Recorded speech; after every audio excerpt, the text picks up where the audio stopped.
Good morning. We are going to call the morning work session of the Klickitat County Board of County Commissioners to order. First on our order of business is an update from our Public Works Department.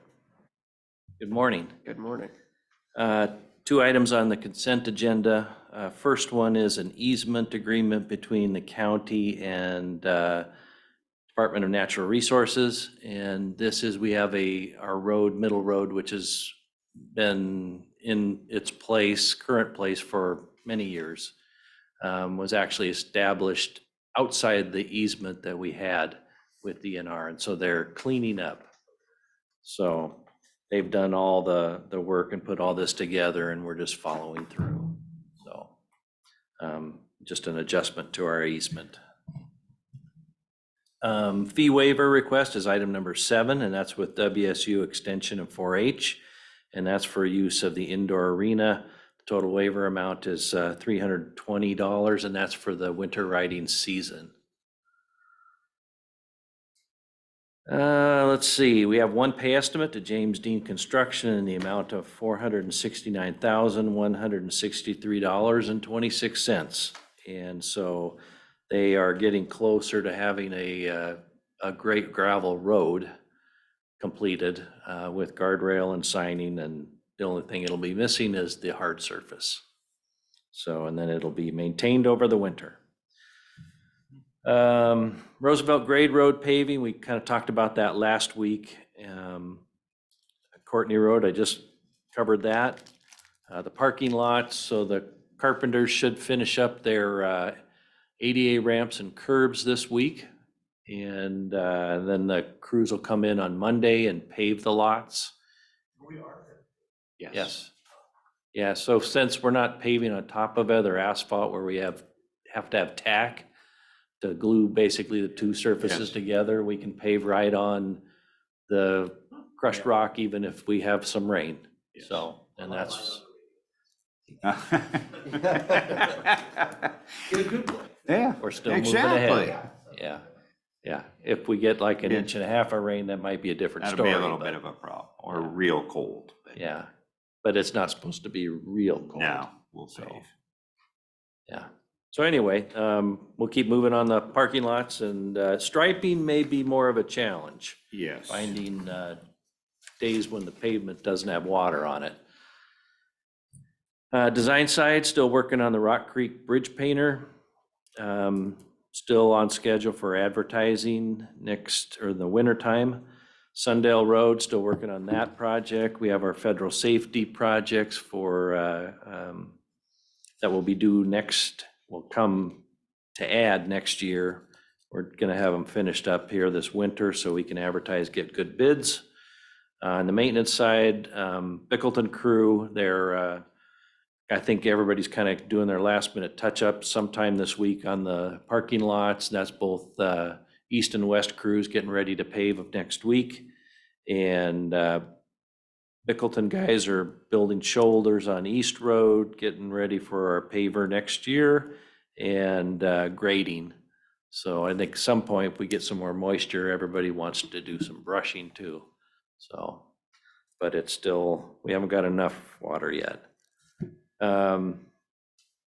Let's see, and then they're hauling sand, getting ready for winter. So winter will be here before long, and we'll be ready.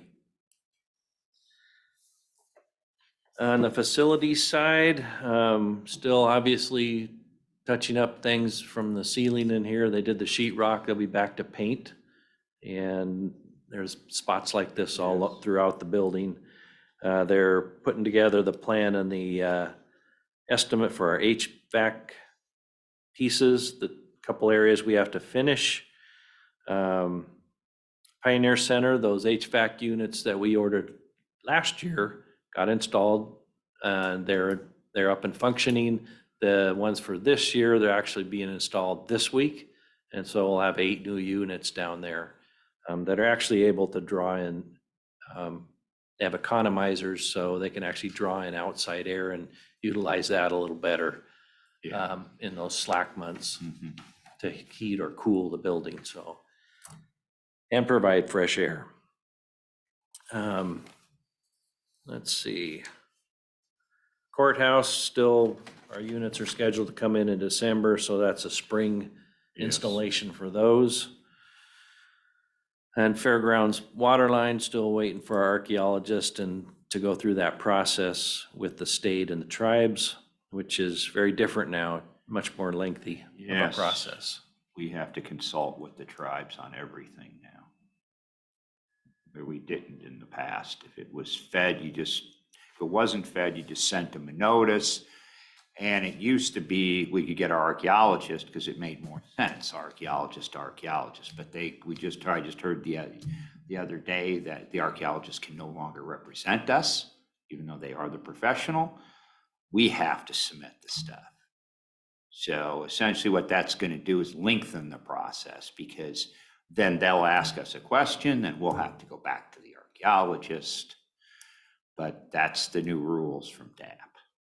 The archaeologist can't talk to their archaeologist. No. Has to come through us. We have to submit the stuff. In the past, our archaeologists submitted. On behalf of us. Yes, but we can no longer do that. I didn't realize that till I just heard the other day. What's their rationale and reasoning? And if they're doing it for, I mean, it's still us doing it. They're doing it on our behalf. I agree. I don't know, the only thing I can think of is that it has more to do with that government to government relations. Yes. Even though the archaeologist is an agent of the county when we employ them. But I know there's that, they want to have that interaction with the government on that level, the officials. So it seems like that's how it's moving, but I can't say for sure. Anything else I can't make sense of, so, That's a federal requirement or a state requirement? State. yeah. And is that policy written down? Or is this just what we're hearing? No, I don't know. I got to do some more research. But we tried to submit it, our archaeologist, to the tribe. And the tribe rejected it and said, absolutely not. It has to come from the county. Yeah. We will not accept it.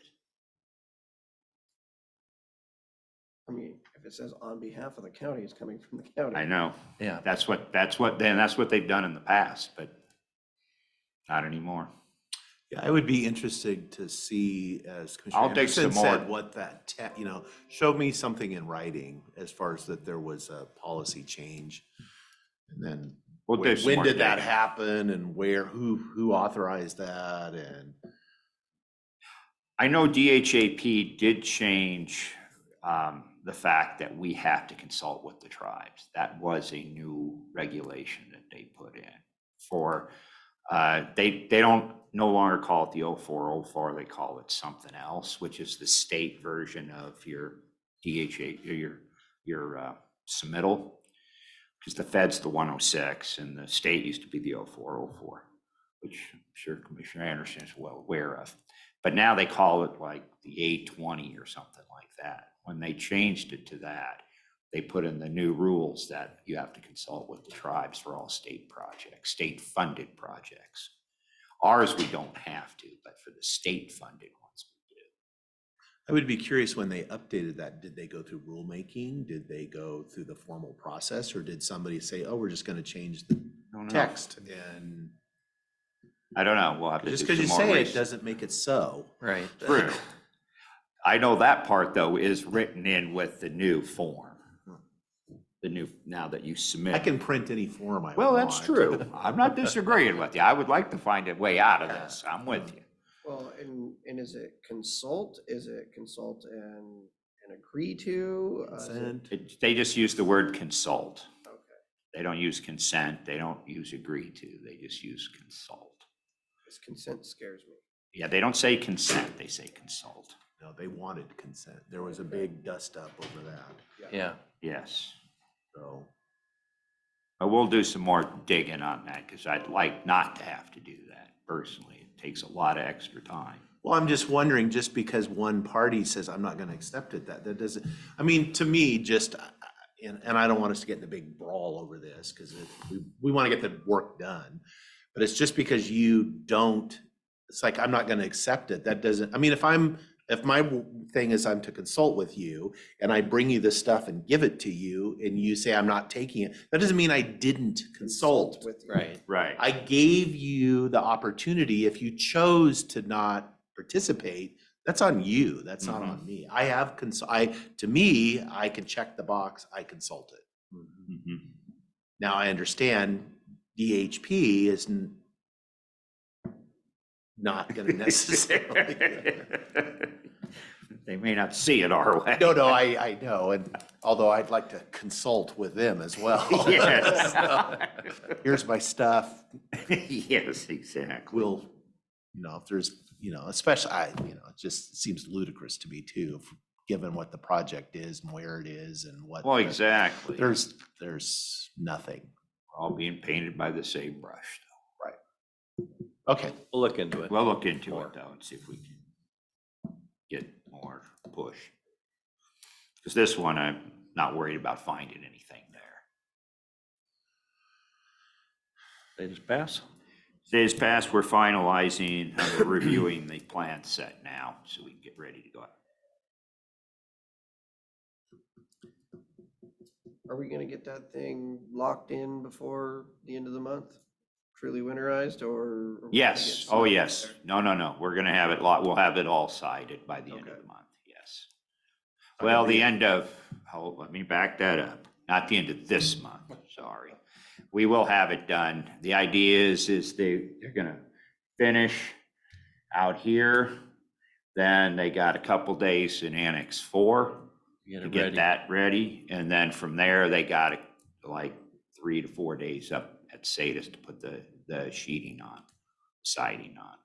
I mean, it's wrapped, but we it's still wrapped. want, oh yeah, it's wrapped. We still want to get the siding on, the metal on it. Then it's more secure and get the doors on. Mhm. Okay, It's a push before winter. Yes. Lots of stuff to finish. lots of Yes. stuff. Okay, follow-up issues. So last week we talked about the carpenter and carpenter's helper and said we'd follow up this week and answer any questions or things that you might have since thinking about it. Questions from my seatmates? Thoughts? Do you remember last week? I do. I don't know. For me, I'm kind of hesitant. I don't necessarily see the need, but I find it, I'm not adamantly opposed. So if my seatmates want to go that route, I would support that decision and go that route. Commissioner Sauter? I was good with it the way it was, so obviously, but I'm not. I don't want to discount I mean, I want to hear what is it the approach, I guess to me, it's kind of just a basic, if it's not broken, why fix it? okay. And if it is broken, why haven't I heard it's broken? And so it's just more of, I don't necessarily see the need. And, once you create a position, you can never, can't say never, but harder to take it away. If there is financial issues later, not that I could ever imagine taking this position away, because I really like this position. I think this position saves us a lot of dollars. I kind of wish we could utilize this position more and or have 2 of them. So it's not an issue with the position for me. It's just, I guess it still kind of comes down to if it isn't broke, why fix it? And if the contractor isn't asking for it, why are we doing it? So, but yeah, I don't know.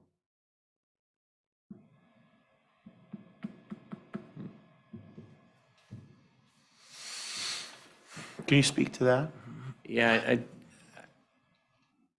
while it's not broken, I think we want to continue to have this. And we all think it's a value. And, if I'm a guy with skills and I really have it's a temporary gig, essentially, I don't know that if something better comes along, I mean, it just helps keep and formalize our relationship with the employee to keep them around. That's really what we're trying to do, is lock it up and keep them. Have some kind of an incentive to other incentives that people, look for to keep them around. And getting benefits is one thing. He does get some benefits, but he'd get more, obviously. Yes. And it's a big benefit to him, enough where he would take a cut in pay to do that. And my fear is people see his work, and they've already asked who does that. I'd like to hire him. Yeah, I was looking. Yeah. So. Yeah, see, Yeah. Not that I'm not gonna steal anybody from, right, but I mean, but there are not people, necessarily for the next couple of months. right? But, well, yeah, and I mean, I guess I would say that skilled labor is highly valuable right Yes. now. Mhm. But if you, regardless of the industry, if you have somebody that knows what they're doing and that you can lock them up for a reasonable, that we're not getting taken, then we should do it. And, I'm sensitive to your concerns about the budget things and in the future. Nothing, I mean, you deal with that every year, Mhm. and there's no guarantees to any of us. So, I understand, I definitely understand Commissioner Christopher's, because then somebody else will go, look, we want a position. Right, Right. and I guarantee I'll hear that by the end of the day. And I understand probably by that. lunch. No, it's scheduled for the end of the day. I guess the only thing I could say is that this position, while yes, it's out of the general fund, it's a project position still. It's still paid for by projects that we would spend this money and more money still doing this. If we had to hire it out, we'd just do less. So it's not like we're adding somebody. What currently happens with this fellow if he's not in the middle of a project? Is he just on vacation for 2 weeks until you come up with the next project, or currently the way it is now? We haven't We've had never that. had that. We The try two- not to have that, 'cause Yeah. we're afraid if that happens, He'll go somewhere else. he'll go somewhere else, and because people had pester him all the time, can you help me build my house? Is he going to be working? Is he where's his position gonna be on the org chart? Under buildings and grounds? Or under public works? Um, Because He's my there- question is, there- if we have a shortage in buildings and grounds, and we need a little help, if he's on the wrong side of the org chart, makes it a little harder to help over there, like we needed help at the fairgrounds and whatever for short Yeah. staffing this year. Whether if he was on the org chart side of buildings and grounds, yeah, but then again, you're union, you can't make somebody run a lawnmower on that union. yeah, his benefits are based in road, and I think that's where Rick's at, so Right. he would be in road based there. But the So- org chart, he would be in buildings and he would be under public works. Yeah, 'cause under we public don't works, decipher between the two. But he does projects for road, buildings and grounds for, Whoever needs it. wherever Yeah. we need him. Yeah. He isn't So just, your argument of locking up a good employee before they find a new job is valid, and I see that, so I'm in favor. Thank you. thank you.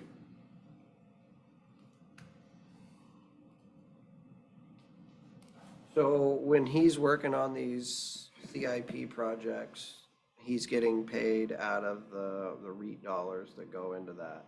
Yes, And so when we say it's part of the general fund, it's also has dedicated revenues that for the next foreseeable future, Yeah. you can keep him busy 40 hours a week, 52 weeks a year. Yes. And so that's, I think, how it gets sold to the people later today. As well as, that's how it just got sold I to don't me. think those people really care. Yeah, I know. Because they feel the same way with a grant-funded position. It's all state grant money. It's irrelevant. They got a position I So the answer is yes. Okay. okay. Is that yes for the other one we talked about, the temp, the casual employee? We didn't get there yet. How do you feel about the Tim? Yeah, I'm good for He this. stays as long as there's work. As long as Yeah. there's work Yeah. and there's budget. Yes, that too. Yes. Because there's always gonna be work. That's not Yes. the function is the amount of work is how many dollars are there to do the work. It's like I have enough work for myself until at least 10 years after I'm dead. It's like how much resources do I have? Right. Okay. Well, there's Thank your you. answer on that. All right. Dust them off. Until I'm dead. Okay, speaking of work, I gave everybody a new copy of the 6-year. The only thing, besides the date at the bottom, the only thing different is the fact that we added at the last year the 2 regional projects, which is the Bingen Crossing and the Hood River Bridge replacement. I didn't add any dollars to that because again, that's, we're not saying that we're paying anything for it, so we wouldn't do that. We're supportive We're of the efforts. supportive of the efforts. So, Missing one? I got. Okay. so that's the 6-year. We'll go to the capital list next. I updated that, and you'll see it's color-coded, blue and yellow. Highlighted. What that means is we looked at the budget. So what we've done is we've pushed the yellow means the project has moved forward. The blue means the project has moved back. So essentially what we did is we swapped out the courthouse painter, moved back to 25, and the jail replacement roof moved to next year.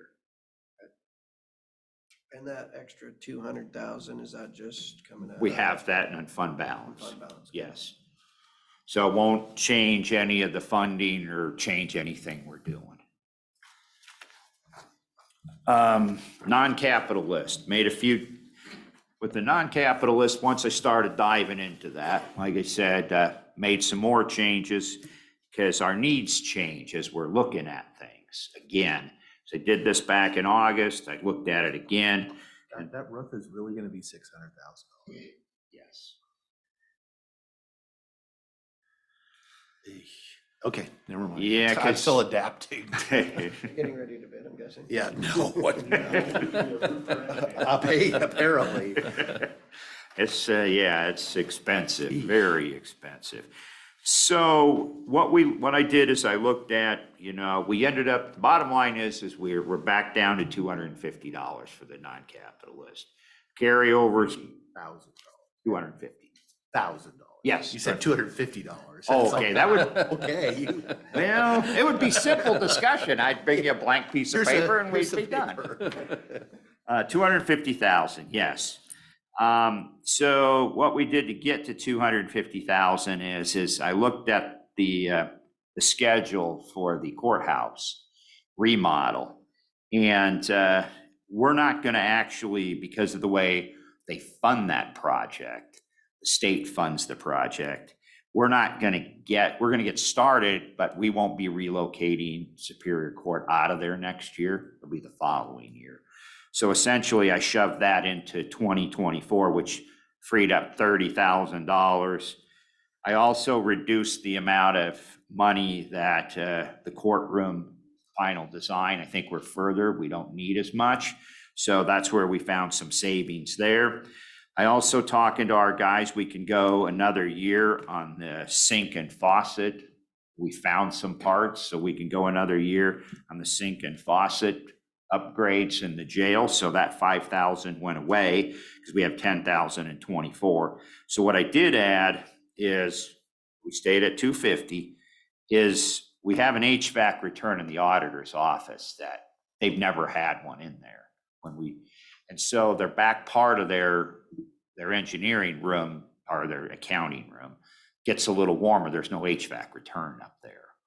So it's about $5,000 to put it in. So we actually have a bid. Is that in the old vault area? Yes, Yes. it never had. It is hot in there. So we're gonna put that on for next year to help them out. And they wanted it, so, and it's a good project to do. I also carried over the Dallasport Community Center bathrooms, didn't carry over, added an additional 5,000 to that. So those are the changes. We do have the Dallasport community bathrooms on the list. I'm going to touch base with the community council. I've already talked to the other two major users of that facility. And to save money, when we started looking around at plumbing bids, plumbers are extremely expensive.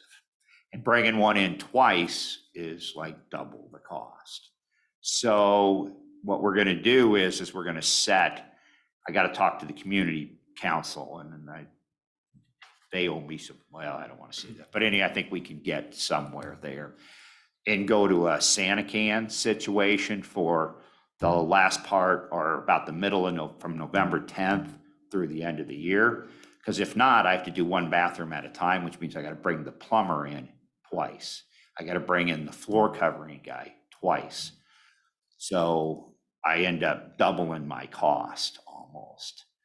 And I really wasn't hoping for that. I figured I could get him in, it'd be no big deal. You know, it's the same project, you just come twice. You think, no, it doesn't work that way. I don't think you understand. So that's what we'd like to do, and we've kind of moved forward letting people know. The water district's okay. I talked to them yesterday. They're fine. We built a bathroom anyway for them. If you remember in the In their building. yes. Yeah. And I reminded them that we built the bath, or paid for at least half of the bathroom. How much latitude do we have to do work? Like these are our facilities. So in the private sector, if I'm working on my own stuff, I can basically do anything, meaning electrical, plumbing, anything. I don't know if we have anybody on staff or could get to that, if we have skilled people, just given and I understand public stuff is Yes. different. So do we have any latitude? I mean, we obviously do maintenance and repair on our own stuff. This is more of This is be moving new fixtures. I mean, our guys Ben used to have, I don't want to call it a quasi license, like a maintenance electrical license, where he couldn't put in any new services or anything. But if the light went out, he could wire you in a new light as long as everything's there. He could change this fixture out, basically. Right. He was allowed to do that. But if you needed a service to that, he couldn't do that. Okay. And I don't know I don't know how the plumbing breaks down. They're pretty well ingrained. Right. I'm just wondering in the future, because I think the shortage is going to just be worse and worse. Mm-hmm. The trades right now, like if I was a young person, they need to be telling people, because they're electricians and plumber. I mean, frankly, carpenters, any of those, all of it is that, for every two that are retiring, there's only one coming in, and we were already short. Mm-hmm. And exactly. So it's, doctors, lawyers, plumbers now. Electricians. Electricians, yes, exactly. Yeah. Okay. So it may be that the state at some point is going to have to relax the requirements because it's like it's not going to work. Mm-hmm. No. Good luck with that. I know. Nurses. Yeah. There's a whole host of things. They do a pretty good Apparently job of corrections driving it officers, the deputies, right way. I personally, teachers, that's another one. I But personally that just want to profession's thank dead. you guys for all of this, because changing all these addresses all of my concerns. The capital improvement, it moves the jail roof forward, so we can hopefully get rid of some of those leaks. You got down to the 250 on the non-cap. Sounds like you even fixed a issue that would be a carry forward next year. So no, I think you did a great job on this. Thank you. Yep, thanks. All right. I can't remember if we talked about Lyle. We talked about it, but I think when I talked about it, you weren't here. Yeah, I think so. Yeah, so Dave Berkey, I talked to him And he said, I've talked to the community council several times, said, but it's kind of a new person every time. Right. So he's willing to meet with them again and talk Okay. about stuff, so I can pass on the phone number to you and Okay. the council can get in touch with them Get in again. touch with him. Yeah, but it's, in general, it's, they will help us pay for installation. We have to pretty much buy the equipment and install it. They'll provide the traffic control, which is a big cost, especially on Highway 14 to do work. But then maintenance, we have to have a maintenance agreement. So long-term maintenance, the county would be on the hook to take care of those fixtures. And then there may be other issues that your seatmates brought up that, well, is there liability concerns? And we'd have to work with the prosecutor to figure that out. So, but in general, it's possible, but there are conditions. Sure. Okay. I'll give you the Okay, number thanks. for Dave. One more thing real quick. I sat in on the grant application for the RCO planning grants. And, you know, when I sat on the committee to draft it, they, of course, got together and they changed a few things. Again, it's their grant, I don't care. But so they're using it, yeah, as a preliminary, and different people are using it different ways. So you can use it to either create a plan, long-term plan, or you can actually use it to bring forth a project and go through design. The problem is you still need the plan on the back end of this. So I will check and see what that entails, and then, because I don't know how competitive this is going to be. Right. And I don't know that you would get both, because there is no match. And they've opened it up to the nonprofits because they've really, and they're kind of leaning that way, as they, you know, we're still pushing the equitable thing, and there's really not a lot of granting opportunities for the non-profitables. So they want to give them a good chance to get this. I think they have $2.5 million total. They do. It's 2.5 million, 2.5. I'm not saying the counties or the cities can't do it. They should still stand a good shot. It's just the fact that I don't know that you would get both. I sat through it. Okay, good. I didn't sit through it because it was during a meeting, but I watched a pre-recorded that they already had from the other, and that was kind of one of the questions I was gonna meet with you and have later. Because that's kind of what it sounded to me. The project here would end up being underwritten by the city. So the city would have a grant application for that one, but if you're looking at Dallasport Park, that would be one application, and then your whole parks plan, which I don't even think we have one, let alone it's updated. We just don't even have one. Correct. Correct. I worked with the city and we started that 9 months ago and it's almost finalized. So we're gonna have to come up with a parks plan in order to even receive an RCO grant at the county. So it comes down to, like he's saying, if we put in one for Dallasport Park and we put in one for the parks plan, don't know that you're getting both. That's what I was gonna ask you, if you could maybe, I'm gonna talk to them. yeah. I'm gonna talk to Because we Leah. might wanna pick and choose which one we do there, since they kinda already Yes. have a plan. Yeah, I will talk to Leah. That's what I was gonna talk to you guys about, and then see, and then get direction from you guys. Which way do you want to go? Do you want to, I mean, we have some time. Do you want to try to create the plan in-house, you know, for the county-wide plan? And that's just a cost we picked up with the staff. Or do you want to apply for a grant for that and then do Dallasport? That would be up to you guys, but I will get more details on what the opportunity, what the chances How are. many county parks do we have in the county? Do you know of? Let's see, quite a few. Out like Glenwood. Klickitat, Or Klickitat. Wishram. Almost every community. You have to identify potential new places and all that kind of stuff in this too. Are you including in Well, there? yeah, and then up on the boat Klickitat launches. River? Boat Up launches. Oh, that's true. I never even thought.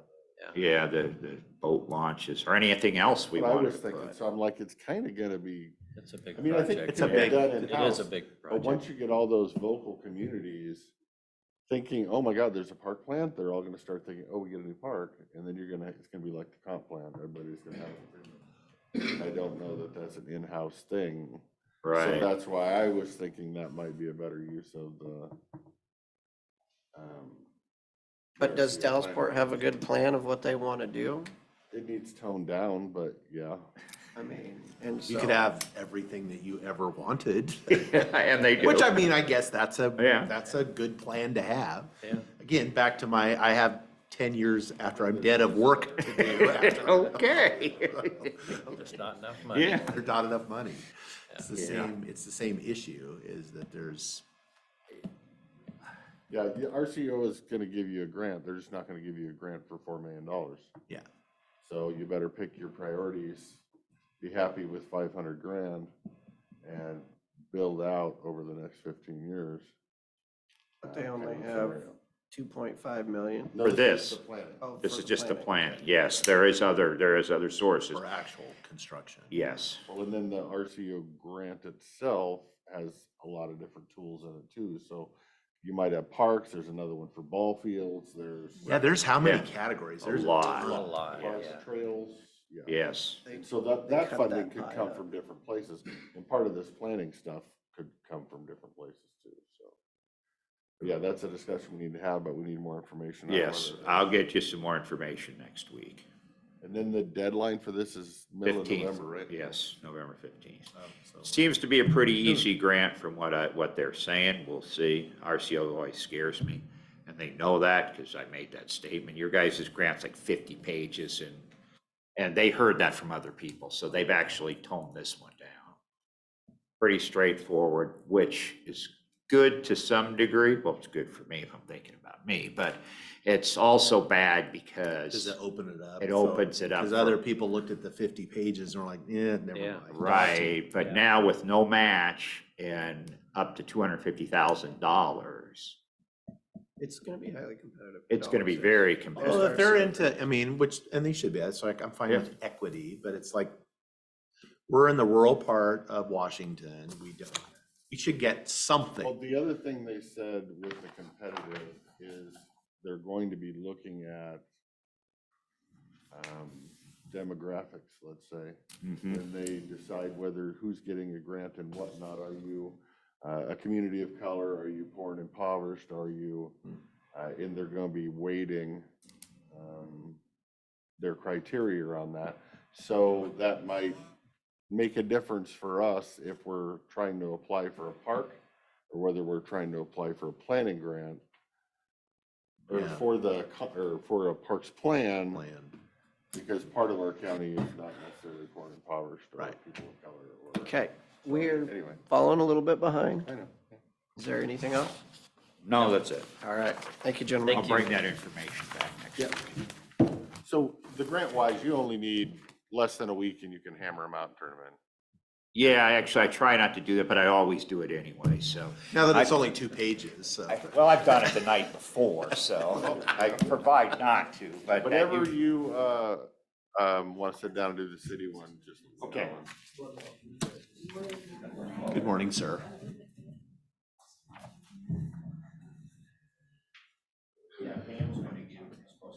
Big old packet. I was gonna say, you don't have the cover sheet. Well, we don't have Karen. Oh. She's the one that keeps us in line with that, you know? I actually keep this one, so this How one. many times last year did they have to come in and fix the leaky jail roof?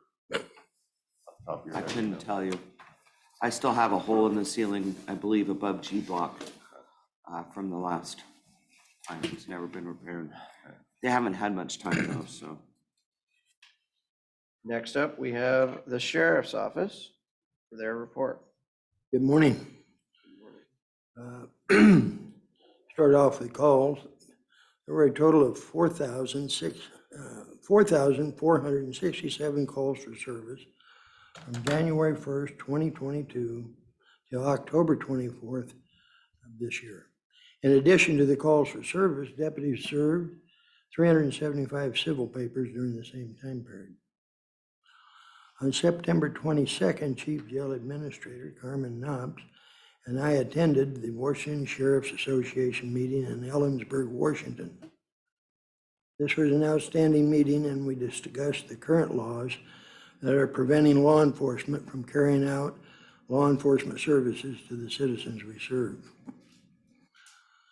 And looking at areas we can address that with legislators and so forth. On September 24th, 2020, KCSO took part in the Pig Bowl in the Dalles, Oregon. It was an outstanding event, and a lot of money was raised to help with a kidney transplant for an individual. And that was a good turnout. I think it was It's the a nice largest. night. Yeah, yeah, you were. I was yeah, there, seen you, yeah. And Will done a good job on the field. I want to thank. Yeah, I will say, I don't go for the game necessarily. I understand. Yeah. I want to thank the posse members for their assistance with courtroom security, jail duties, and crime prevention patrol duties. Also want to thank the patrol deputies, including the reserve deputies, our jail staff, our sports staff, for the outstanding work they do on a daily basis. Chief Civil Deputy Karen Ingles is on vacation this week. If you have any questions in regards to our budget, we will get back to you with an answer as soon as possible. And Chief Jail Administrator, Acting Undersheriff at this point, Carmen Knopf, will provide a report giving an update to the Board of County Commissioners on her responsibility in the jail and also reporting on patrol division activities. Good morning. So I kind of changed things up. I'm sorry I did not get this to you sooner. It's been a little crazy last week. We had numerous different emergencies occur within the jail, both with shift covering and some medical emergencies. So between Thursday and Friday, I think I worked 26 hours, so it was a little busy and not much time to get at the computer. So first off, I want to take a minute and thank you guys. I hope you noticed that we did receive our 3 new patrol vehicles. Eric Beasley worked really hard last week after he got the purchase order and immediately was submitted. We anticipated a little longer turnaround, but I think the order went on Wednesday or Thursday, and by Monday morning they were delivered to us. It's probably the fastest turnaround we've ever had, so we're excited to get those going. We've had some additional issues with some of the other vehicles, so hopefully we can get these on the road and anticipating in about a month or so to get them on the road once they go to day wireless, and so we don't incur any more maintenance costs on some of the rigs right now. We're just kind of shifting around. With the other vehicles, you mean our current vehicles or the ones? we have Correct, on the order? current vehicles. So I'll just start out real quick. Civil Division. The Civil Division continues to be busy processing all the applications for firearms transfers, concealed weapon permits, and papers from the courts, attorneys, and the public to serve. And let me tell you, there's stacks of them that come in throughout the day. Sometimes at the end of the day, the courts are firing off 3 and 4 protection orders that need to be processed and out the door. So keeps them all super busy, and we've all learned how to process those. Jennifer Shoup is continuing to learn her role in processing the criminal cases that come across her desk from all the deputies. She updates and processes all the sex offender registration, and she's been attending trainings both virtual and in person. Lisa has spent many hours helping Jen learn her new role and is instrumental in the knowledge that she has. We rely on Lisa to help train her because she is really the expert that we have in the office in that division.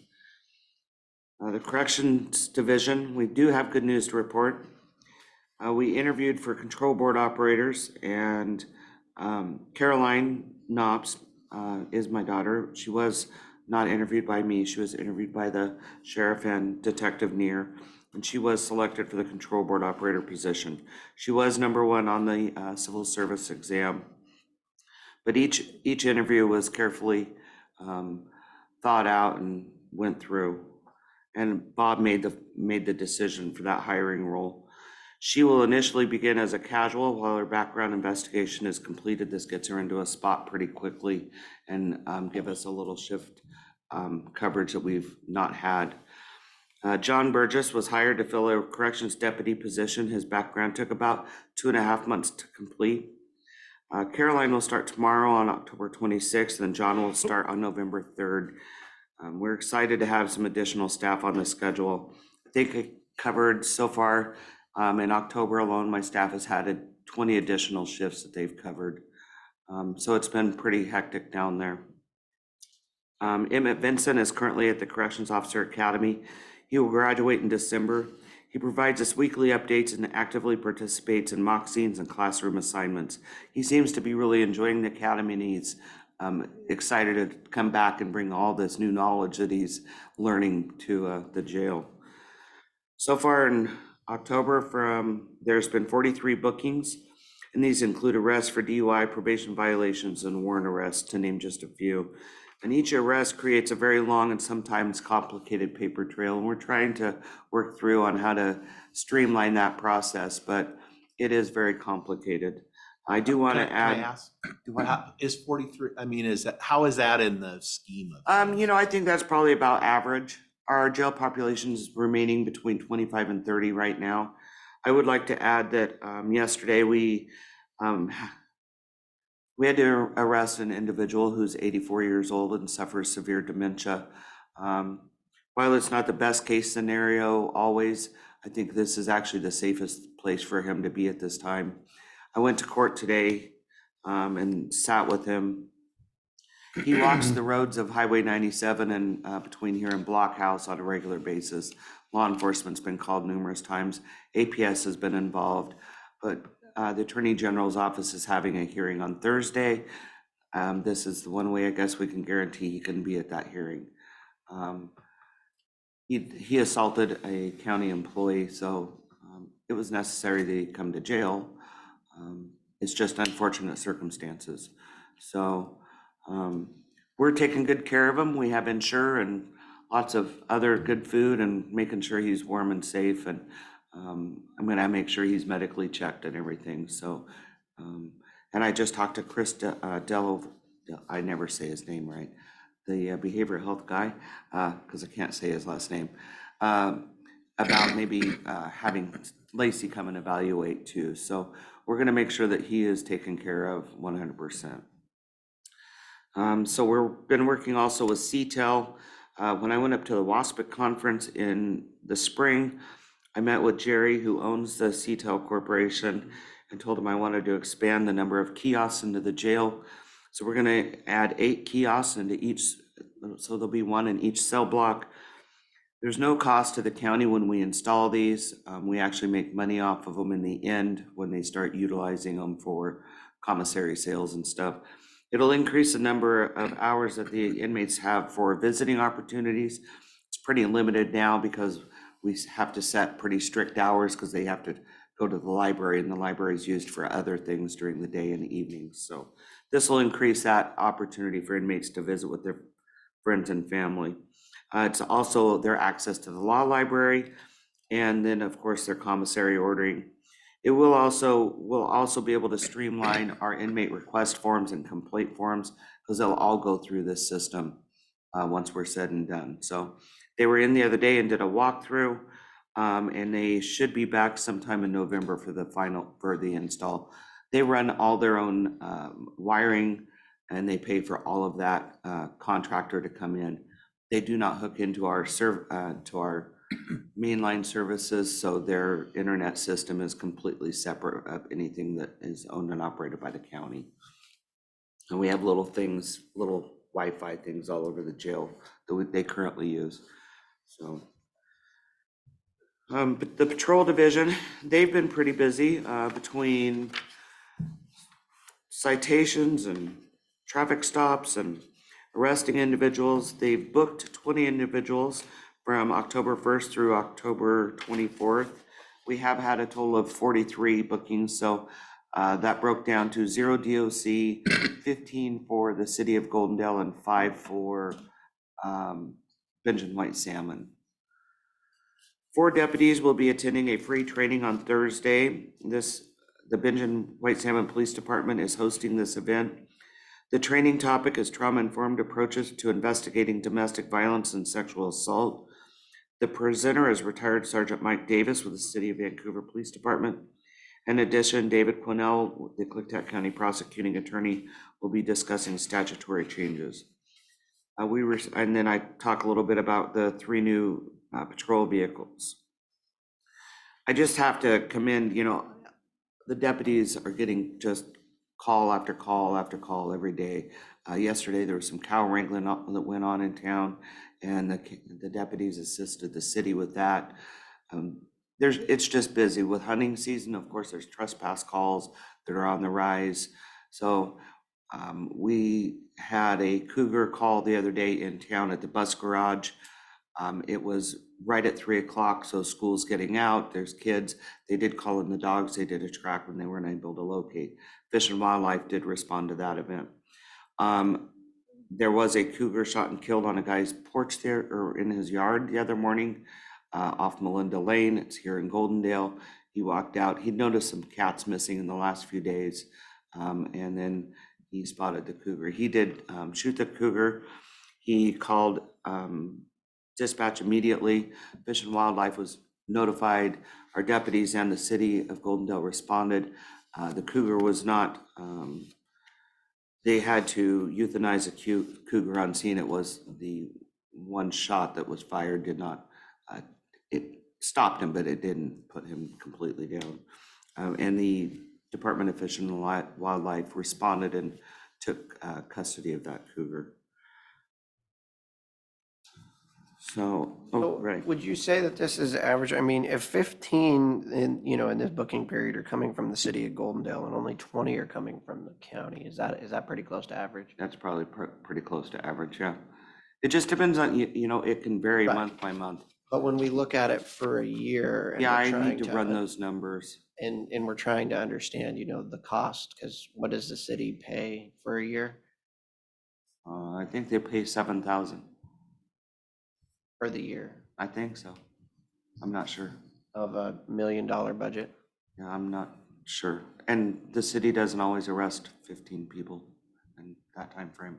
Right, but So, if we look I'd have at to- year over I'd- year and what percentage are coming I from can the get you city, those numbers. I'll that write would it be down. great. I know you're busy, but, we're in negotiations. Well, if I have some questions, it's much easier to do this if I have some guidelines that you'd like me to go for. Yeah, my questions would be year over year, how many on average bookings do we have from city versus county Okay. versus the city of Benton? And then outside of that, whether it's state or Department of Corrections or anything else. Okay. And I'm now housing 2 individuals at Walla Walla because of medical reasons. I don't have the staffing available. I don't have medical staff to take care of their medical needs, so. How much is that costing us a So we day swap that out on a day-for-day basis. with DOC? Mhm. Okay, We are still responsible for their medical costs, and I know that I'm gonna be getting a bill because they had to transport from, here to there. no, from the prison to a hospital over there. Oh, So there was an emergency of some sort, so, and we'll continue to do that. We had the ambulance in the jail yesterday. We had 2 KVH transports Thursday night and Friday on 2 different individuals, so it's been a little busy. to and say so the when you least. transport to KVH, do you have to take a jail staff to be there with them the entire Yes. time as well? And depending on the inmate. Or it a could be- deputy. Or a deputy. In the case the other night, I had to have a deputy respond while I got dressed so I could get to the jail, so I could have one of my correction staff respond. Because I had 2 new people, brand new, and one that's only been there a year and a half, so I can't just say, head out.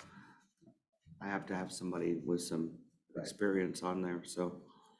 Yeah, it's a little frustrating, but we'll get there eventually. We do have 2 deputies at Belia, and they're both doing really well. They check in with me pretty regularly. I know Cody is excelling in his class, and I don't think that Tyrell is too far behind. And they're scheduled to graduate on December 21st. We'll be going up to Burien a couple times in December for that. I do have one question, going back to the range deputy resolution. When was the last time that I got a copy of 2014, and that was signed off, Dave, by you and the other two commissioners at the time. Was there more recent resolution that?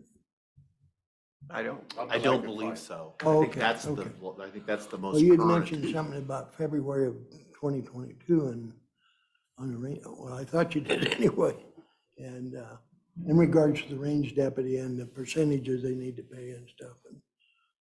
And I couldn't find any. What I did find was the Was, I 2000. think that's it. I think that's the one. Okay, Yeah, I dug back last year during budget, and that's the only one I could find. I asked Okay. everybody I knew if there was a newer one, and there wasn't one. okay. That helps. I do have to mention, I'm working on getting a $20,000 grant that was offered to me through a merit group. It's one of the 4 healthcare companies. I was the only jail in the state that this was offered to. So I've got an MOU. I've been working with David Quinnell to get that, all his questions answered.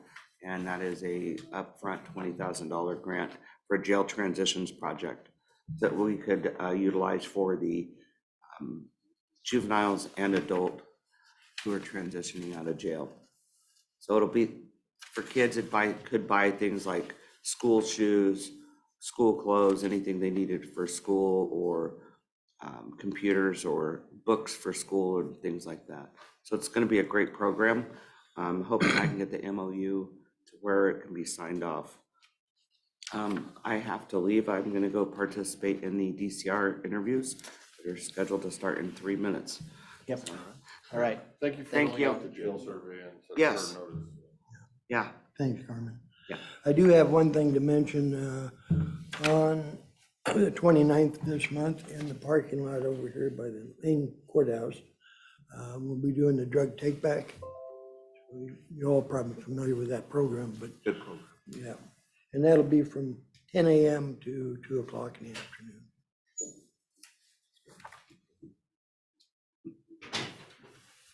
What do they do with all those things when they collect them?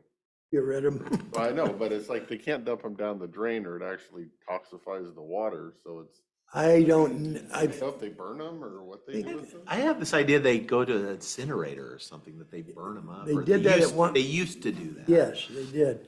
I think now that goes out to Roosevelt, and I'm shooting from the hip here, guys. What we do, we send it to DEA. And I'm not sure, I think it's an incinerator they use. But like marijuana now, we take out to the landfill. And they, Yeah, you don't want to incinerate that, you make that. no, well, we couldn't do that. Well, we used to do that down Used in to Yeah. do Belgium, that. Yeah. Used to do that. and it didn't make anybody high. All You'd the burn it- illegal grows used to just be burn piles. No, you'd take it down to Bingen in their Yep. hot Put it in the plant, power plant. and the power plant would burn it, at 1,500 degrees. Yeah, but we did that, you're right, for several years, and then they come along that we could no longer do that. So we take it out to landfill, and they bury it under tons and tons of garbage, so. Somebody that eager is gonna have to do a lot Gonna of have to do a digging. lot of digging. Yeah. A lot of money be burying. Yeah, I forgot about the How many, engine that we used to how many take it illegal down. grows did we find this year? Well, actually, we've not found any major ones. We had a lead on one, it looks like that may have petered out, they didn't get it. We had one up off the Ridge Road that we were looking at, real close. But we've had no major one, have a couple of small ones, but nothing. But none of the big ones like we No. have, where it's out of nation people. Right, what we've found in the past, though, on these outdoor grows in the canyons out of Rock Creek and various other places, that once we bust them, that goes dry, nobody's in there the next year, but 3 or 4 years go by and then they come back into the, move back. Figure we've forgotten about it by that time. You ain't forgotten about Oh, it. no. No. Okay, any further questions? Nope, nope. Sure. Thank you, sir. All right, Thank you, sir. thank you, gentlemen. Have a great day. You too as well. All right, Leslie, but Autumn is on Zoom. okay.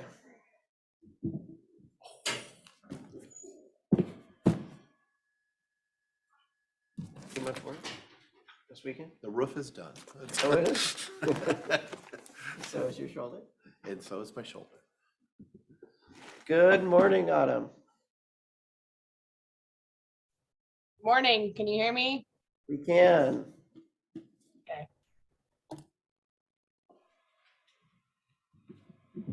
So was Leslie just gonna do the interview or the introduction or? I'm hoping so, because I didn't plan one.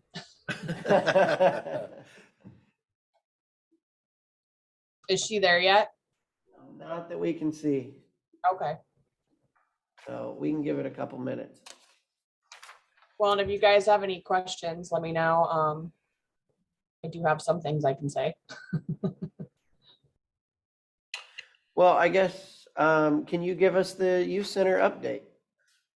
Yeah, so I've been taking notes since we've reopened from COVID. You know, we based a lot of our protocol on what the school did. So when they closed down, we closed down. When they reopened hybrid, we pretty much opened very limitedly. And I restarted the memberships. So I kind of put the old book aside and, you know, started over with the kids. And before COVID, we had 100 members pretty regularly. It was always kind of right around that 100 mark for members that were current. And so I have here on 11/3 of 21, we went back up to 33 members. And then 11/30/21, 34 members. By 8/16 of 22, we had 64 members. And as of right now, we have 86 members. So we're almost back up to that 100 mark before COVID. And we actually broke records for average last month. We had an average of 25 members a day. And we broke records. We had 37 children twice that month in the average. So we're seeing a lot of the families really utilizing the youth center this year, which is, I mean, great for everybody. What do you average during the summer months, not during the school months? The summer months are much lower, but they were still higher this year than they've ever been. So I think we averaged around 10 to 12 a day. And I mean, I've seen it as low as like 7 in prior years, but we still stay open 4 or 5 days a week. And we try to do a full week or our full work day in the summers. That way parents, you know, can have actual childcare. So our hours are 9 to 4 in the summertime, Monday through Friday. And during the school year, what is it? What are your hours? On a normal day, when they get out at normal time, it's 3 to 5:30. But every Wednesday they get out at 1:30. So we are 1:30 to 5.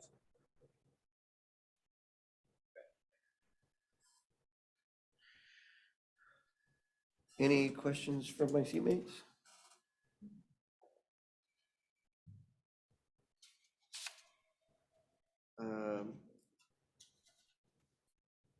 And Leslie's still not there, correct? Not seeing her. Not seeing her. Okay. Well, if you'd like, you can come back to me or whatever you guys need. Well, I just want to say, Autumn, thank you for all the hard work you put in there at the community center. That is truly something that is community oriented and helps a lot of families out. Do you know of those 86 members, how many families that represents? No, I'd have to go in because there's a lot of kids that are just themselves, and then they're, you know, bigger families all the way up to 4 kids that will come almost every day. Right. So I'd have to average it out, but I don't even want to guess. I was gonna say too, we've had so many more kids that I've hired a full-time program coordinator and then a part-time one. So it's not just me, because that would be crazy with 25 kids for average of the month. So we have 2 more employees than we normally do. Okay. Hi. Sorry, I just ran up the stairs, but I'm here. Yes. Well, would you like to do an introduction? Sure. Thanks for having me today. I'm Leslie Naramore. I'm the Executive Director of Washington Gorge Action Programs, which is the community action agency for Klickitat and Skamania counties. And we're here today on behalf of the Youth Center, as Autumn was just talking about, which is a program that serves our youth in the Benge and White Salmon area, mostly, but it also serves beyond, because we do have some families who come from Appleton, from Lyle. It's a really valuable after-school program for them.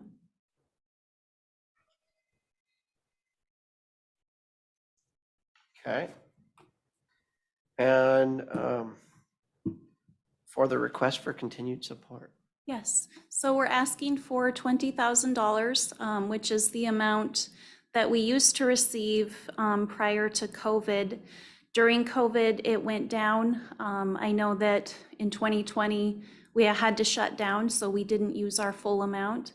And then in 2021, we received $16,000 of support, which was very much appreciated. But now that we have more kids than ever coming back, we are asking if we can go back to the 20,000. Question, was the contract actually reduced, or was it that your hours were reduced? In 2021, the contract was reduced to 16,000. In 2020, it was for 20,000, but we didn't come close to using all of it. I think we reduced it to 16.6, if I remember right. Because of the 3% reduction, we cut everything. Okay. Oh, okay. That's 3% across the board for everything. Mhm. Seems like more than 3%. Yeah. Do the math. Oh, Some 3% are bigger than others. Okay. Yeah, that would explain, because that's like, I don't recall us, So then this specific. year It was it's just in kind of our budget across book the. at the same 16.6. Well, and Leslie, I did share the averages had gone up and the growth. I've been keeping track on our members ever since we shut down and opened back up, so. Mhm. Yeah. Yeah, and I'm not sure if Autumn shared with you all, when we did reopen, we had at least 3 families that we know of who, because we had reopened, were able to re-enter the workforce. So it was really hard for parents when we had to shut down. And when we reopened, we did have some families who were able to go back to their jobs. Right.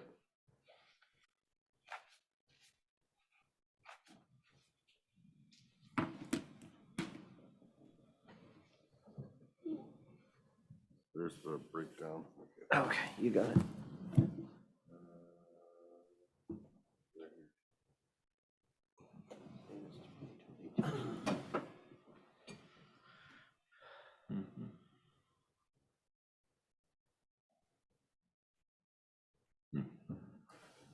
Okay. Apparently I'm getting old. Forget things. That was so last year. That was last year. Although I'm not so old that I do remember that the previous funding had been pretty stable at that amount going back many, many years. Yes, yeah, and it's much appreciated. Right. And we do also receive support from both the cities of Benge and White Salmon as well. How much do they provide? From White Salmon, I believe it's 15, and from Benge, it's either 8 or 12. I can't remember off the top of my head. They had increased it, and I can't remember if it went to 8 or 12. And what's the overall budget of the youth center? In the last year, it was probably right around 80,000. We also support it with a lot of our grant dollars as well, our CSBG. See.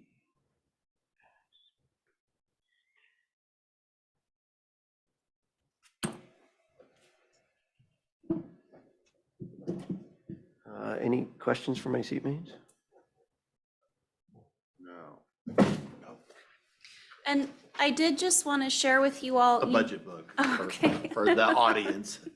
And, we've always wanted to open a center up here in Goldendale. And it is still something that we do want to do someday. Unfortunately, we haven't figured out how to do it yet. But right now, we do have a drop-in center that is available. It serves teenagers. And that's located over on Main Street in one of the old bank buildings. And so that's available for teenagers to be able to drop in.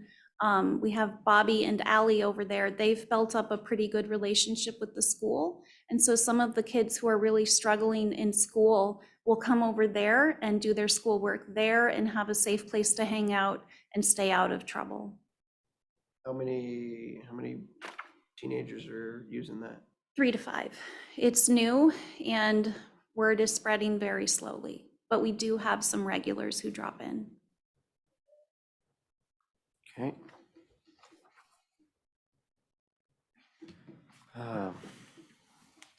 Thoughts from my seatmates?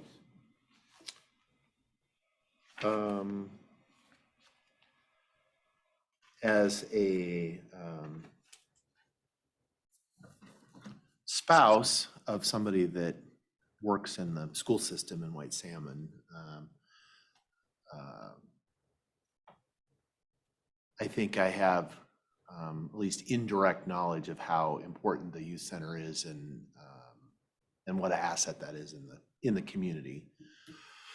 And so that's why I'm a little surprised. I mean, I know because we did some across the board cuts last year because I had always been told to not come home if if I didn't support funding for that, because it is so vital to certain kids. I mean, that's the thing, is it's a community asset, but for those kind of that focused group of kids that are your clients, it is really important. Yeah. And so Yeah. I certainly support it. I mean, I think I know we've got in there now, and we have to have a discussion about that as Okay. far as if there's something we can do, if we can restore it back to its former budget levels or not. Okay. Because, I mean, we have our own constraints as well. Right, understood, yeah. And I did just want to share, we do have families who do donate to the youth center because the cost of childcare is so high. So their kids get to go to the youth center for free. And so we have families who donate, $20 here, $20 there, whenever they can. They're happy to support it in that way. Commissioner Christopher? No, just thinking. No questions. I would say, yeah, we have to have a conversation. We've already put out our budget for the year, and making additions gets kind of interesting. Yeah. But yeah, this is childcare for the community, and it serves a need for us, multiple different portions and segments of society. It's not just the low income. It's Right. It's people who can't find childcare, and I've always been in support of it, and I think we get a lot out of the youth center for how much money we put in. Yeah.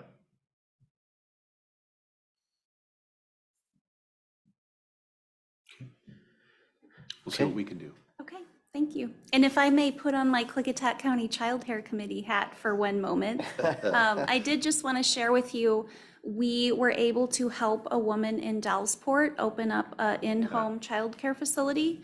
When we had our first round of grant funding, we purchased items that could be used for kits to help people get started.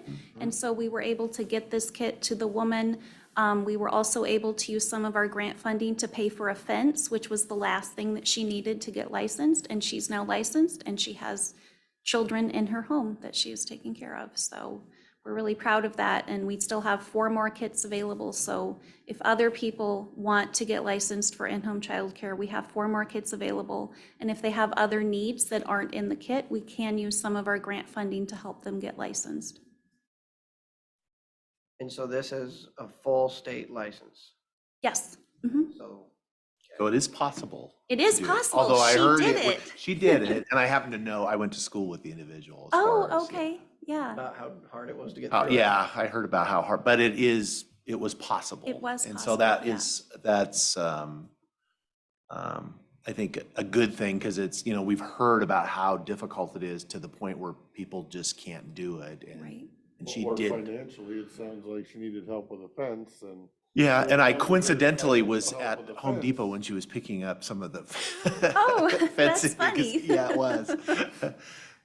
Yeah, I was actually helping some other stranger I didn't know load their stuff, and I didn't help her until it was already, I didn't realize, I don't think she realized either, so. yeah, it's Anyway, funny. And But, so yeah. is that the only kit that's been picked up? So far, so we have 4 more. They're in our warehouse in Benton. We can get them wherever they need to go throughout Klickitat County, and we're happy to help And people. what all's included in this kit? We have things like the play mats, the child-sized toilet, a little high chair, dishes, diapers, wipes, sanitary stuff, the little play tables. So we tried to focus on things that were more costly, and they're things that are required to open the center. There's also a bottle warmer. So it really offsets their cost when they go to open up. And what's the value of one of these kits, do you figure? I don't know. I would guess around 5,000. But I'm not exactly, I'd have to go back and go through all the receipts. What was the use of the grant for the fence? How much did that cost? What do you mean? You used the grant money to help her build the fence to. Oh, yeah. I think it was 6,000 that we helped her with. She was really distraught when she first went out and got bids. Like her first bid was like $11,000, and she was like, what am I gonna do? So she was able to find another person who came in at a much more reasonable amount. And so we did pay for that. Contractors. And how many kids I'm can going into she childcare. I handle in think house? I'm not sure because I don't know their ages, but I know she currently has 3 children in her care, and I think she has a couple more openings. Okay. But it depends on how old they are, how many you can have. And I know she has 3 little boys right now.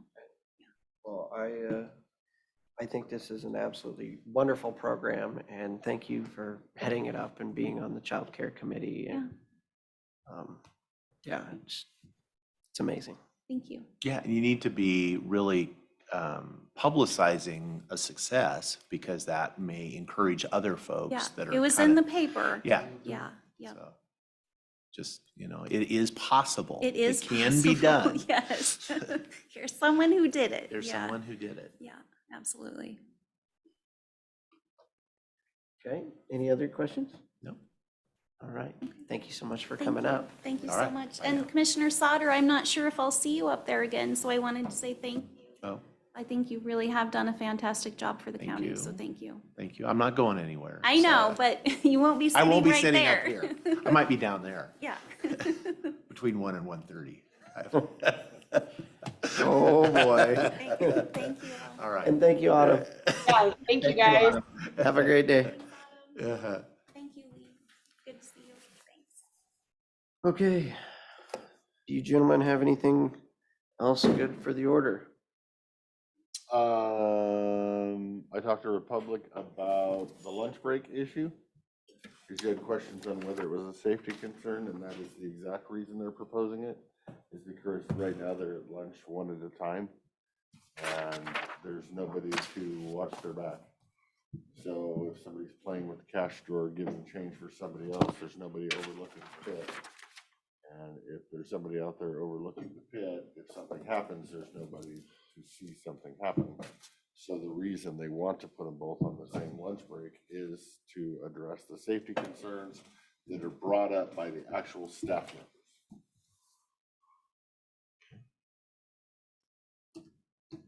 So I know I was in favor of it. I believe Mr. Sauter was in favor of it. You just had questions, so we just kind of held off while I got answers to some questions. All right, well, thank you, sir.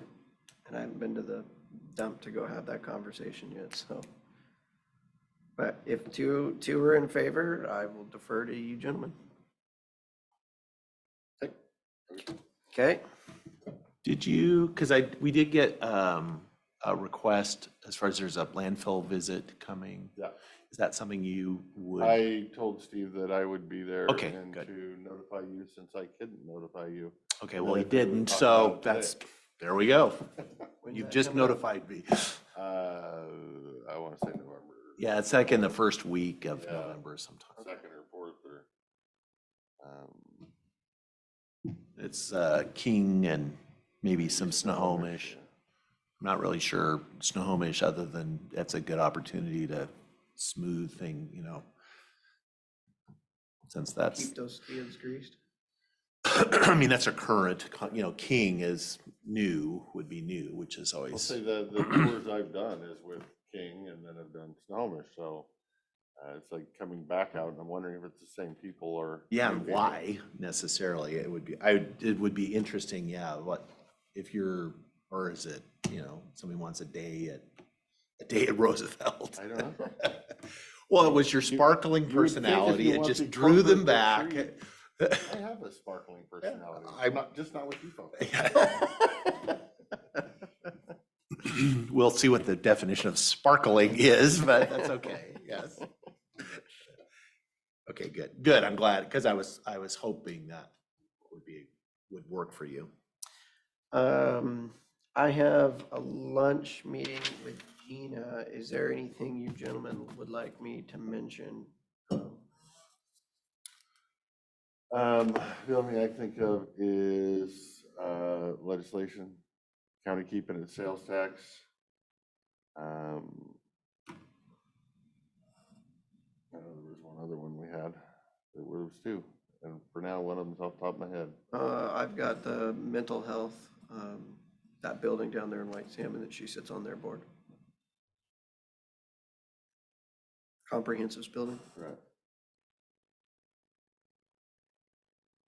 Just trying to figure out what the other one was for. But if you can just put a plug in, I know we sent, the Housing Authority sent the capital budget request for the assisted living, the all three per there, so just, I've heard from Corey and I've heard from Representative Corey and Senator King that they received it, got it, you know, but I have not heard anything yet. And I was going to, I want to say it was like 2.5 million is what the request was for, and that should be, and just reiterate, it looks like that would be the last money, like they could be the last, money. and off we go, because as Anita, we've broken the Anita dam. and Oh, got we her- have? Yes, we have, looks, not officially yet, but it's looking really positive, so How'd you pull that well, because the deputy director was out on a site visit 2 weeks ago. up? Right, And for so, Commerce. for Commerce, so, And said, well, this seems like it makes a lot of a sense. lot of Okay, sense, you'll and what's make the a phone problem? call. Let me, you know, it's like, what do you need help with? And it's like, well, That made that trip fully worth it. yeah, that's what Joel told us yesterday. He said he thinks that business card was a $13.5 million business card is our hope. So it's looking really positive, like it's, the roadblocks we've been invited to move to the next step, so. Really? And we've never got to that No. next step before. No, there's been the giant Anita block, so. Okay. So that's what I've been communicating with Senator King, is that it's, you know, the state could be the last dollar in and you could make the project go. Mhm. Just, What a win. what a win, look at that. Is this with our updated cost estimate? Those are gonna get, I think we actually added extra because it's like we got more funding out of Commerce and it's like the ask didn't go down. And I think that's why, is Oh, that okay. we tried to kind of anticipate, they're gonna update I was at the board meeting yesterday and so we did authorize a little more expenditure to get up, because I said we gotta have updated numbers. If I'm asking, I need to know I'm asking the right number, not, because I hate that when you come back and say, you know, that thing I asked for and you said it was okay, well, now I actually need, 30% more. Right. No, just tell me the truth. Although if it works, if I just 30%, 30%, 30%, next thing you know, you got a brand new building, so. Ooh. That was on budget, Yeah, on it could be, time. yeah. Let's reiterate that. No extra money. So that was a bad example. My bad. Mr. Van Cleve, do you have something? You want to rescue me? Yeah. Here's your gift. Yeah, thank you. Rob Van Cleve, HR and Administrative Services Director. So at the workshop, we discussed the potential reorganization of the solid waste department and revision of descriptions. I'm trying to figure out the timing. The Solid Waste Advisory Committee should be an active participant at least because we'd have to revise parts of the plan to reflect titles and positions. So I'm just asking, as I think through the timeline of whether it comes to the commission first and then the advisory committee, or the advisory committee first and then to the commission with meeting with them in an advisory capacity. I'm just wondering if I have your permission to convene the Solid Waste Advisory Committee and have that discussion with them as I think through the timeline of how this all lays out. That makes sense. I mean, the report talks about, they're an active participant, and this would replace some of their reporting relationships potentially and make some, what I would call minor changes, but changes nonetheless. And so I'm just, as I think through the timeline of what happens first and when, if that includes engaging the Solid Waste Advisory Committee, just want to make sure I have your permission to do so, to discuss that narrow proposed changes. I'm in favor of doing it Hope I'm that way. wording I am this too. The only correctly. logistically check the resolution that formed them, because that's generally a kind of a task, or, when it's the update, the committee gets refreshed Oh, I got you. and Oh, okay. they finish their task. I don't know, their Oh. terms may have. It may not be a standing. I don't Oh, know. that's a good I don't point. know if it is. I mean, we can make it so. That's a good but, point. Just check the resolution Okay. and see. I will, Because I thank know you. from the last time and the previous time, we had to refresh the committee because they had been disbanded because they finished their work of updating the plan, so. Okay, yeah, and I'm still trying to determine to the level of engagement. Is it just act and advise or? Yes, So, yes, okay. That's always going to be my answer to always. Any committee is. Okay. Oh, Okay, all right, thank you. I appreciate right. that. Thank you, sir. Do we have anything else for the agenda, gentlemen? No, I think I'm good then. If you're ready for a motion, Mr. Chair, I would make a motion to recess the board meeting until 1 o'clock. I would second the motion. There's a motion and a second to recess until 1 o'clock. All those in favor signify by saying aye. Aye. Aye, motion carries. Thank you all, and we'll see everyone at 1 o'clock.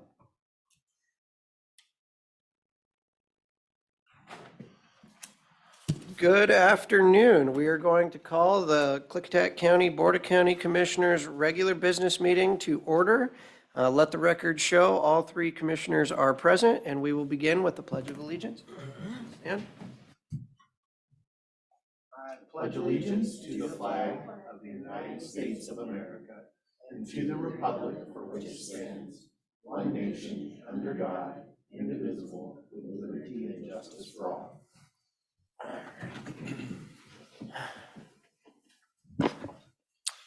Mr. Chairman, I move that we approve the business agenda with one add-on under bid openings at 1:30. Request for proposals for an electric healthcare record system for Klickitat County Crisis and Behavioral Health Services. Proposals scheduled to be open last week. No proposals were received at the designated address, but 2 were found in the Public Health Department, noting that they were received prior to the deadline. And the resolutions in the matter rescinding resolutions establishing outdoor burning restrictions within the unincorporated areas of Klickitat County, burn ban zones 3, burn ban zone 2, and burn ban zone 1. I'll second the motion. There's a motion and a second to approve the amended business agenda. All those in favor signify by saying aye. Aye. Aye, motion carries. Next, we're going to move into Our favorite time of the day, citizen comment. Comments will be limited to 3 minutes per individual. After everyone has had a chance to give their say, the commissioners will respond if they so deem. We will begin, as always, in the room. Is there anybody who would like to provide public comment? Oh, Candy, you may go first. No, no, no. And make sure, as always, please only provide public comment for hearings or meetings that are not on the agenda. Thank you, ma'am. Would you like us to open this now? Would you like us to open this now? Would you like us to open these now? No. Okay.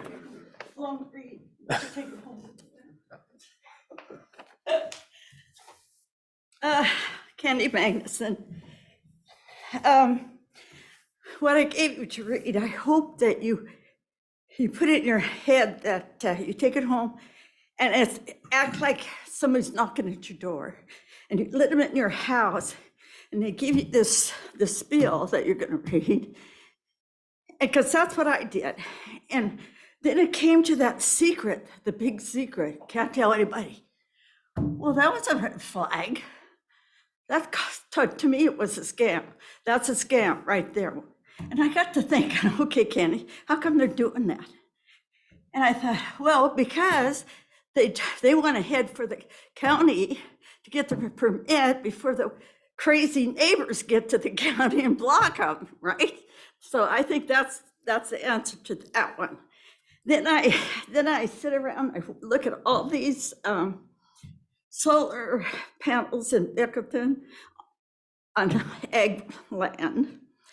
And this is a question going to be for you guys.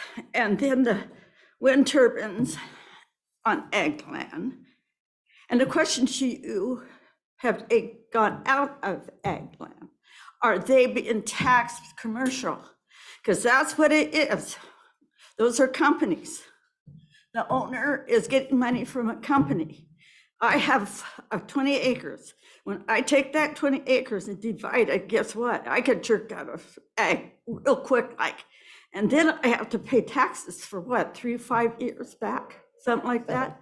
So I'm thinking the county is losing money, at least 50%, if not more, if it's still in ag land. So that's your question. Thanks. Thank you, Ms. Magnuson. Next, we will go online. Is there anyone who would like to provide public comment? Gabrielle Gilbert. Hi. This week, I'm getting confirmation from the mayor of White Salmon about a childcare forum that is being organized to discuss childcare needs and the desert that we live in this county, throughout the county. I extend, once I get this final date, to the county commissioners to attend. I'll also be reaching out to the state representatives, Representative Chris Corey and Representative Gina Mossbrucker. And this is a forum for community members in the city and the county to speak about their childcare needs. It is imperative that the county and that government for the county and the local municipalities and the city municipalities understand that childcare is infrastructure. Childcare is an economic issue. It is how you support businesses that you proclaim to care about and support. It is about families. It is about children. It is about all of those issues thriving. And it is absolutely infrastructure, and it needs to be addressed in that way, which is why it needs to show up in the economic plan that the county wrote a few years back. It needs to show up in that economic development plan. It needs to show up in your ordinances and in your mission statements for the community. You also have a committee for childcare. You have to show up to those meetings. And there has been a deficit in the commissioners showing up to those meetings in the last few months. And when you avoid that commitment, you tell a community that this is not on your priority list, and childcare has needed to be on the priority list for generations. And it is time for everybody to put skin in the game between local municipalities, county municipalities, and the state. And so those are the conversations that need to be had. And I look forward to the commissioners attending the forum and the meetings that will come out of that forum with the state representatives. Thank you for your time, and I appreciate that you gave my time to speak. Thank you, Ms. Gilbert. Okay, next up, we have in the room. Your hand was up. All right. Well, I'm just here to report. In the planning department last week, we did something on our own, not county time. I ended up using a little bit of vacation time. We took over the community kitchen at the Methodist Church, the community meal site, and we served 75 meals of spaghetti last Wednesday night. And the community committee for this, they have every third Wednesday of the month available. So the planning department on our own, and I'm hoping, that's why I'm here, hoping to recruit some other county departments who might want to be part of the team making the meal on the third Wednesday of the month. We made spaghetti, French bread, or I guess Italian bread, sorry, salad, and all, cookie. Well, some of the stuff was already provided, but we did great. We served 75 meals. We never want to see spaghetti again, at least for another month, but it was a lot of fun, and it was a good bonding thing, and I think that would be a neat thing if we can encourage some other departments to get involved and maybe help us out. And then what I'm suggesting when we go to our holiday meal potluck thing that the county has, we typically try to seek donations to something. And maybe this year we could all be donating items, spaghetti dinner items that are shelf stable and could be around for a while to provide our meals on the third Wednesday of the month to the community. And it's a neat setup. It's highly organized, and we just need people to be there and to cook and volunteer. Who makes the sauce? Well, it was a combined effort by the planning department. No, actually, the community soup kitchen, it's at the United Methodist Church, and I'm an active member of, but it's actually a community organization, and they get quite a few donations of funds and supply, food sort of things. So actually, we started with like 5 big containers of tomato paste. Oh, and the ratio of tomato paste to water to make like a tomato sauce is 1:1. So then you have all your Italian seasoning and stuff that you add. And I had actually browned the hamburger the day before, so that was a little easier. And the cookies were store-bought, and the salad, well, it was salad mix. And the bread, all we had to do was melt the butter and sprinkle the garlic stuff. So it was quite a process, because at first we thought we had way too much spaghetti, and we had like 60 meals, and they're all served to go. So no, since COVID, they're all to-go meals. People, basically what happens, the lower level of the Methodist Church, there's a lower door in the lower parking lot. And a couple of us go out with the clipboard and we take orders basically, and a person can pick up to 5 meals per their family or whatever. And then in the meantime, you have a couple others in the kitchen because the food's already prepared, hopefully. And, filling the to-go boxes, and kind of one of us ran back and forth, one of us took orders. And then we ran out of spaghetti noodles, but we had lots of sauce. So there's no way to quickly boil spaghetti noodles other than watching them and being patient. But basically you serve the meals between 5:30 and 6 p.m. And anybody should contact you.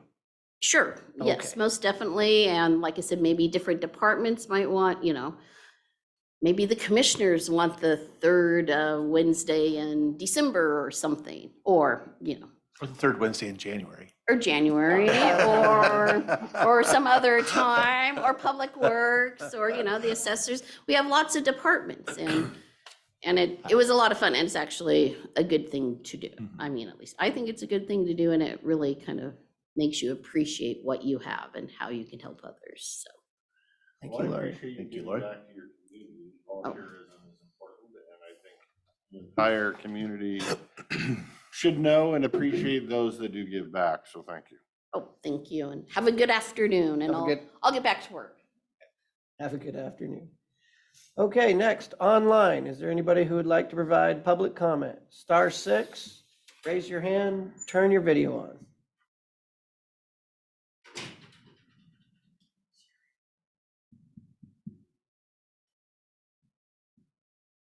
Sherry?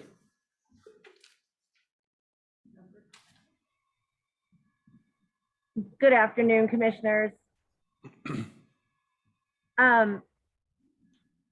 Thanks to the recording of your Tuesday meetings on Zoom, I was able to view the comments that were made last Tuesday on the 18th in public comment period time. And it's brought me to great concern to what's going on with our county at this time.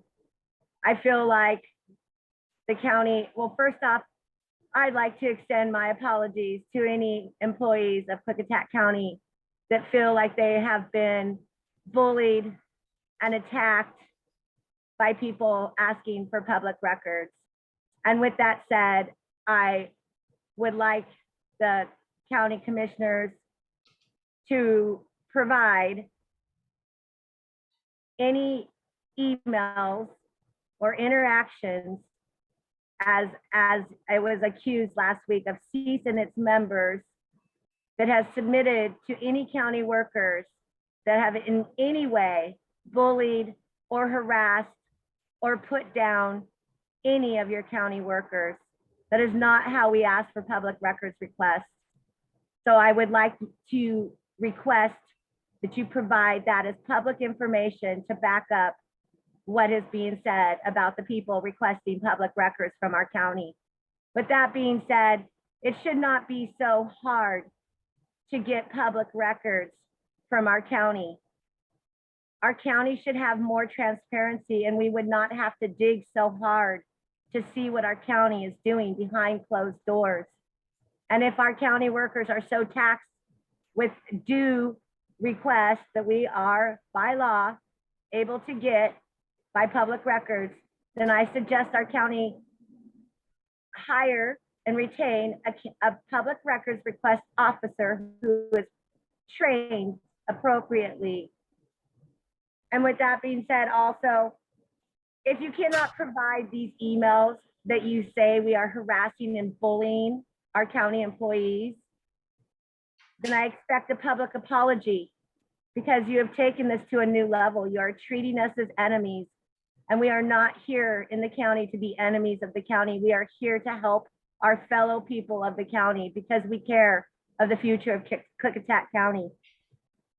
And I ask not only to provide these emails that you say are bullying, but to also inform the people what processes you say you're going to change that will negatively affect 99.99% of the constituents. What is that you speak of? And with that being said, I don't think that you'll come up with any bullying. We have been completely kind. We just are asking for public records. And if there's any bullying being done, it's people who flip people off with the finger, who make slanderous remarks, and who attack Native American women, Indian women in the parking lot, telling them they can't park there. So let's change the way we're handling our business in Klickitat County and stop with this nonsense. Thank you.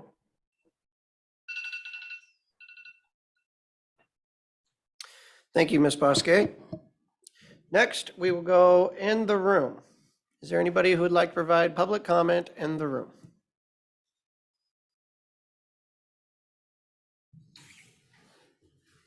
Greg Wagner with Cease. 2011, you had a marijuana moratorium, had a public hearing. It was reviewed by the Planning Commission. Marijuana was banned from the county. 2021, we had a solar moratorium and a public hearing. It didn't go before the Planning Commission. Citizens testified, the majority of them wanted solar ordinances, and they were ignored. The commissioners want total control, and to control the outcome, and they rescinded the moratorium without any findings of facts. 2022 sales tax increase, had a public hearing. Citizens testified against the increase. The citizens were ignored. The commissioners raised the sales tax. 2022 noxious weed fee, public hearing. Citizens testified against the increase. Citizens were ignored.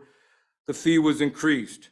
Today, there will be a decommissioning public hearing, another opportunity for our public servants, the commissioners, to ignore the citizens, and you'll probably take advantage of it and pass the decommissioning plan. We have been told to trust the enshrined process, keep it local for better control. We hold public hearings so citizens can be heard. The citizens speak, but we're not listened to. We are ignored. So we can't trust the process. You have failed to do what we ask. You are public servants paid by the citizens, but you do not represent the citizens.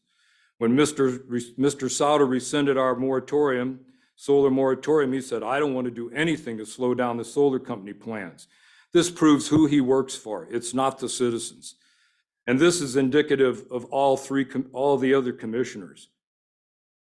When will you start serving the citizens and not the corporations? We want you to work for us instead of against us.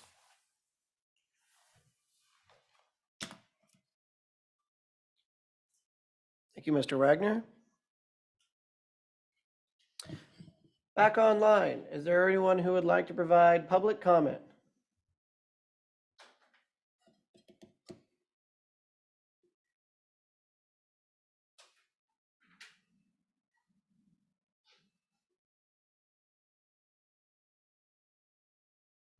*6, raise your hand, turn your video on.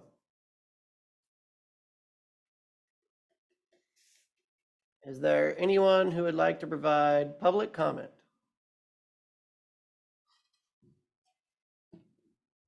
In the room or online?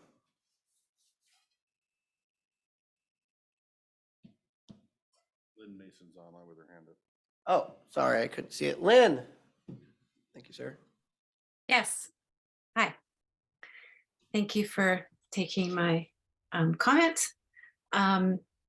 So I asked this question before, and Commissioner Christopher was kind enough to explain it to me. But and the question was, there was a $600,000 grant that came from, I believe, the state for an animal shelter. And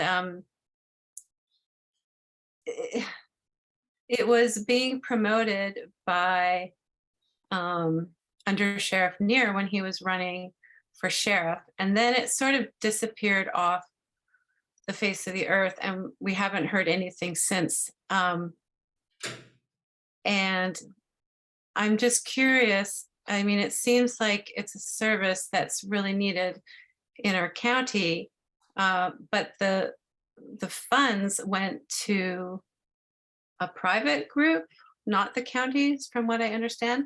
So I'm just curious if you know anything about that, who actually applied for those funds and where are they? And is there anything happening with that? Thank you.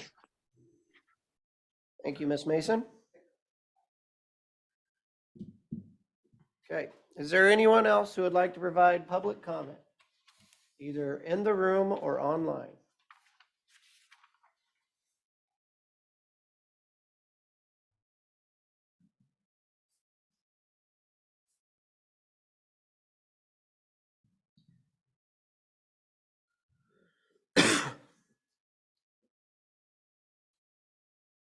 Is there anyone else who would like to provide public comment in the room or online?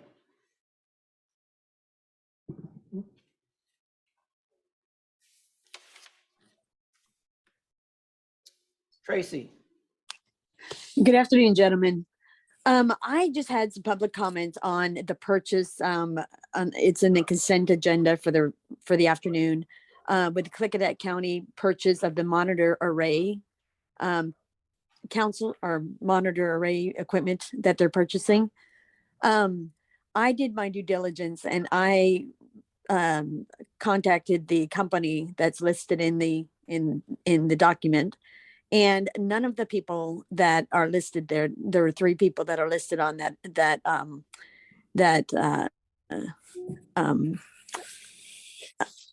oh gosh, I'm losing my words. They were listed on that agreement or that contract, and none of them are working for that company anymore. And then I also wonder with text to 911, with the dispatch being so low on people, why are we adding more to their plate? You know, the text to 911 is still really new, and nobody knows if it's going to work or not. So why is Klickitat County got to be the first one out to get the service? And then the last thing I have to say is the $28,000 grant that they're asking to put towards the employees. Why don't you guys put it towards making sure that you don't have Chinese telecommunications in your services? You know, I know some of the fire departments use OnePlus phones, which is a Chinese phone. And I know that dispatch has made all 15 fire departments part of their radio communication service, of course. And I think it'd be really good for the commissioners to make a stand on national security and make sure that all those not accepted communications are not in your systems. Does that make sense? So that's all I have. It's FAR 889 if you want more information. Thank you. Thank you, Ms. Tracy.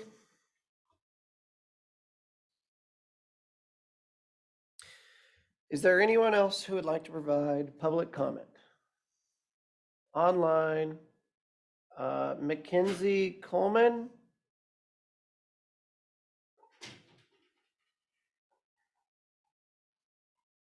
Or Andres? I can't see it from here. Mackenzie Coleman or Andres? Would you like to provide public comment? If you're trying to speak, we cannot hear you, but I'm not seeing the mic moving.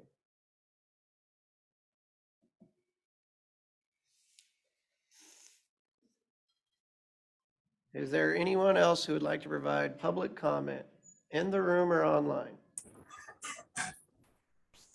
Tara?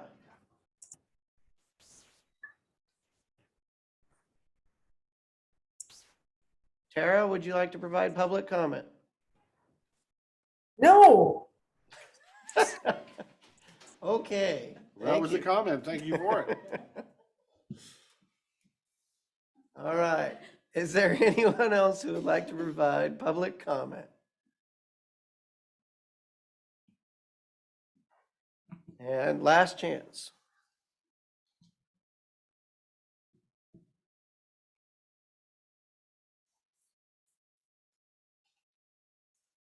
Okay. Would either of my seatmates like to respond to any of the public comment from today? Commissioner Shaw? I'll take a stab at a couple of them anyway. Ms. Magnuson, as far as on the tax thing, first, I mean, the assessor is the one this is really her area of expertise. Well, I guess But I'll give you my as far as I understand it, as far as the tax situation on the ones with the wind projects on them, they are still, if they were enrolled in ag, they're still in ag because the underlying use, I don't know if they carve out the little area that's where the tower site is taken out of it. My understanding is the solar, no, it is removed by the putting it on there, putting a solar farm on there renders the land cannot be used for agricultural purposes. It has to come out of the ag zoning. The 7 years of back taxes and penalties and all that has to be paid and is being paid as far as and as I understand it, most of the agreements, the landowner is not paying those. The company that's doing the leasing is paying the back taxes because that was a concern earlier before. But again, that's as a commissioner, if you want the details, because there probably is some nuances to it. But that's what I've been told anyway, that the solar farms, they can't stay in the ag program because they can't, there's no agricultural activity can take place with the farms there.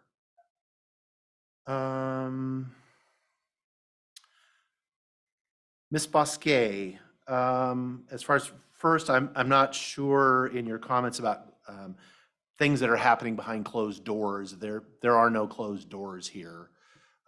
But I think some of the confusion or the frustration is that we keep using the terms about public records requests. And when I was talking about the 99%, things that will change potentially, is that we have had a history, it has been our culture in this county as far as since before I was a commissioner, is that we tell our staff to be helpful, to try to get people the information they're looking for. That is not the same as a public records request. A public records request is an official requirement as far as information. That is literally, you ask for, I have this piece of paper and you want it, you are certainly entitled to it and you can make the request and I have to give it to you. That's a public records request. If you ask me general questions about a host of things, that's not a public records request. That is information. We have always historically tried to provide that information. And I think that's what I'm talking about, is that we're not required to do that. We are required to comply with the Public Records Act. We are not required to provide just general information that when citizens come in and ask for it, would be a sad day if we can't do that anymore. But that's the thing that I was talking about, because I was the one that talked about the 99%, things changing.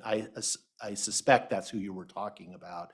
That's the part that I don't want to see, but I'm afraid that's where we're, just because of the workload, it's not fulfilling official public records requests. We have to do that.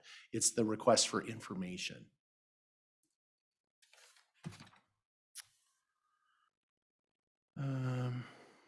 I'll defer. Yeah, that's all I'll leave some time. Commissioner Christopher. I guess I'll do one to Lynn Mason. I was kind of hoping one of my seatmates would answer since you've already heard from me, but the grant for the animal shelter, I have no idea who started it, where it came from, how it originated. This Board of County Commissioners is the county. This Board of County Commissioners is the only people that can speak for the county. And it is my understanding that it was never brought up or asked for by this Board of County Commissioners. What private group the funding went to, I don't know, because it wasn't asked for or facilitated by us, and I don't know who's doing it or what groups of volunteers are in it. That's a totally separate thing that was kind of out there whilst, like you said, somebody was running a campaign, and now when they're not running the campaign, it's kind of not out there anymore. That's all I really know about it. We don't get board updates on it because, again, it is not a county project. So that's all I know on that issue. And that's all I have.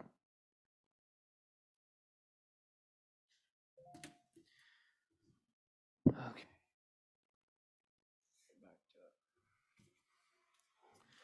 Candy. It's not the zoning is zoned agriculture, it's the current use program. And so that's the use of the property. And so whenever somebody changes that use and it's no longer agriculture, they have to pay the 7 years back taxes plus interest on that.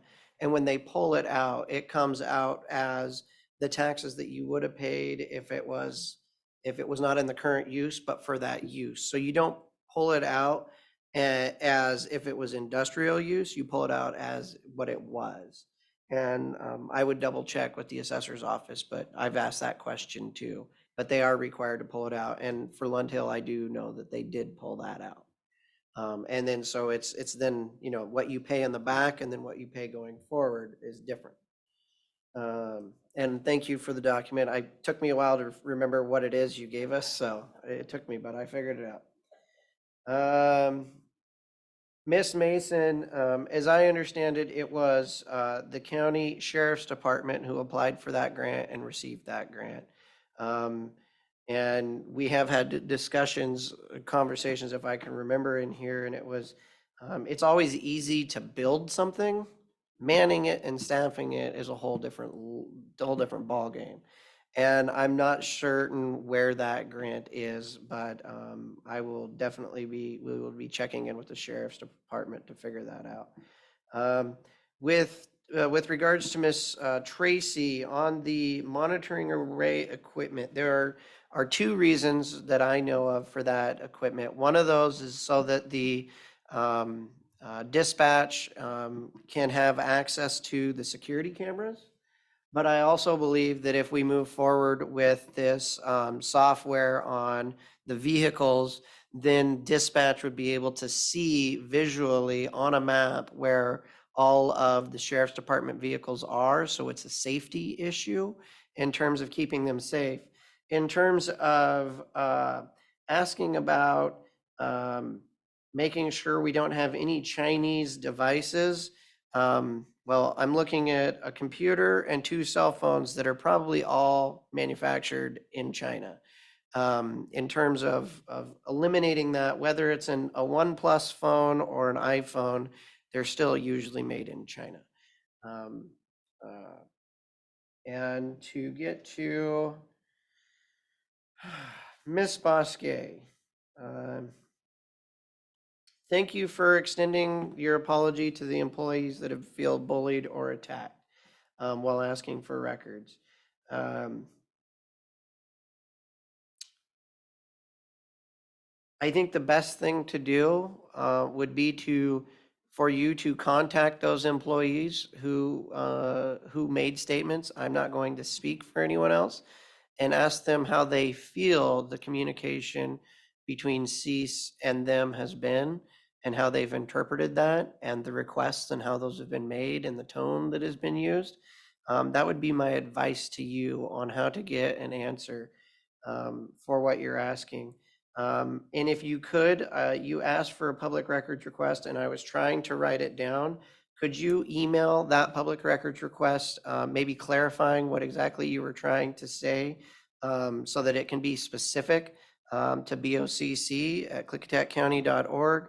Because what I wrote down, it was kind of convoluted. And I can tell you that, yes, these public records requests do take a lot of time that is also used on all their other functions. I know right now we have one public records request that's going through that is of all emails, ... that's upwards of 1,500 to 3,000 pages long. I think it's 3,000 pages long total, 1,500 pages for one person. When we respond to these public records requests, we are required to go through every one of these emails to ensure that we're not releasing any information that is not applicable to be released. So you have to think about that. 1,500 or 3,000 emails is a lot of pages to go through.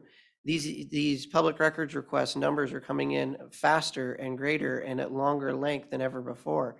At some point, you're going to be it could be 6 months out before you can get to the last one because of how many requests have been put forward.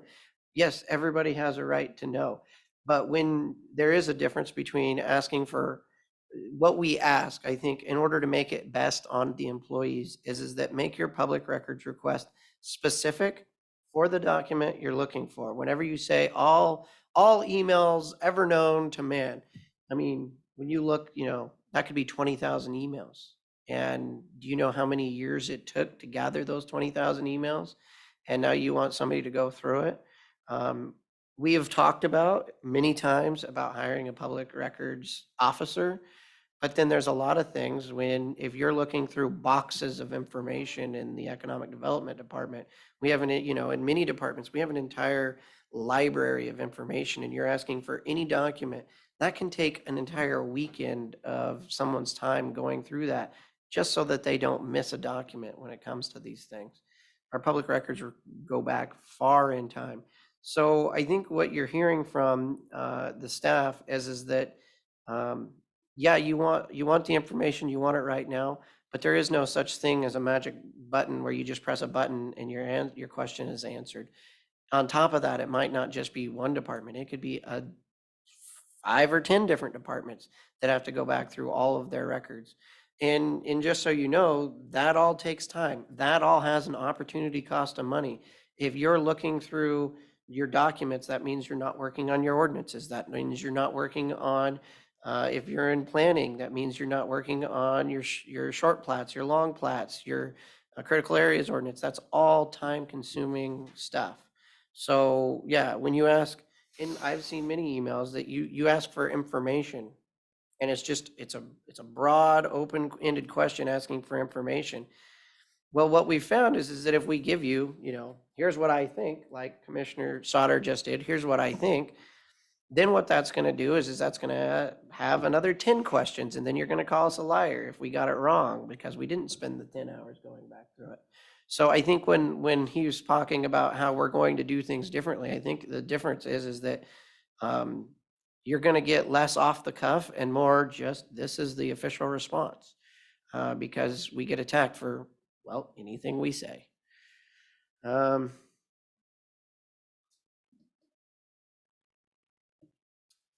And to Mr. Wagner, you say the citizens said no to noxious weeds, that you didn't want to raise it. The citizens said this. Do you speak for the entire citizens of the county, sir? Talking about the ones that showed up at the public hearings. Sure. And does everybody show up at public hearings?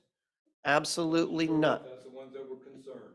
And those people can be concerned. But my job up here is to not represent just the people who show up. That's also known as the squeaky wheel gets the grease, and that's it. Our job is to represent all 23,000 people in Klickitat County. When it comes to the noxious weeds and saying you don't support that, or, well, anything we do, you don't seem to support. But when it comes to that is a department that is solely, we can only spend the money that department brings in. And he made a very clear case that costs for Roundup and everything else have went up significantly. And so what you're asking for him to do is do much less around the county when we all know what the noxious weed situation is in the county. Maybe not on your 2 acres, but when we look at all of our county roads and everything else, he needs that money because costs are going up everywhere, okay? And just because we don't do what you want does not mean we're not representing the county at large. And I have multiple emails, even recently, where you say we're not doing what the citizens want. How do you No, know what the other citizens want? Can you read their minds? I talk to people every day, sir. They Okay. should come in here and talk then.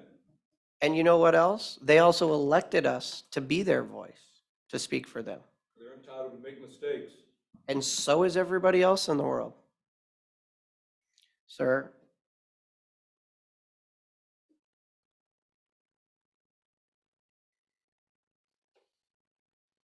And yeah, we raised the sales tax. And yeah, we have a 4-inch binder of a budget. And yeah, we have to make tough decisions. We just don't get to stand on our pulpit and say, we don't like this, we don't like that. People elect us in order to make the hard decisions, in order to keep this entire county operating. Why don't you make the hard decision on solar ordinances? Point Well, of order, Mr. Chairman. thank you, sir. What was that? Point of order. Hey, you're out of order all the time. What I'm saying, sir, is that you heard very clearly last week from the staff in this building that we care greatly about, that are having a hard time with how you interact with them.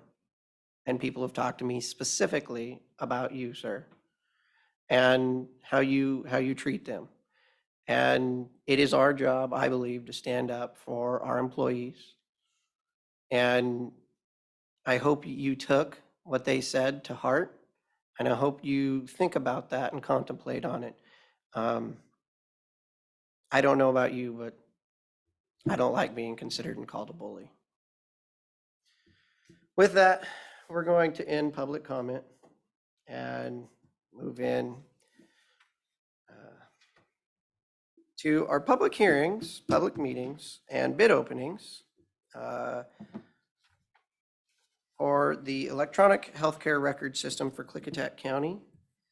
And before we start opening, is this gonna, do you want this to come back to you or to go to IT?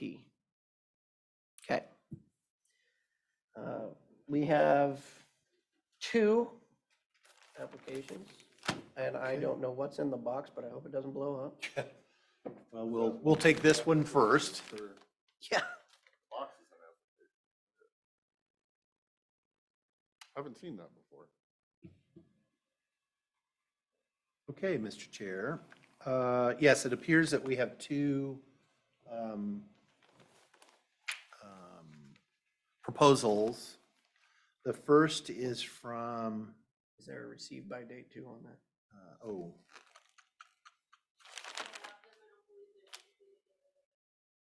They're both, They they're were both, both, okay. okay. Okay. So let the record show they were both received on time. They just got transferred to the wrong place. Okay, the first one, actually, I'm gonna open it and then I'll give it came from Thousand Oaks, California, but I'll get your name here in a second.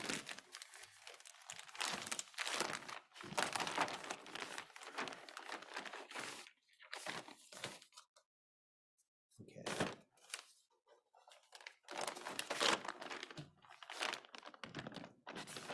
No, these are all copies. Okay, copy 1.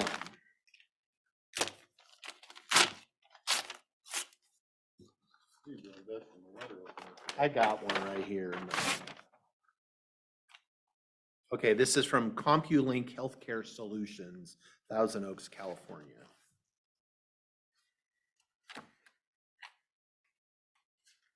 And as these are just proposals,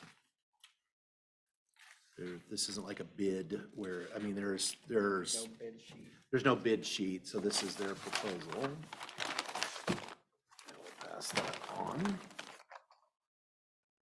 Our next one is quite a large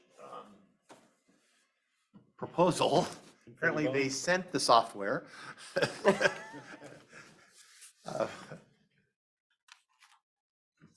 see, here's my, no, I got it. I got it right here.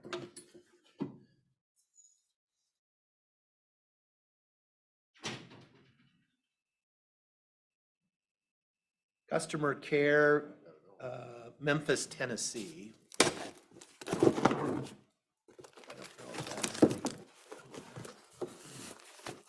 it's like Christmas morning.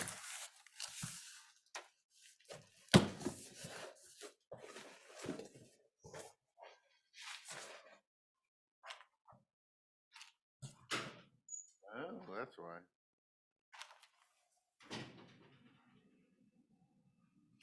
This is actually from Athena One Integrated Systems.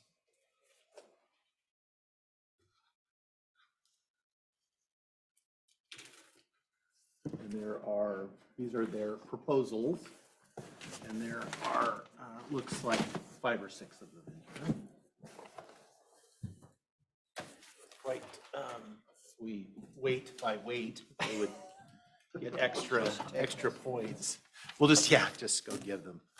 Mr. Chair, I would make a motion to return these proposals to the Health Director for a review and a recommendation. I would second the motion. There is a motion and a second to return these to the Health Department for review and recommendation.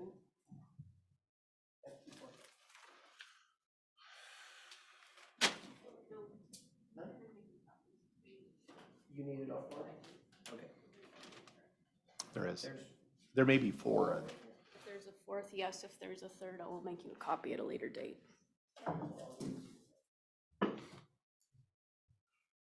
I assume I'm next, I guess.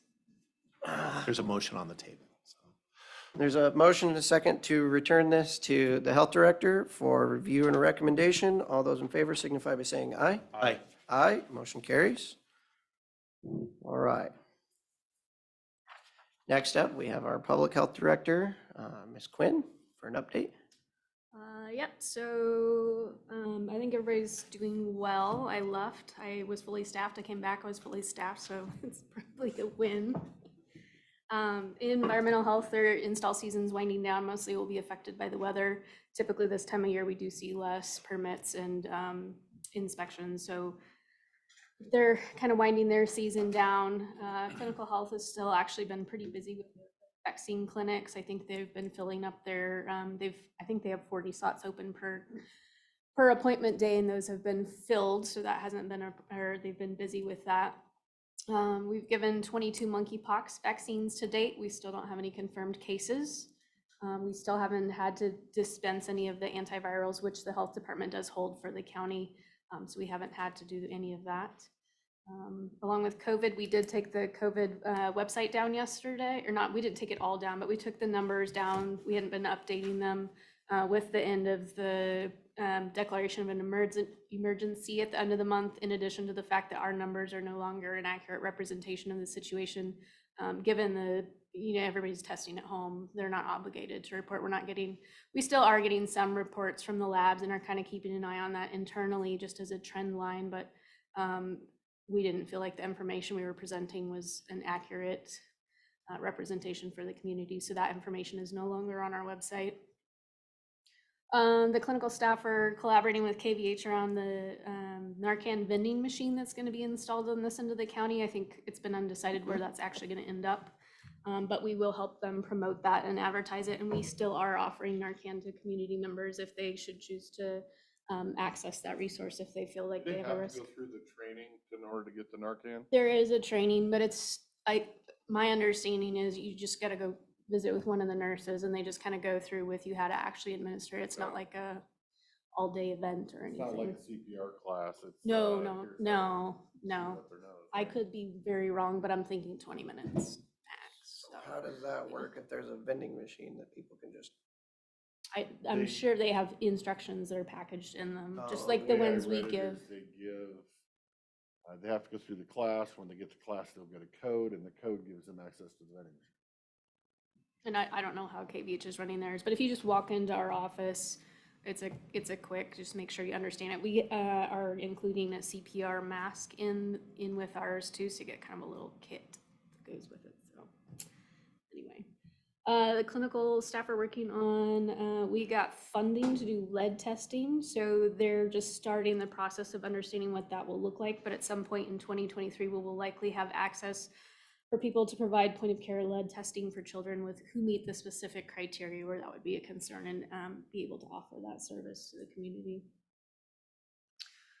Administrative health, we are still looking for a health officer. We have 2 applicants. They are from out of the area. I think one's from Wisconsin and is not interested in relocating. The other one is from Eastern Oregon. I've been working with the state. I have been counseled that if I don't figure this out, that a health officer will be provided for us, and that is something that we should not go there. So to Thursday, I'm meeting with someone to get a salary survey. One of the feedback that I think we've already talked about was that the rate that we've advertised is not the going rate. So to get the information from salary surveys from other counties to understand if our rate is at least in the ballpark of what other places are offering. So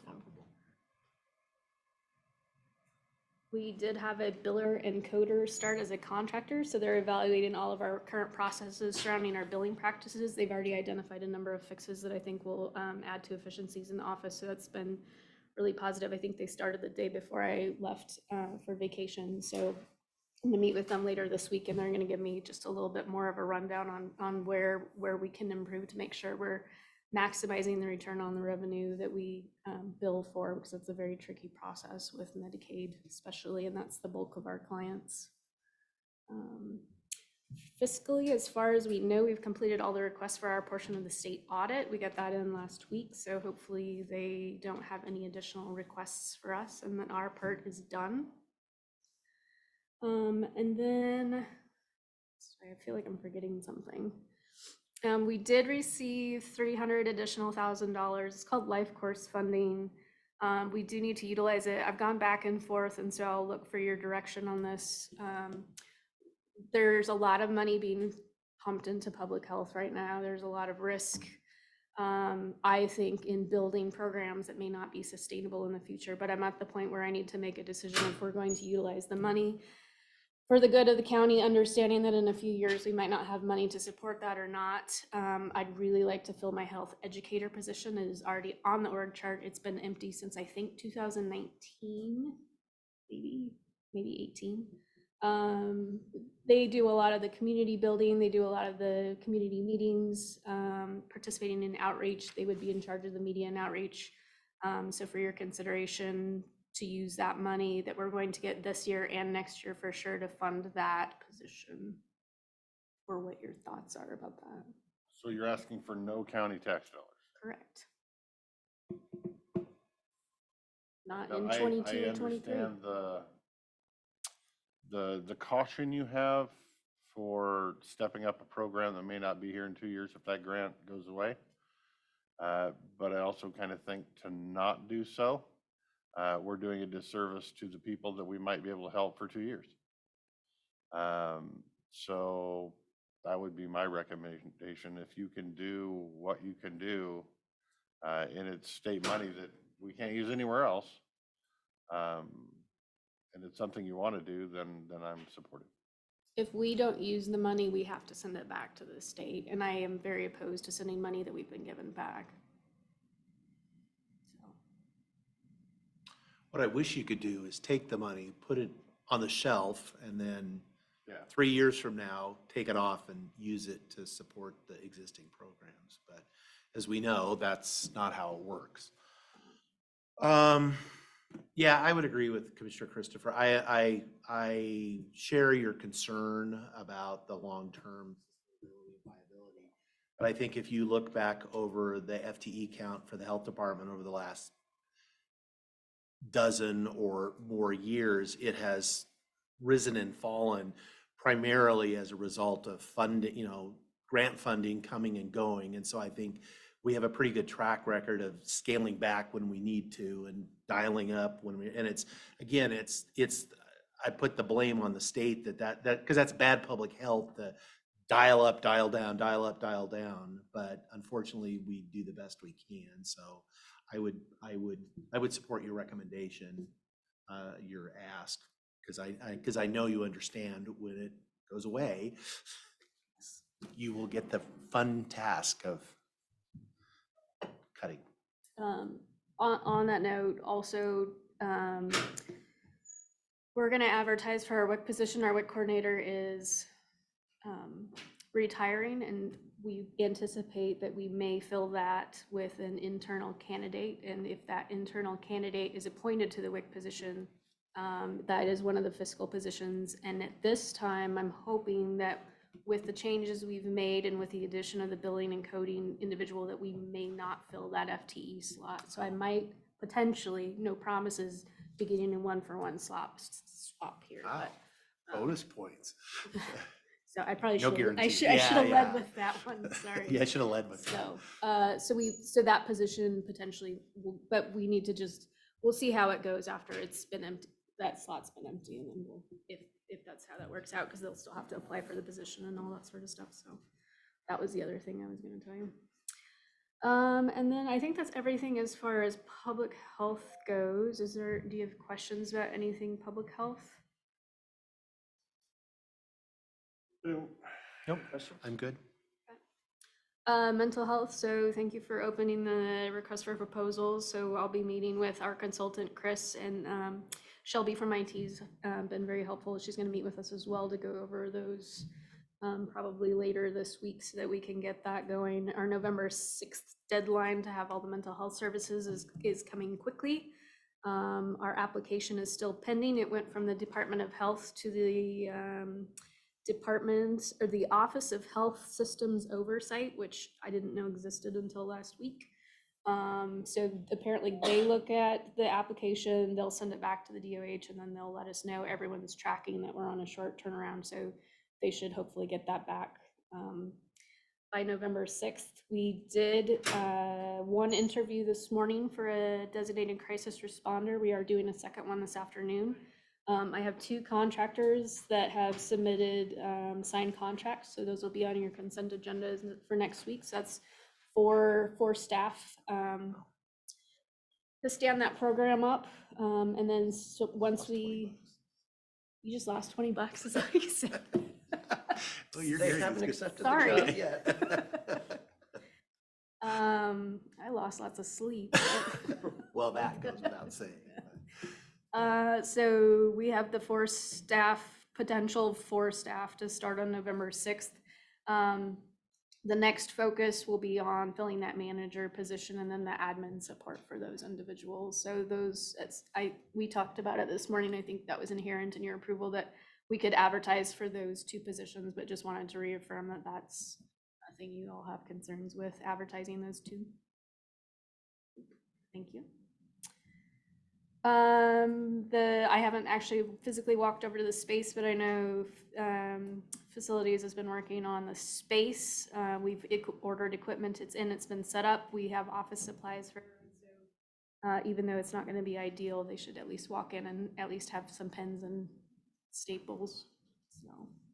So also on the consent agenda next week will be the resolution appointing Klickitat County as the crisis provider and revoking Skamania County's designation that you did in August. So Have we heard from the state? we have not. We're just gonna revoke it even though we. Well, I mean, I'll put some thought Pending. into that. Yeah. But it likely will have to be on the agenda with Lee for the deadline before I Right. finally answer, but we'll communicate that for sure. Otherwise, I think that's all I had. for And today. how far are we out from needing to call in some big guns to get the state to give us our answer before the 7th? Yesterday would have been good. Oh. Like anytime. Okay. We need that approval. They know we're on a short timeline, and I'm sure they need to do their due diligence, but any pressure and support I wouldn't turn down ever on that point. So, anyway. Get in touch with me after today and maybe we'll try to game plan to who to contact and when. I had lunch with Gina Mossbrucker, and so we might be able to get her to call too and push. Sounds good. Anything else? Back to the health officer, when is our current, I mean, I know she's kind of extended, but I assume that has an expiration, or we're past the expiration. We're past but- the expiration. She's working with us. She understands the implications because if she isn't helping us, the state's going to assign us someone, and she understands the implications of that and has been very gracious in essentially bailing us out because I can't. I mean, she obviously understands we're attempting to. Yes, yeah, no, I've been in touch with Okay, her. good. Very gracious about that, but I just can't reiterate enough how much we do not want the state in our health department. And so the people from out of state, are they eligible to be a health officer in Washington State, or do they have to take tests? or They have anything? to have a Washington State medical license and a master's in public health. So, Or do they have that? one I think did, one did not. I mean, certainly that's something you could apply for and get, they're in good standing in their own state. Like it might take a couple of months, but Right. Well, I don't want a couple of months in the state then coming in on us, so. Okay, all right. Thank you for the update. yes, thank you. Don't throw your back out. Yeah. Yeah. Okay, next up, we have our WSU Extension Director, Hannah Brooks. I'm glad to have the opportunity to come back in. I have some updates for all of you. Thank you. Some positive news to share. Thank you.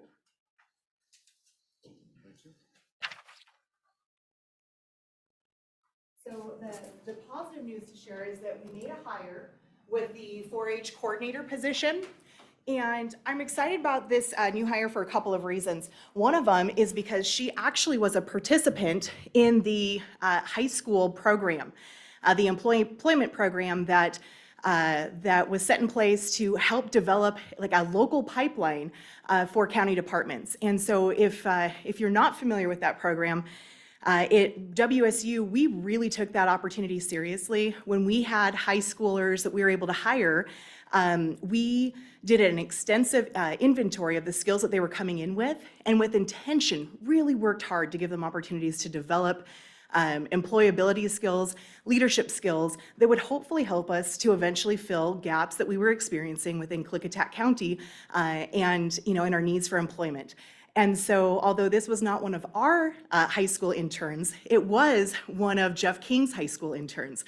And so we know that he did a good job of investing time to develop the skills of a local youth who wanted to go off to college. She's a graduate of Boise State and has come back, wants to be in Goldendale, and has the skills that we believe we need to be able to make that hire. So we're excited to share that. So hired a Goldendale girl, and she's a past 4-H member herself, actually a member of Erica's 4-H club, and we do believe she's going to be able to help get us on the right path, the right track, and just really excited to see that high school internship program serving its desired purpose as described to me by past commissioners. Along those lines, she, as a recent graduate, we were able to make a successful. You get us like 10 more, that would be. Man. Yeah. Then it will be really successful. Yes, well, but it's always nice to know that your investments and the ideas that you have, that they're working, and that was a good investment. And I'm lucky to be able to put that program to practice, both in having the high school interns myself.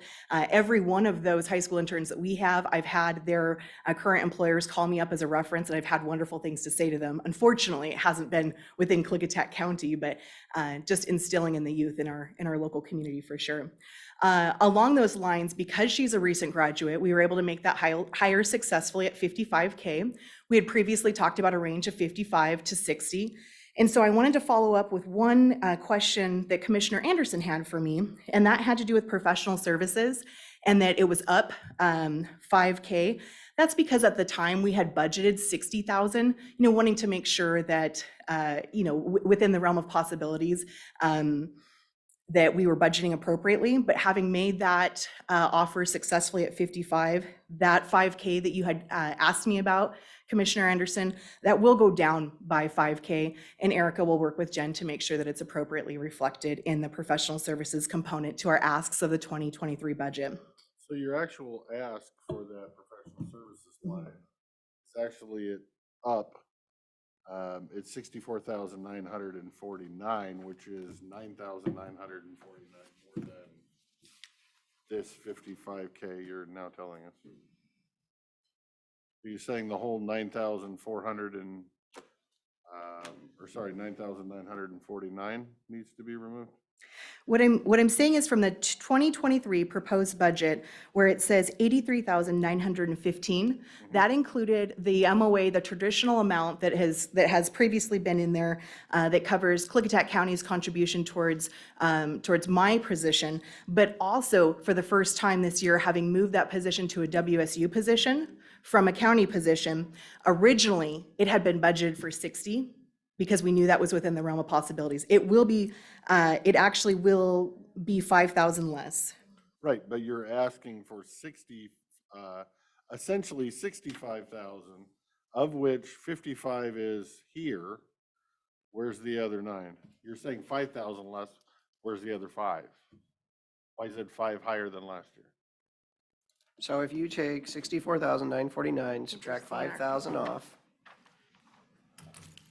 you still have an extra $5,000. So what you're saying is that I think what you're trying to say is your position's wages went up a certain amount, and that amount gets factored into that, correct? Yeah, that my position gets factored in as to the MOA. Do you understand what that? So Jen just explained that to me, so hopefully I can answer your question. Okay, so what she's talking about is the 64,949. That was the difference from what we were asking from last year to this year. So Explain 55,000 of I it. can explain that 55. WSU always increases by a couple hundred. So Hannah's contribution to that the county will pay for her MOA is 19,132. So then when you add that to Harley's wage of the 55,000, that comes out to 78,915. So from our proposed ask of the 83,915, we are $5,000 less since we offered it at the 55,000 instead of 60. So those two numbers are just her adjustment, or might as well call it a pay adjustment, to her MOA and the new person's MOA. Correct. 55. So you have that number of 78,915 that you can update your. I book will, with. Wait. I will work with I'm her. coming up with 74,132 Okay, so you need to take 19,132 plus 55,000. plus 55 equals 78,915. Actually, he's right at 74.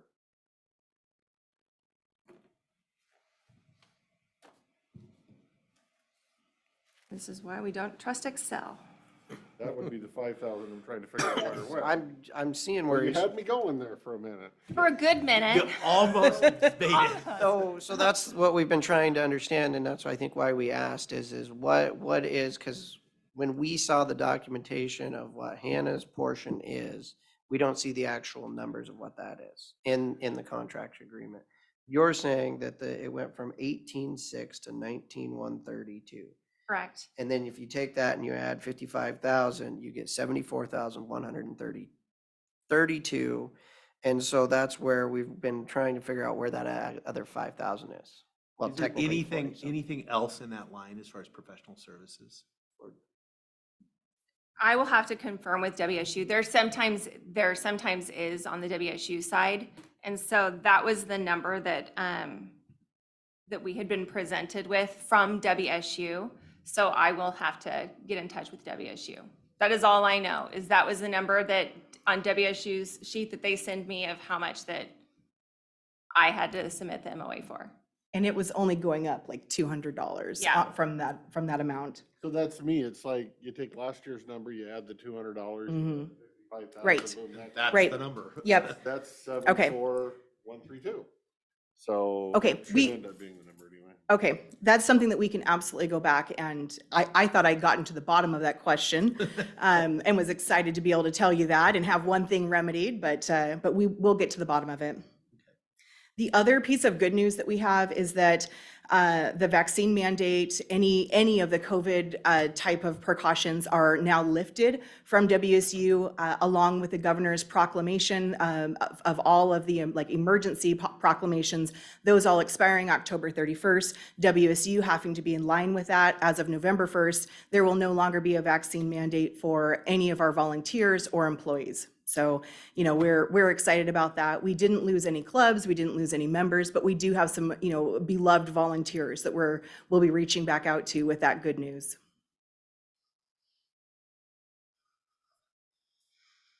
There was also a question last time just for, wanting to gain a little bit more insight around what it would look like if we were to bring that office manager position. And so we really tried to crunch these numbers.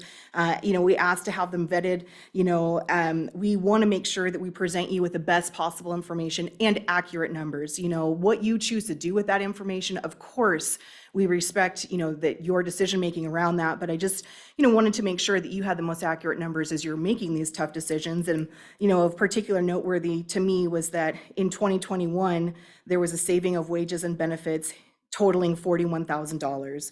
In 2022, through the end of September, there's a savings of $112,000.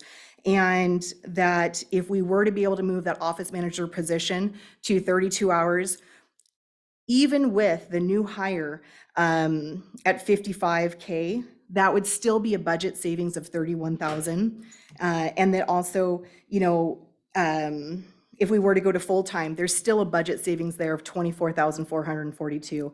And if you combine, like, let's say that we go to moving that office manager to 32 hours a week, the total savings from 21 and 22, even if we moved the office manager position to 32 hours, there's still a savings of $73,346.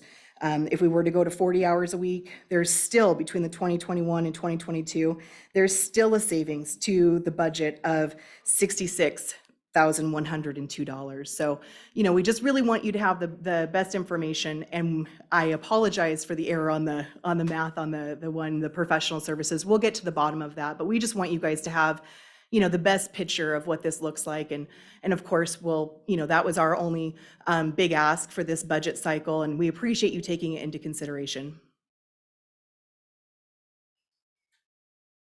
There may have been other questions which led you to asking me back here today. And so of course, I want to make sure to answer any questions that I can for you.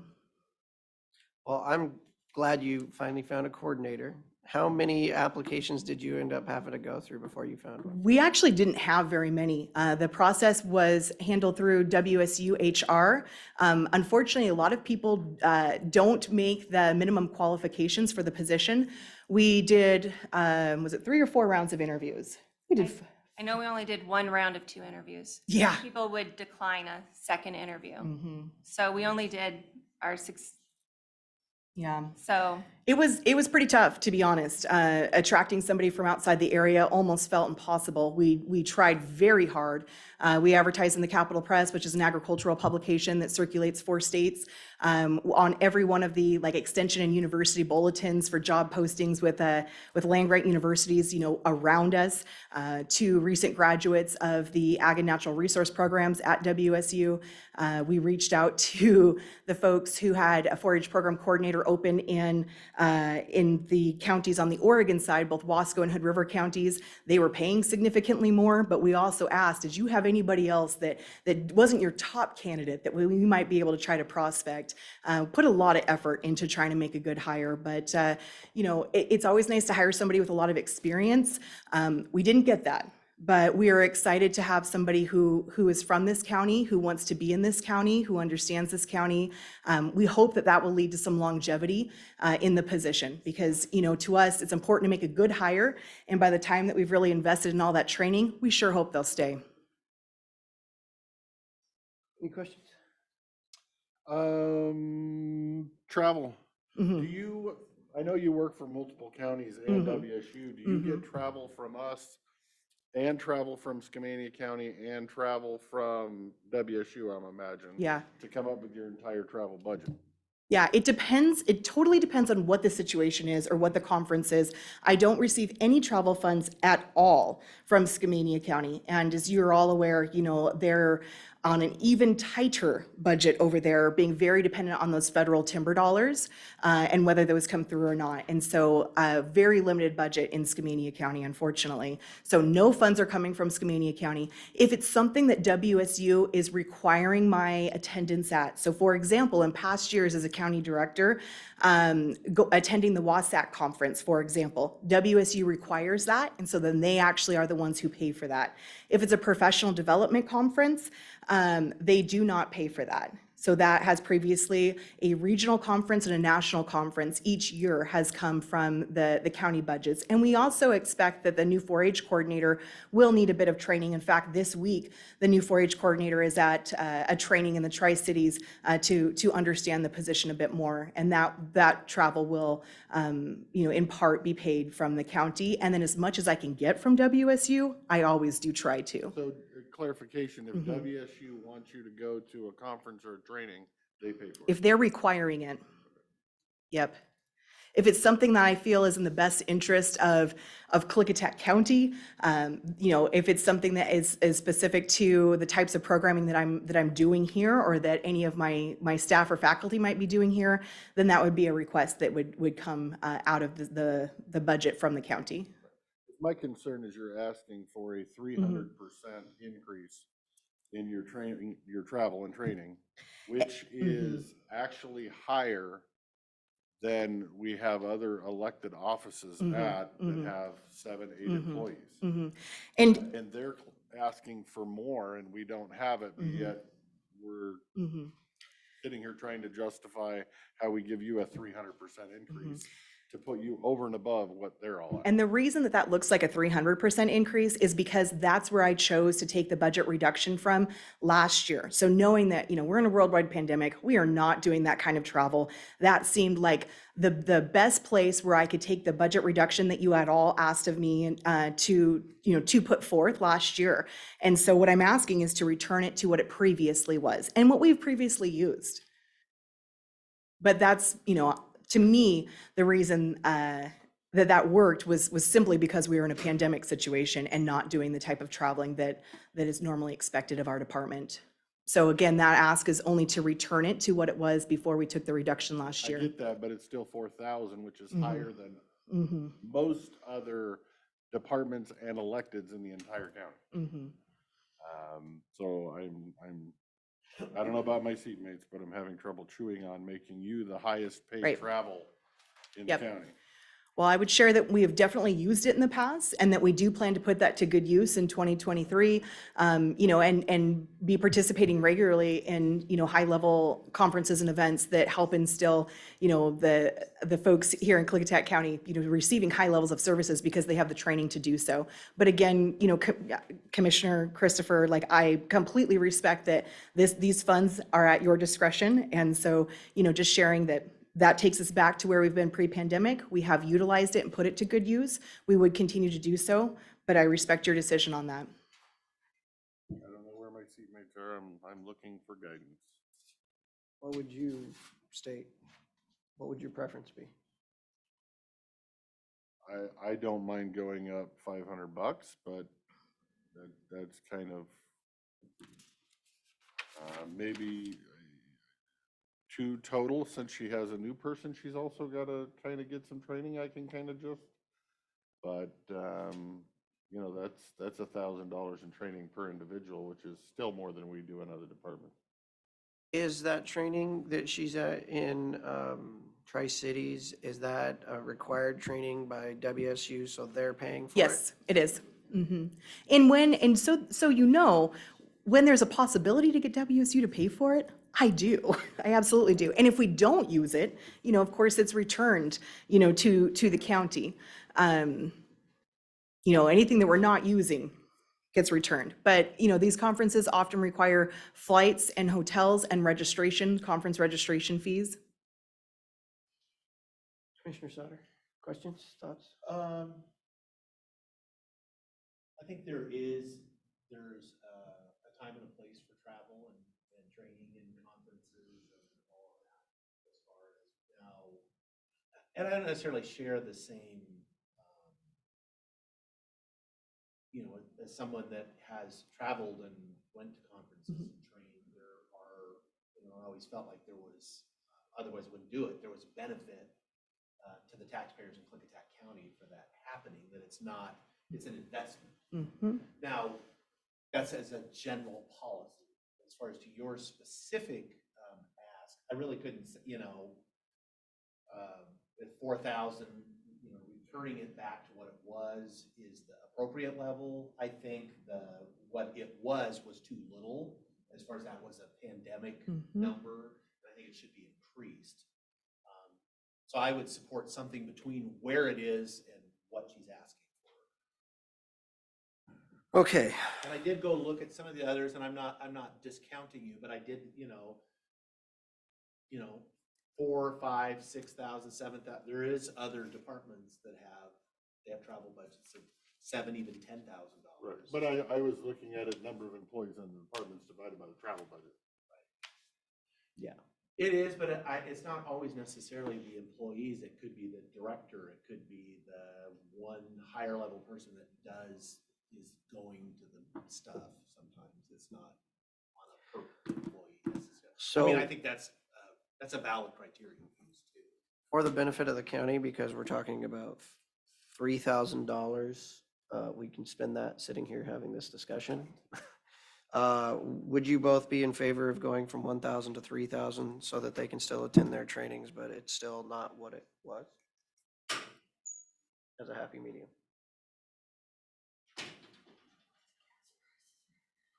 Well, the difference between 1 and 4 is a happy medium of 3, but I mean, yeah, that's your but your return math. it if you don't. 25, I could be a happy medium. 3, not a Yeah. happy medium. And also just a reminder that, you know, even this year alone, $139,000 has been saved from our budget.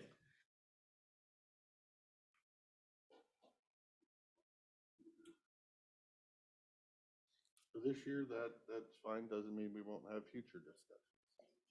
So you're good for That's 3 for Jen? ended. Okay.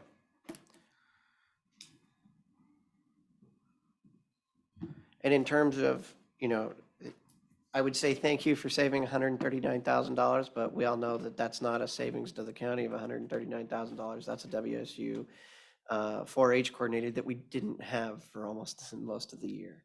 And so, you know, there's the money savings that, we need that and a whole lot more.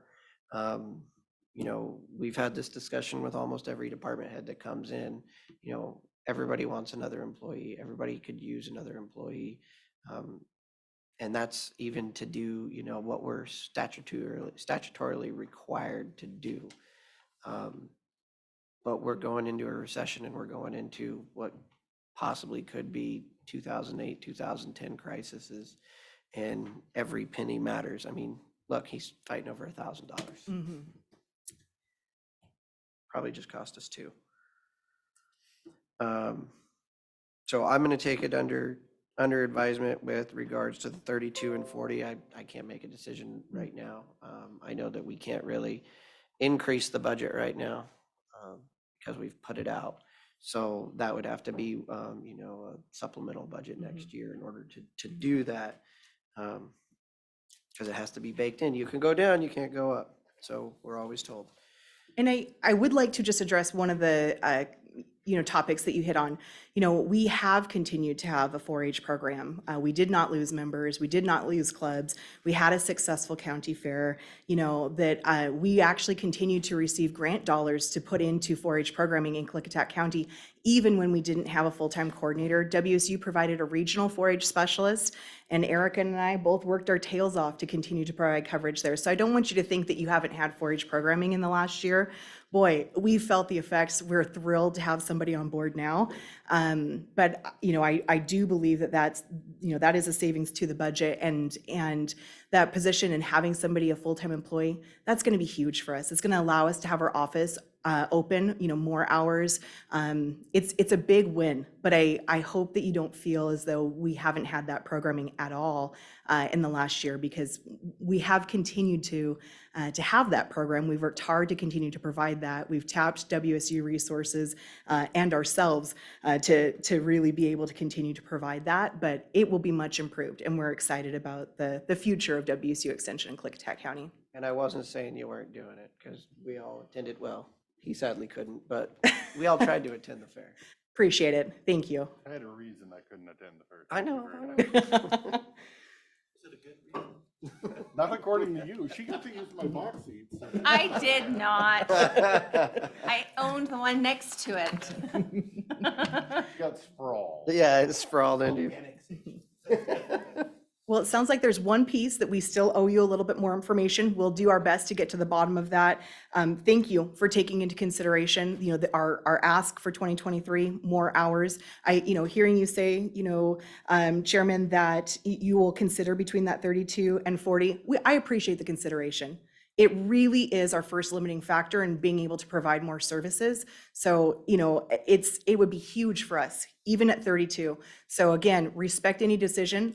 I'm glad I don't have to be in this hot seat. You know, with the governor's mandates and proclamations, you know, I've had to be the person who has to make hard decisions about policies that I maybe don't always agree with. And so, you know, I don't envy the leadership role you're all in, or, you know, or how you have to try to balance this for everyone. But I appreciate just hearing that it's something that you'll take into consideration. So thank you. Thank you. Anything else? You look like you wanted to say something. Well, apparently I'm the one that's delegated to be the bearer of bad news. Okay, We are creating a fleet, a county fleet, and part of that fleet has been previous discussion by the board, and they can correct me if I'm wrong, that we will be sweeping the vehicles from, we were gonna do planning, but they passed theirs off, so they no longer have any. We're gonna go into economic development, sweep those. We're gonna sweep solid waste vehicles, and we are gonna sweep WSU vehicles into a fleet. So you could still use said vehicles, but you will need to book them and reserve them off of the fleet management software on the days you're going to use them. Correct me if I'm wrong. So part of your budget will change on here when it's, I guess you don't have much in there. You'll still have fuel consumed. And bill that directly to your department. Yeah, go from there. and when will that happen? That will start by January 1st. We don't have all the details finished yet. And who will we work with to coordinate that with the software? IT, HR. And how many vehicles do they have? He's the vehicle guy. Mm-hmm. They have 2. And we were gonna do both or one of both? Okay. Couldn't remember our conversation. So the money that we've been putting into that fund just goes back into your general fund, is that correct? Putting into, Stays with the vehicles, just no longer part of ours. Okay. We'll be adjusting the commissioner's budget for the fleet cost. so yeah, the fleet cost that would normally be in your budget for those vehicles, other than fuel, will get rolled over and be put in, for all of those different departments, will be put under the commissioner's department.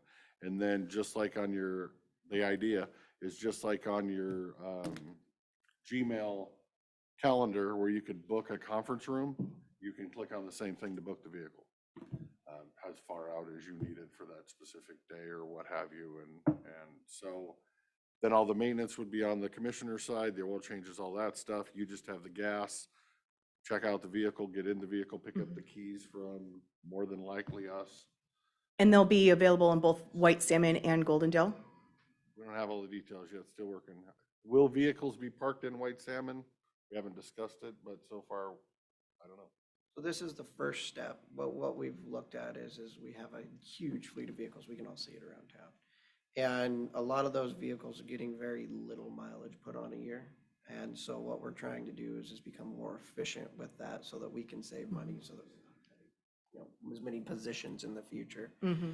Just because those costs, you know, when you look at what goes into ER&R every year on a either 5 or 10 year replacement schedule, it's a lot of money, where the vehicles time out in time, but they still might only have 30, 40,000 miles on them. And so by incorporating it together, we can get a lot of benefits, some based on, you know, we'll get more miles on those vehicles, but also sometimes you need a more efficient car versus a truck versus this. Mm-hmm. And so then you'll be able to not just pick out that one vehicle that was there, but you say you need a truck, you can pull out a truck. Okay.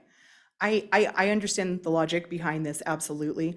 The one thing that I would request for your consideration is if it's possible to have, you know, a vehicle or two. I know Health Department also comes up this way. My primary, you know, I'm working out of White Salmon. I would absolutely appreciate if there was a vehicle in White Salmon within that fleet. So thanks for taking consideration. Currently parked. One of them is in Goldendale and one is in White Salmon. So if that's a logistic or a detail, you know, as you guys are considering them, having one starting at the Pioneer Center, I would really appreciate that. I mean, to me, that seems like it's reasonable where we have a West End services, we have a whole array of services that we provide out of the West End. There should be some access to fleet vehicles in White Salmon. So I would definitely be supportive. And I think we're trying to work it out because as my seatmate said, we recognize that we have a very large fleet across the whole county family, and that we can probably consolidate some of that, because even it's not just the miles, just the car sitting or the vehicle sitting there costs money. Yep. And then it doesn't get used. And if we can combine some of those just sitting there costs, we save. Right. And then And it could be, as you said, it's, you may have access to things that, I mean, we already kind of do, like people will borrow back and forth from departments. If you need a truck and you have a car, that is, this would just be more formalized and take it. And in some ways take some of the burden of, the planning and all the, the financing and all that stuff away from the departments, and it'll be the commissioner's problem as far as making sure As things well get as maintained. oil changes. Oil changes and getting the tires changed and all that. There'll be a fleet manager, I'm assuming, at some point that's gonna manage these vehicles. And it's not everything, and we don't, again, we're trying this out just to see, because there may be, and I suspect there will be some growing pains with it that we'll have to figure out. Well, that's one I could anticipate, so I thought I'd share on the front end. Thank you. Yeah. Good request How there. often do you use that office in White Salmon, his old conference room? My old Your old conference, conference room? my old conference. Yeah. I was. Yeah. Oh, yeah. Yeah. That was my favorite conference room. Yeah, yeah. So that's actually my primary work location. So that is the office I work out of the most, because I actually live in White Salmon. So that works out well for me to be able to have that room there. When the commissioners the previous set of commissioners, when they had allowed for that, I did go to all the other departments and I had said, hey, and I'd asked to see the scheduling. And it was a room that was not scheduled very often. There was one employee who was using it every once in a while for interviews, and they actually aren't here anymore. But I went to them and had said, hey, if there's ever a time when you're needing this, please let me know. Want to play nicely with everybody. If you're feeling a pinch because there's one less conference room, I'd want to know about that and would be as accommodating as possible. So that office space has been really valuable to me, and I appreciate having Does it. that offer still stand for the Yeah. board to use as a conference room? Absolutely. Yeah. If you are needing, I mean, Part there's, of the reason there wasn't on the schedule is Yeah. because I'd never. you never knew it was even there. No, I used it all the Okay. time, Oh. but I didn't schedule it. Oh, yeah. Oh, nobody's in there. I Yep. guess I'll use it. Yep. That's what I do with the engine room. Yeah. Yeah. Downstairs. Yeah. Downstairs, Yep. that's what I do, Mhm. downstairs. Yeah. Yep. So the reason I bring it up is we're, creating this behavioral health program, and based on, we don't know what we're gonna do with the West End. Oh. And trying to find space wherever we can. Okay. Well, I hope that you can look to the Bingen room for that continues to not have a lot of use. I would absolutely appreciate continuing to use that room. But if that's something that we need to have a workshop about or talk about in the future, of course, but it is where I'm primarily working out of now. Really appreciate having it. And it allows us to provide services on the West End. If we're doing a 4-H training, for example, we can do that on the West End and not have all of our meetings be in Goldendale, which can be limiting, to, You use that room or you use we the use- downstairs? no, we use that room. I'll use that room for any of the groups that I'm meeting with, by agency meetings. So not just me, but I use that bigger table as well, and have trainings in there, have classes in there. I've held New Beginning Farmer Rancher classes in there. So it's a nice size space for me to be able to work out of, but also to host meetings and interagency meetings as well. Okay. I just wanted to ask, we're trying Yeah. to figure it out. Yep. Thank you so much for coming up, Mhm. and thank you for all the information. Look forward to getting back and figuring out where that $5,000 is. Will do. I know it's not in your pocket, so. Right. I know it's really not. I sure wish that was the case. But Probably just a spreadsheet typo. yep. We'll get to the bottom of it. Thank you. Thank you. Okay. All right. Thank you. Thanks guys. all.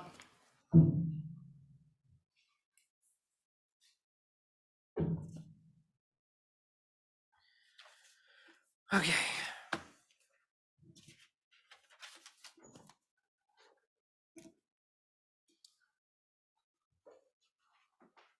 Running a little behind. All right, next we have the public hearing continued, open to further comment concerning the proposed amendments to the Klickitat County's Model Decommissioning Plan. Oh. Go ahead. Staff report. Good afternoon, Commissioners. Good afternoon. So this is a continuation of the public hearing for the amendment to the model decommissioning plan. The version included in your packet included the changes during the last two discussions that we had, and also share this version with the county prosecutor and the county treasurer. and they did not have any further comment on this. So today we continue the public hearing. If you have any questions or anything for me, we got in our packet, the copy, sorry, we're just looking through stuff. Copy of the changes. I need to go find it again. I had some questions.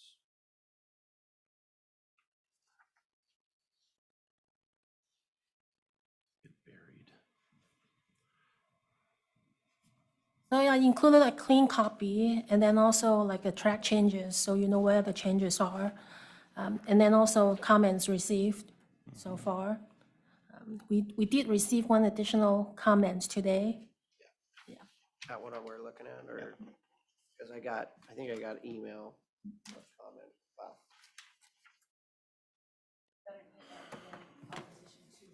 Yes, that's what I meant. Is there one other? There was another one too, before that.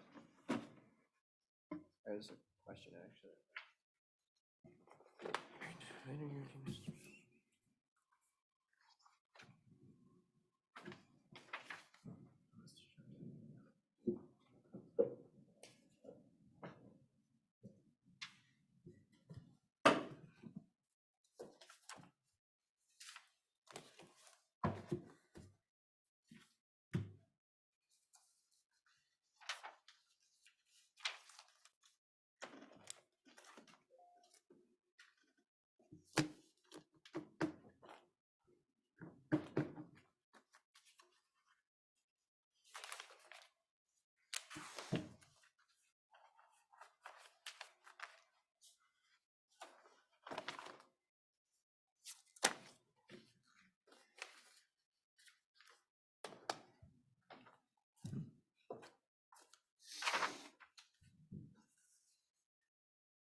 Okay, questions of staff? I did have one as far as it was more of a logistics question, I guess, or timing question. So we have a currently adopted model decommissioning plan. That is currently what is in force right now that we use. Correct.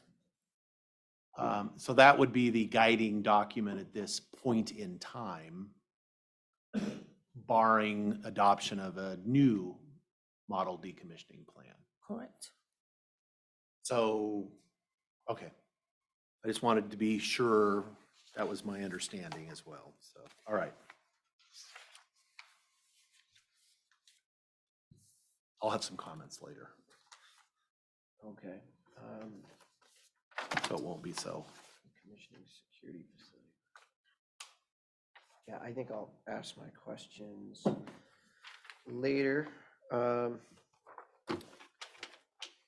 There have been changes, so using the chair's prerogative, I'm going to open this up with the changes that have been made to invite public comment.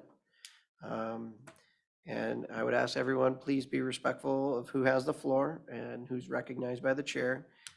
Please, if you would, give your name and address for the record. And we will begin.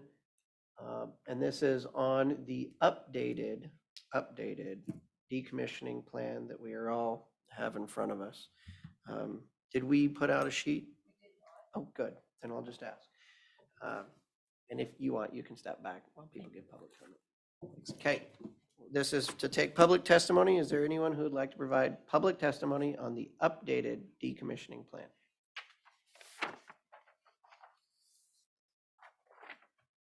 Yeah, whoever would like to go.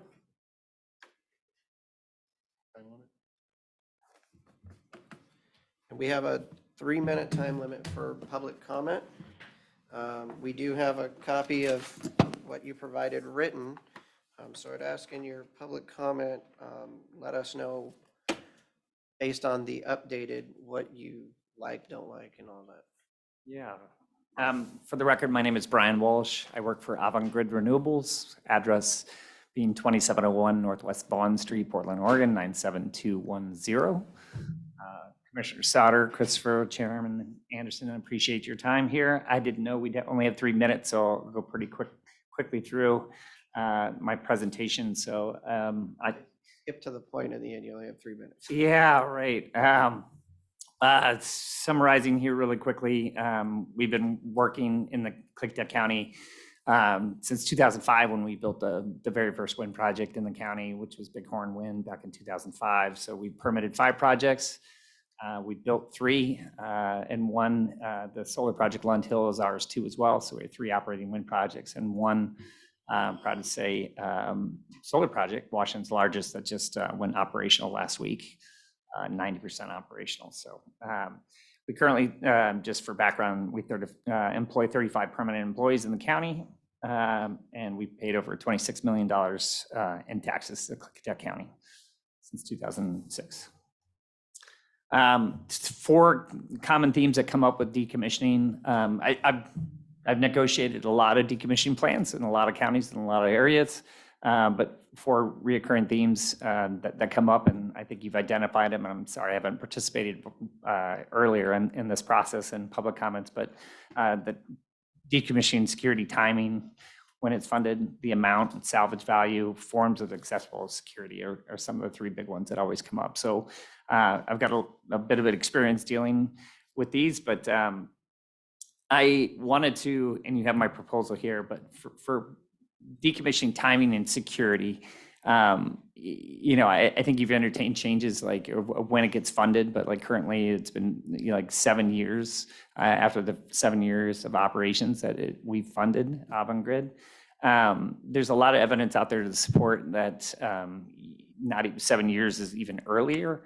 And one of them is when you have a power purchase agreement, they're typically 15 to 25 years on a power purchase agreement, and nobody walks away from a project when it's contractually earning money. And even if in the case of a company that were to go bankrupt, there's the case of the Sun Edison company that did go bankrupt, and all of their assets were bought and picked up by Brookfield Capital and other companies and continued to be operated and finished construction on it. So I left some references in my presentation to that Chapter 11 bankruptcy case as supportive evidence, and also some other links on PPA life and terms. But bottom line, like as far as timing, if you have a PPA and somebody can guarantee that they have a power purchase agreement for a wind or solar project in the county, then it's reasonable to assume that like no one's going to walk away or decommission or abandon that facility while it has an active revenue stream. That already 3 minutes. I know, right? Jeez. Okay. I'm sure the. We don't usually do that. We don't usually do that. I think what'll probably work best is I'm sure you'll have questions if you'll stick around. Yeah. When we get around to asking questions. All right. Thanks. Appreciate it. Okay. Next up, is there anyone online who has public testimony on the model decommissioning plan? *6, raise your hand. Turn your video on. Sherry. Good afternoon again, commissioners. Thank you for the opportunity for this public comment. I've had the opportunity to read through the new proposed updated decommissioning plan, and I do have to say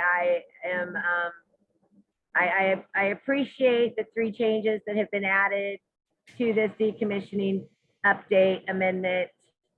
However, I think this is just the beginning of what work needs to be done on a decommissioning plan for renewable energies in Klickitat County, as this county has committed to be the renewable energy county of Washington State. So we all know what's coming our way. So I believe you understand the importance of a decommissioning plan, or else you would not be developing one for Klickitat County. And I hope that the decommissioning plan that you develop for Klickitat County for renewable energies is strong. It needs to withhold any legal battle at the end.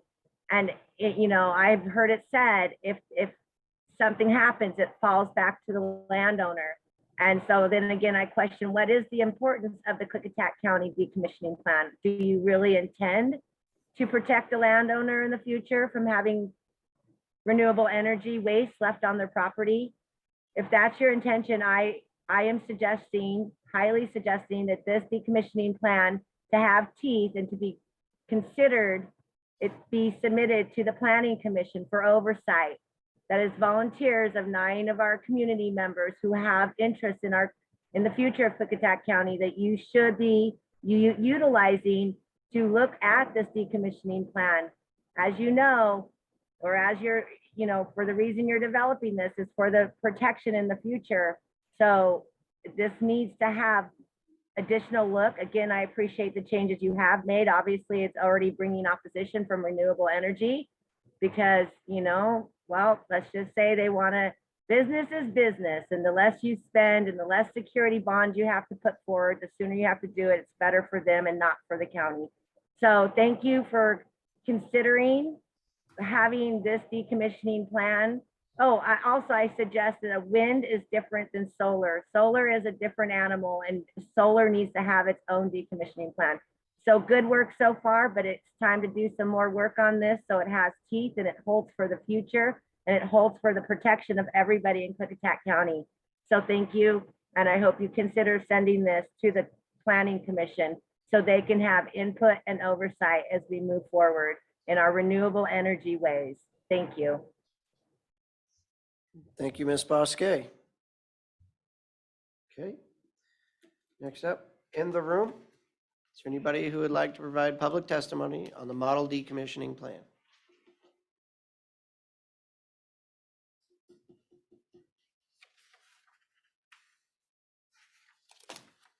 Please come forward.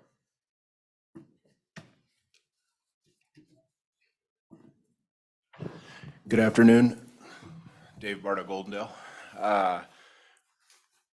First of all, I recognize the significant amount of work this has been for the planner, and I have visited with her a couple times, and she's taken those comments into account, and I've appreciated that. I recognize it's a model decommissioning plan.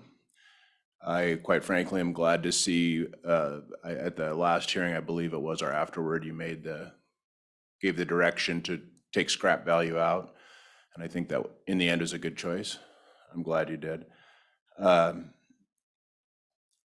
would just continue. I recognize batteries are considered an above ground installation. I still think that 2 acres or 1 acre or 6 acres of container sized batteries in a concentrated area is a special circumstance.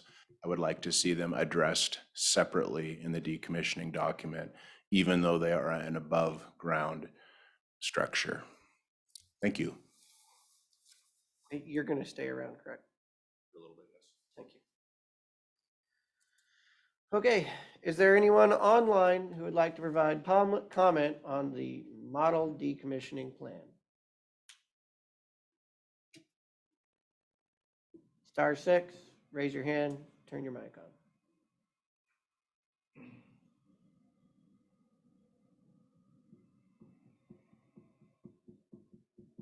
Okay, in the room or online, is there anyone who would like to provide comment on the model decommissioning plan? Please come forward.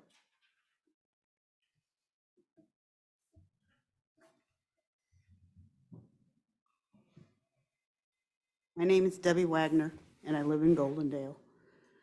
The 3 amendments are a step in the right direction, and thank you very much. And I know Mochi's worked very hard on those to improve the plan, but they don't feel that they go far enough to protect our people, to be clear, concise, and enforceable. Further amendments are needed, and until those amendments are made, I oppose the adoption of this plan as of today. But I do very much appreciate all the hard work for the 3 things that you did change. Great idea. Got your back on that one. But we need more, I think, to protect all citizens. Not just me, not just Greg, not just Candy, not just you 3, but the whole county. Okay? Thank you. Thank you, Ms. Wagner. Okay, is there anyone else who would like to provide public comment on the model decommissioning plan? Please come forward.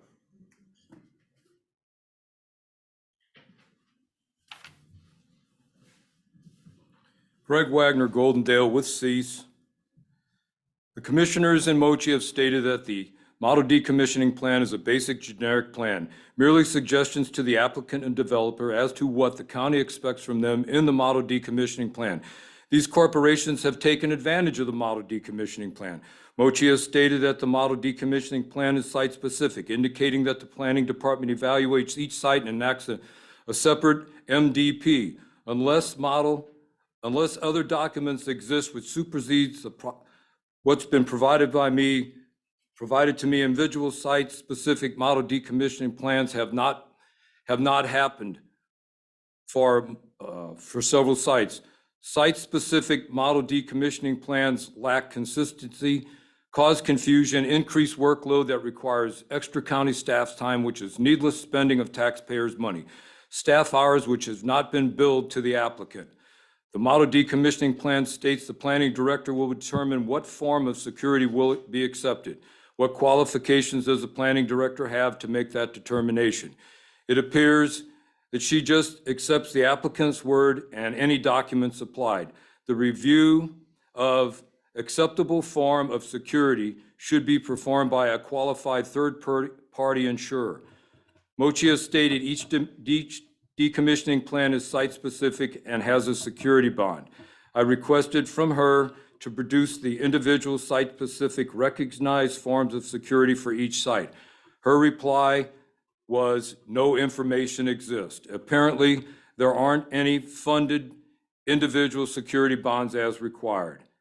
I will send you an email that has the documents that Mochi provided me, but in it, they have a document that says it is site-specific, meaning the model decommissioning plan. If you look at the Goodnote Hills model decommissioning plan, it applies to 4 sites, 4 different wind projects. Windy Flats Partners LLC, the model decommissioning plan applies to 3 sites, 3 different wind projects. And the Lynn Ranch Wind Farm model decommissioning plan applies to 2 sites. That's 2 different wind projects. So the question is, if each site is to have a model-specific model decommissioning plan, why does one model decommissioning plan apply to multiple sites? In reviewing the Goodnote Hills document, I found that Pacific Corp, the owner, is not considered a public utility and therefore is not required to follow the county's model decommissioning plan.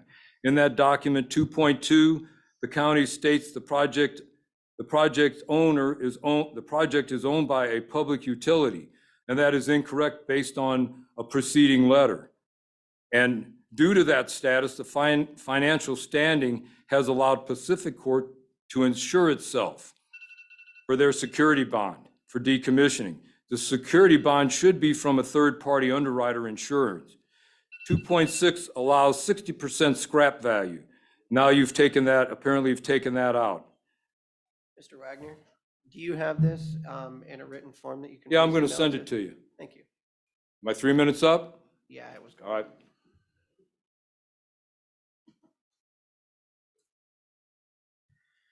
Is there anyone else who would like to provide public testimony on the model decommissioning plan? Is there anyone else who would like to provide public testimony on the model decommissioning plan, in person or online? Is there anyone else who would like to provide public testimony on the model decommissioning plan, in person or online?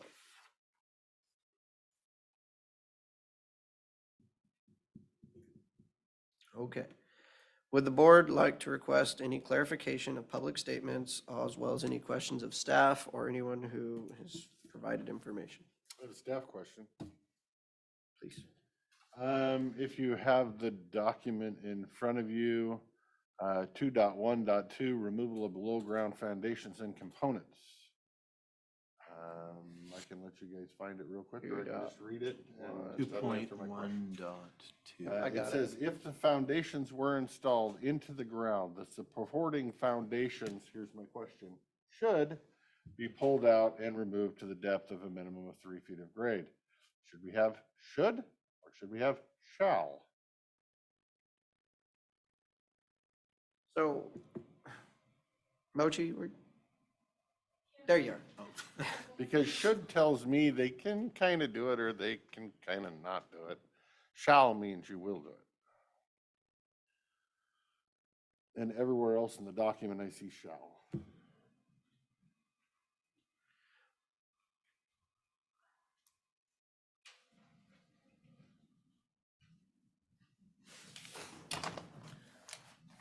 You should have just turned on your mic over there. I tried, didn't work, yeah. So 2.1.2. The intent is to have them to remove the underground foundation. To me, it's just a legal definition of should and shall. If shall is the proper word, or it's easier than for, So this is primarily with regards to solar, and that was the thought. And that was because they are pounded, primarily they're pounded down in there, and so you think they'd pull them out. And rather than dig down and then cut it off at 3 feet, like. right, that was one of the comments that we received. Concern from Yes. a member of the audience. Yes. I'm So, just recommending that we change the word to shall, which is more ironclad in court than should. Yeah. That I mean, makes, generally, shall is mandatory, should is suggested. okay, okay, please make that change then.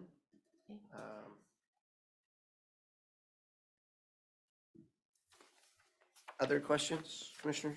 That was the only thing I could see going through it.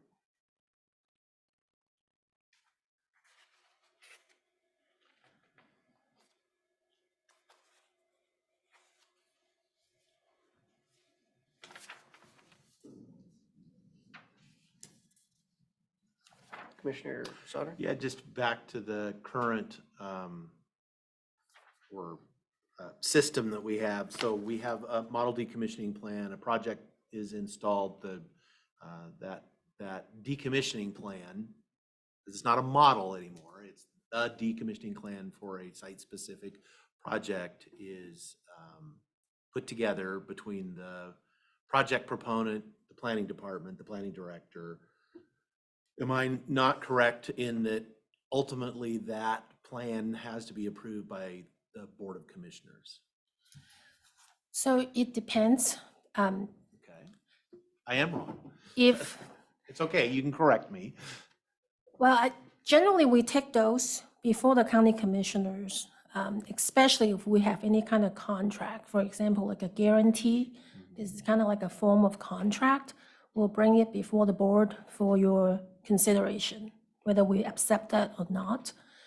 But like for decommissioning plan with like, for example, Goodnoe Hills, the owner operator is Pacific Core, is not a public utilities. But at that time, when I was the senior planner at the planning department, it was presented to us that they operate as if they're a public utility, even though we have correspondence back and forth to stating that because you are not a true public utility, it doesn't fall under one of the suggested forms of financial security that, you don't need to put up any bonds or security aside. How can we address that? So there was a lot of back and forth negotiations between that, the former plan director and legal counsel and Pacific Core side of staff. And then at the end, we approved that plan, knowing that they may not be public utility, but therefore we require them to provide annual reporting to the planning department, which they have been faithfully doing so like every April of every year, showing us their financial statement and updated, decommissioning costs and updated scrap values and things like that. So for things like that, we may not, and I do not believe we take it before the county commissioners because they fall under the model decommissioning plan and the documentation to prove that. So anything that would be considered potentially outside of that would have to come to the Board of Yes. for approval.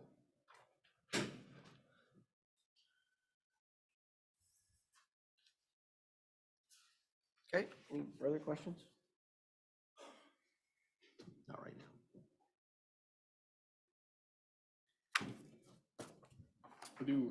Actually, can I have one more question, sir? Please.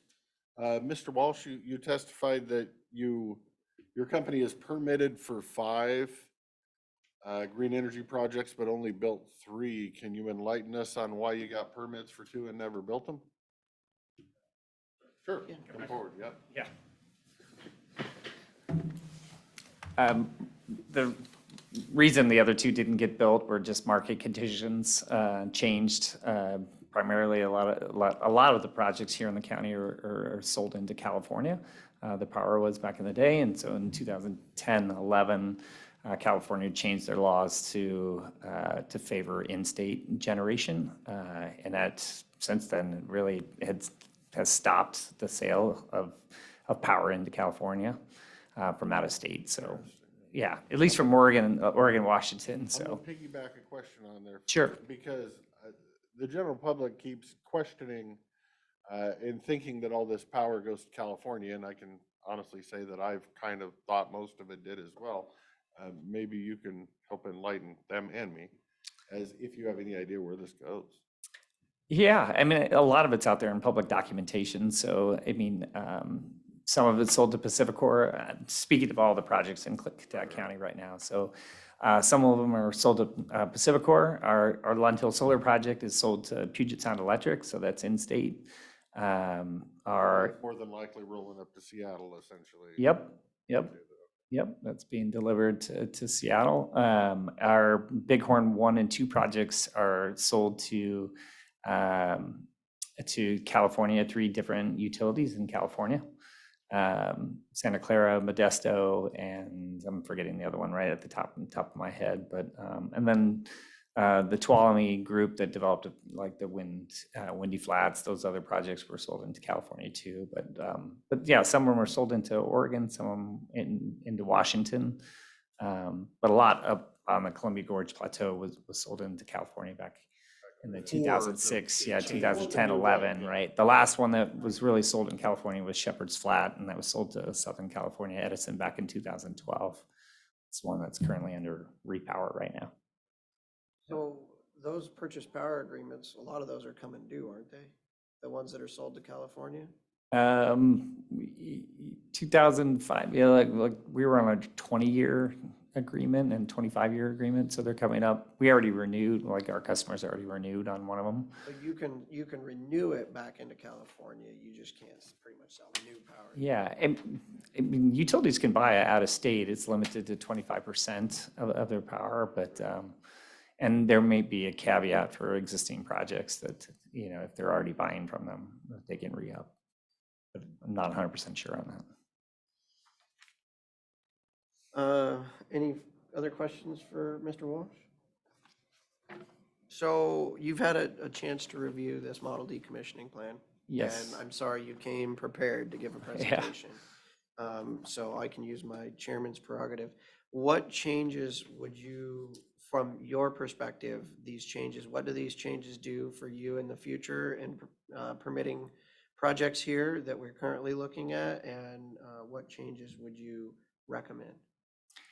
Yeah, I mean, one, the parent guarantee, in my slides, I provided a little bit of like Standard & Poor's, like ratings on credit value. And the county's already done a great job of protecting themselves and the public by having a financial test within the decommissioning plan. So that was in there before about having a parent guarantee or guarantor have it, you know, being investment grade, which is a very high bar to meet, being BBB or BBB plus. I mean, it's only one level down below the A grade of the insurance companies that are issuing the surety bonds. So if you consider that, like it is a high bar to allow a parent guarantee. And so, and it includes, I include in the presentation some of the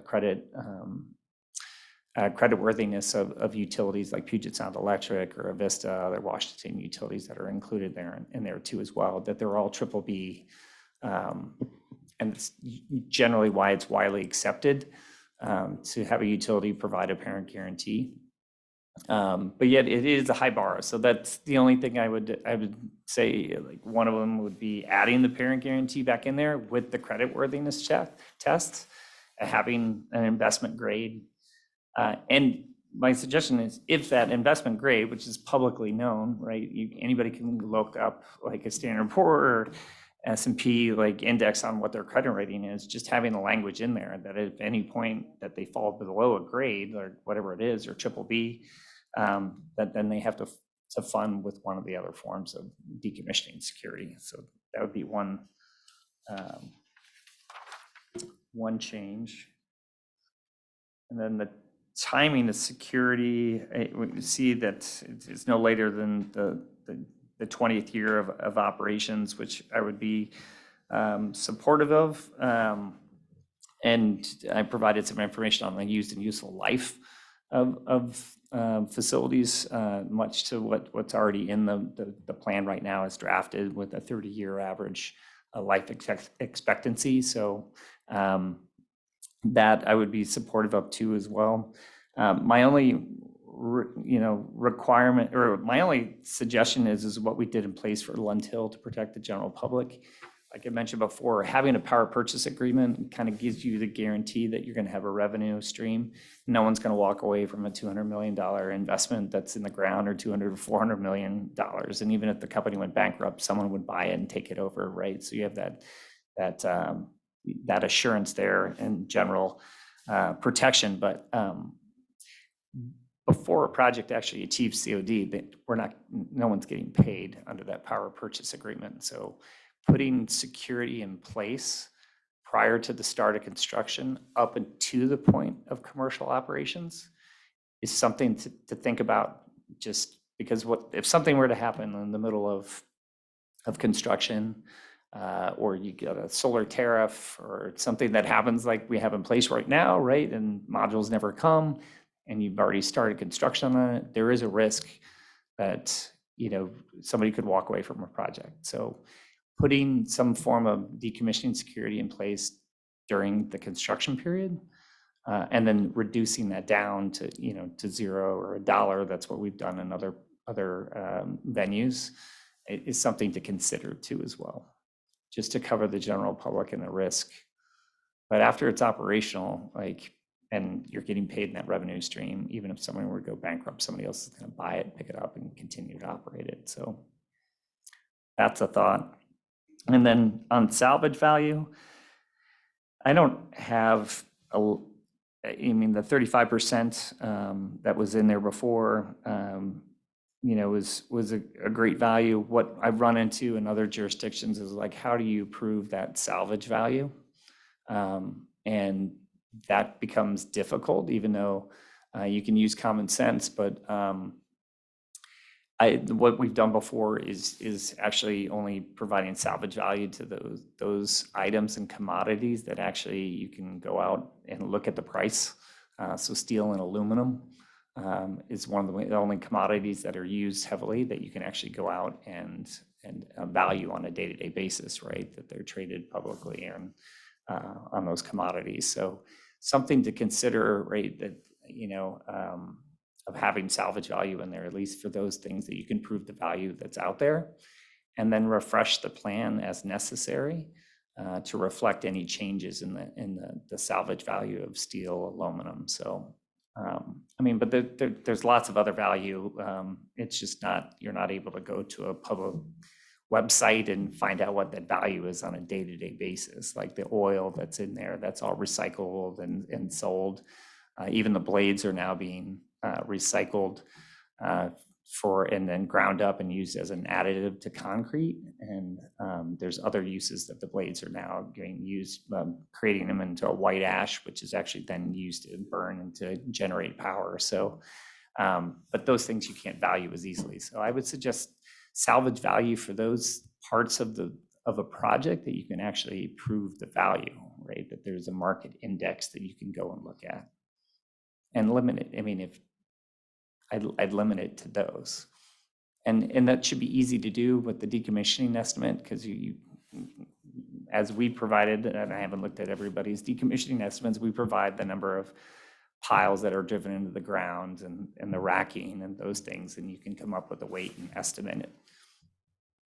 And the last one is the removal down to 3 feet below grade at Lund Hill. And you guys are probably very familiar with this. Like, we have rock at the surface and we have rock, just below the surface too. And so the process to drive the piles into the ground, the foundation is the rock. And so some language around, specifically if the piles are driven into rock, that you wouldn't have to remove like the rock or into the rock foundation, that you could cut it off at the rock foundation. Because ultimately where the language came to removing things to 3 feet below grade is preservation of farm ground and making sure that you could actively farm the ground after it's taken out. So in the case of like the Lund Hill site, there's very little, it wasn't land that's farmed because the rock is at the surface. It's not deep enough to support crops and harvesting crops out there. It's just generally been used for grazing. So I would just, something about the removal, yeah. Sorry. Yeah, go ahead. But you're on it. If you're driving pilings through rock, I would imagine you're trying to just vibrate them right back out of the rock when you remove them. Why would you have to cut them off if they're not actually physically attached in there, concreted in? Yeah, so the process is with the piles is you drill a hole that's smaller than the pile, Smash it in. and you smash it into the hole. Trying to think of why an excavator wouldn't be able to pick it, even if it's in. Yeah, I mean, you may be able to pull some of them out, like they may come out like of the ground, but yeah, you're drilling a hole that's smaller than the pile and just pounding it into the rock.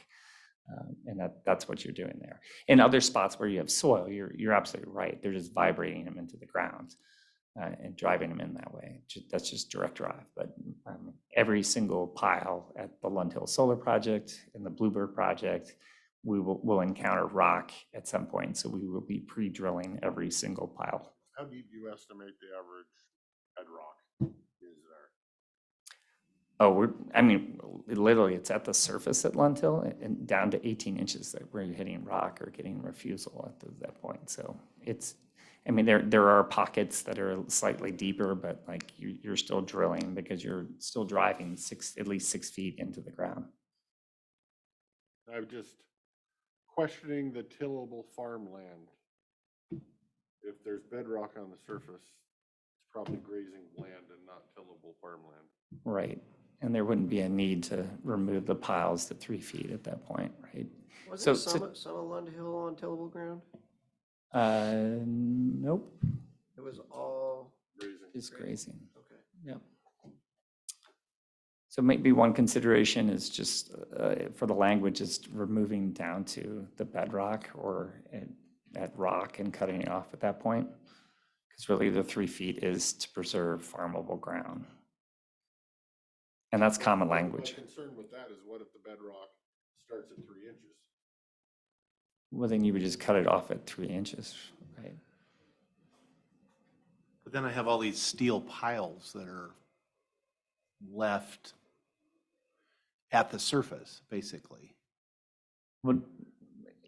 Which understandable, as far as it's not farm ground, as far as it's not tillable ground, but that is not particularly desirable as far as, with the, we're trying to return the land to some semblance of what it was like before the project came, and having 1,000 or more of these piles that are cut off at the top of the ground doesn't seem like it's meeting the standard. And I understand that it's not necessarily detrimental to the agricultural activity of it, but that doesn't seem like good stewardship. Yeah, no, I totally agree with you. So, in most of the point, it's like there's at least a little bit of topsoil that's on top.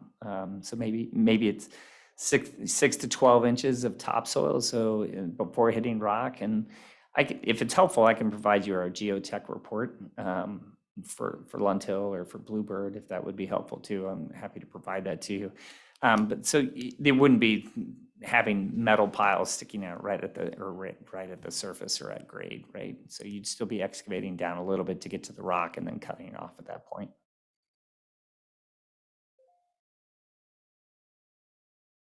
I just get concerned when it says removing the foundation too, because the foundation for a draw is the rock when it comes to. So you're still putting them 6 feet down into the rock?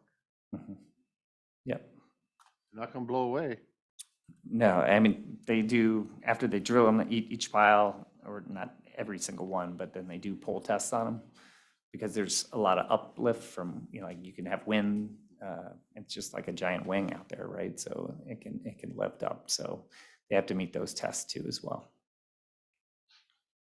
And when you're drilling into just say good tillable soil, do you still put them 6 feet in the ground or do you go further? They go further. They're generally longer piles. So yeah. So for other projects, you're putting maybe 10 feet of embedment in the ground. No drilling. So it's just literally just vibrating them in. And so you just spoke to saying that it starts at 20 years. I didn't see that in our model decommissioning plan. Can you point that out, Mochi? Yeah, we 2.2.4. The deadline funding decommissioning security. It says no later, I think, than 20 years. What number did you have there? 2.1.4? 2.2.4. So I just want to clarify what the changes that for the current proposal is. Because in the current model decommissioning plan, we did not change the security funding date, meaning the lump sum for the total decommission cost will be available by the 20 years. Right now, we allow the developer not to fund the project until 5th to 7th year from the commercial operation date, COD. The changes here is you knew of putting up some dollar amount like before, like during constructions and before the COD. We will ask them to start funding the proposal 30 days before any kind of construction activities. So it's no longer 5 to 7 years, it's actually need to be 30 days before construction activities. The current model decommissioning plan allow the planning department to sign off on the land use permit, the energy overlay zone permit. And we will not issue or sign off on the building permit until we have a signed decommissioning plan on file, which will be the initial one that we say, yep, you meet our model decommissioning plan requirement. But we don't ask for the forms of financial security until the 5th to 7th year from COD. But the change here is we no longer allow that lapse of time. Chances are we will need to review the decommissioning plan during our land use permit process. Because typically when they have a land use permit in hand, developer likely would, getting other permits from the state or whatever necessary permit, and then they will start construction as soon as they can. And those are the changes. We did not change the 20 years. We just changed the timing when they need to start funding the decommissioning cost. It needs to be fully funded by 20 years. Yes, so you need to be a straight line, because like Mr. Walsh said, that people have a PPA, chances are they will not leave Right, the and- project. And that's where the when 20 can. years came from, was the Right. recognition of there is value. I agree with it, there is, and there was great debate about all of this before. It was obviously around wind projects at the time. But there is exposure, I will say now, prior to commercial operation, because until that happens, that project may or may not, people could walk away then. And you might have a half-constructed project and no security. Under our current system, once it's constructed and operating, there was a recognition of that project has value now, and that the danger of somebody walking away is pretty minimal up to the 20-year because of those purchase power agreements. That after that's why the money had to be there at 20 years, by 20 years, because after that, then again, there's more exposure starts again. And so I am interested in thinking about the prior to Commercial operations. operation. Yeah. Because that, to me, right now, with our current stuff, that's the biggest danger right Mhm. now, especially with the volatility with things that you could, you always think, oh, in for a penny, well, not always. Sometimes it might be better, you might walk away. I mean, I think it's probably a pinhole risk once construction starts. Nobody's gonna walk away, but like, Probably I'm just not, acknowledging but yes. the risk and that you probably should protect the general public during the construction period until the revenue stream is there and realized. My belief is, yes, you absolutely need to protect the general public and the landowners before it's commercially operated. But my also thought in theory is that you have to protect the general public while it's in operation, just because it's making money today and you have a purchase and power agreement. When you look at the southeast, they have hurricanes. When you look at around here, sure, we don't have hurricanes, but we do have Mayday storms, and we do have a lot of things, and we have huge hailstorms that can drop, baseball-sized hail balls down on it. And so when I look at that like a performance bond, like when we do any public project, my fear isn't when you're making money. My fear is if there's a natural disaster and you stop making money and you walk away from it. And when I look at, you have Iberdrola SA, and underneath that you have incorporated. Underneath that you have another incorporated, and then you have one LLC, and then you have another LLC behind that. And so when you look at the layers of LLCs, my fear is that one LLC that owns this project could go, whoops, that was a pretty hefty hailstorm and destroyed all of our equipment, and we're going to walk away, and we're going to let this LLC, limited liability, take all the risk. And yeah, they went bankrupt. Right. It's not going to hurt Avangrid's Holdings Incorporated because that LLC took took the hit. But in the case of like the parent guarantee, like being issued, and our parent guarantees get issued by the Avangrid Inc. at the highest level below Iberdrola. So like that's the utility that's traded on the New York Stock Exchange, and that also includes all of our 8 regulated utilities in New England, and our wires and networks business too as well, along with the renewables. So there's quite a bit of wealth and asset behind Avangrid Inc. just from that. And then just as far as, not to go down the rabbit hole with the natural disaster, but the tier 1 modules are put through a test or whatever, and they have to withstand a 2-inch hail ball. That's the standard test that's applied to all the modules. 2-inch ice ball dropped from. Terminal velocity. Oh my God. It's supposed to survive that. Yeah, it does survive it. Seen it. So, yep. God forbid a 3-inch ball hits. Right. I've never really I think we've got bigger problems at that point. Yeah. Could I, this is to Mochi. So under the current, or as far as the parent guarantee, and that we have the, so what happens if, so say somebody's financial situation declines to the point where it's like, and as Mr. Walsh said, then you require them to do something, to add more dollars or more something. What is the teeth that we have? Can we revoke an operations permit if the company's financial security drops below the requirement? Because that's the only teeth because we issue the permits, you go out, you construct, you get your operations permit, you're going. 5 years from now, things change, and the security, that the real asset is being able to operate. And so do we have the authority to, if it does, can we say, you can no longer legally operate until you fix this? We have to have some more security. Otherwise, and what can we really do about that? I think generally the answer is yes. We can issue stop work because they are no longer in compliance with the land use permit. Okay. But that's a bigger issue. I mean, is that any different than any other, a manufacturing facility, you know, any other business that they have their land use permits to operate that business, if they did something they were out of compliance, we would have the ability to, We will seek voluntary compliance of to course. correct that before we issue. Because any I'm sure kind it of was an stop work. oversight, but it's always the what, because that's really the big stick that we have is that, because if you can't generate, you can't make any money.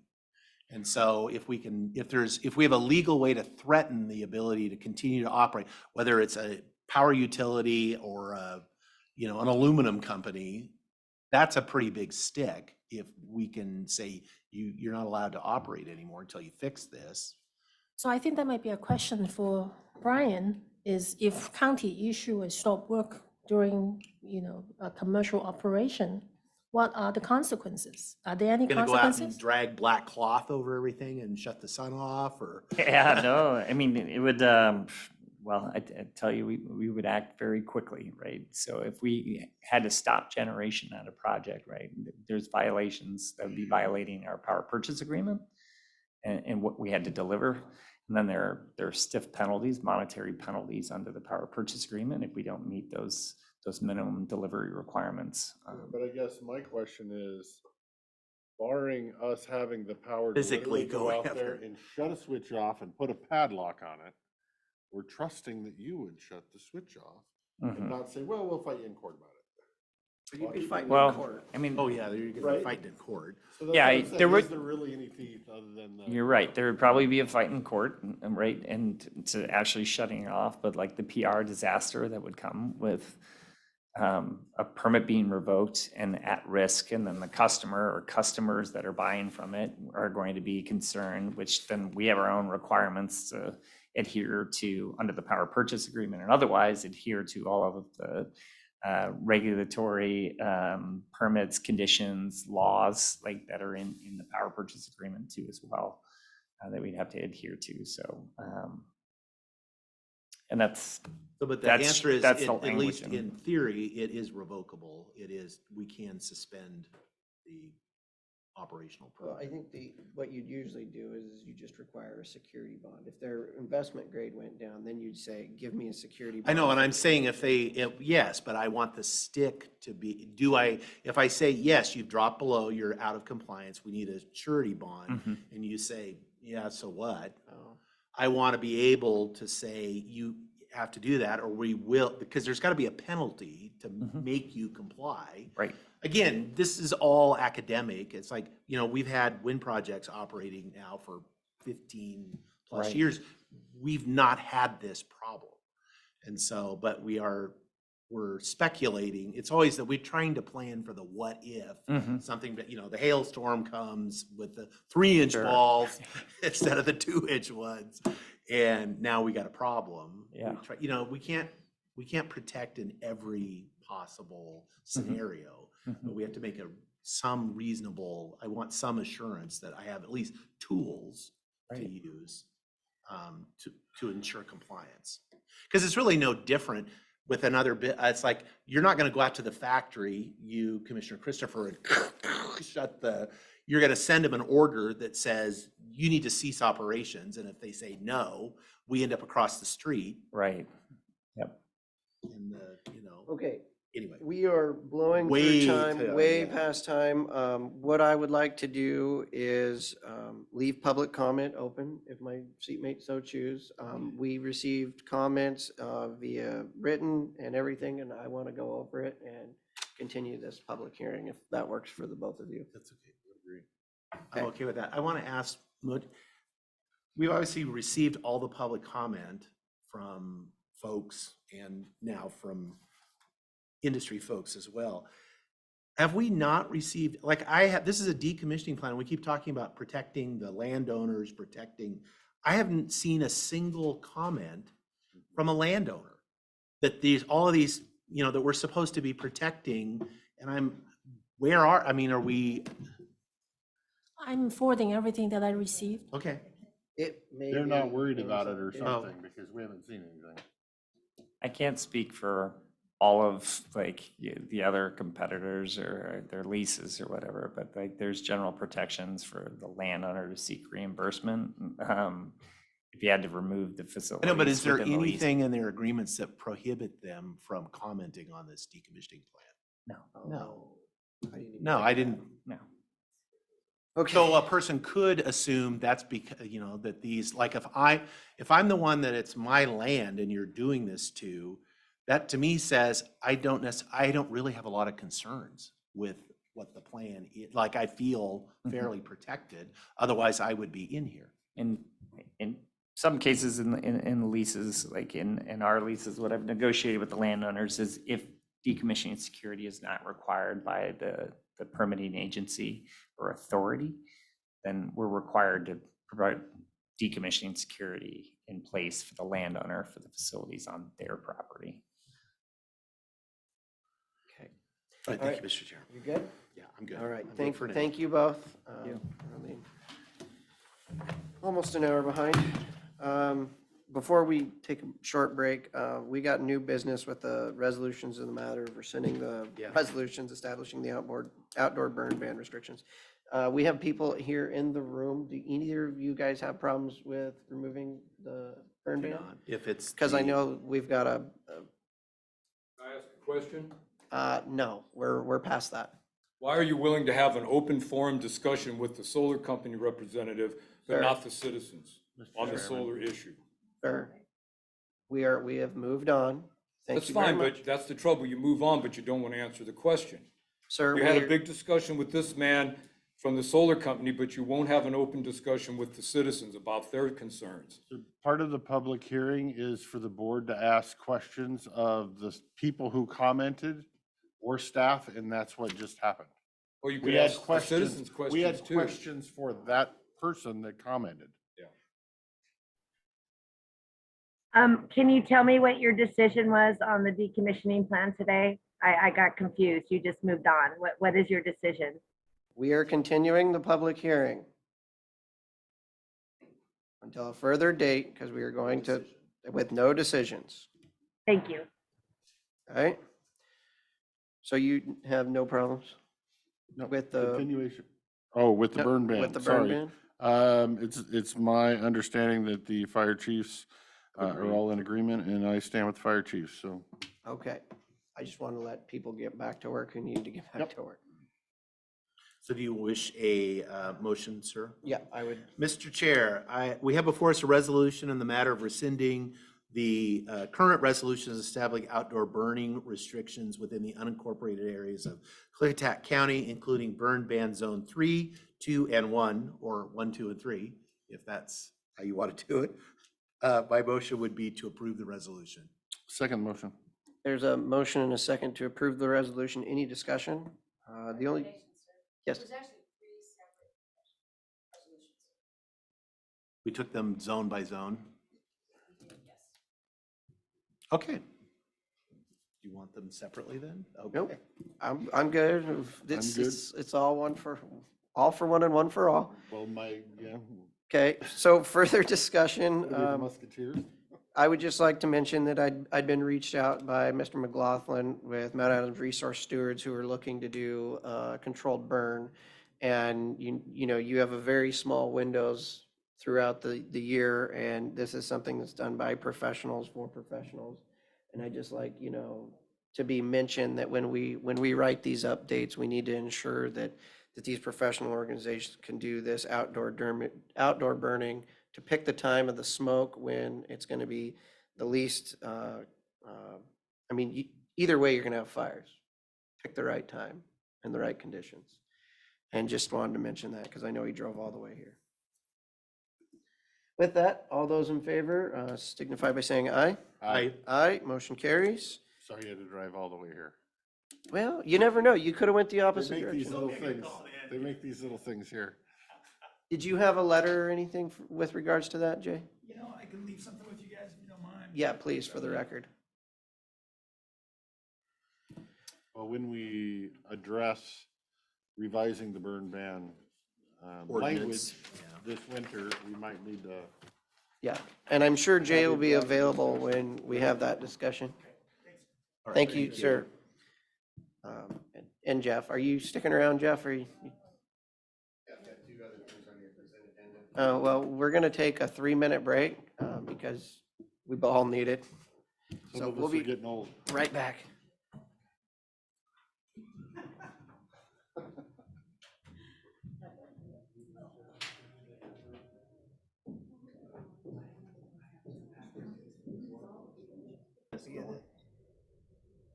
I would assume. Do they have a copy of this? Yeah. Okay, well then, you can see it. Basically, I guess we're just gonna, you know. I want to start out by saying, we want to move this along. It's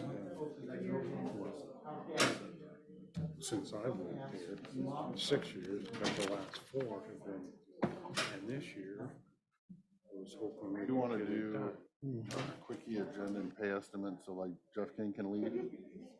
Or at least tell him we don't have any questions. Yeah, let's do that. I'll have that case if they end up here.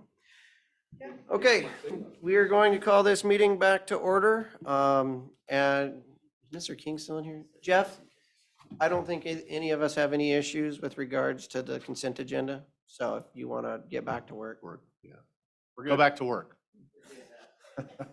Okay, so I asked nicely. He told you to do it. I know. We just didn't want to make you sit here for a half an hour for nothing. So. Thank you, Mr. Chairman. Thank you, sir. Okay, next up, we have an update from the Dallsport Water District with a packet of information. Who would like to go? Is that Mark? Introductions would be good. Please. Oh, yeah, introductions for We'll those. start. Bill Clark's my name. I'm a commissioner on the Water District, and I'm also a member of the Community Council. Mark Pepple, Dallsport Water District, position 1. Scott Dixon, I'm the general manager, Dallsport Water District. Okay. Gentlemen, you asked to be on the agenda. Okay. What we have, he handed you all these copies. Yeah. The first one is, Actually, the reason we're mainly here, Jake, is the, So if you're going to speak, you need to speak into it because we have 35 people online listening. so the first reason we're here is that last week you were attending our meeting and asked to come and do an update. So actually our community wanted to come up here and get an update from your update of the contract that you're working on and get an update from you here so we can actually get on your minutes. Last week, what?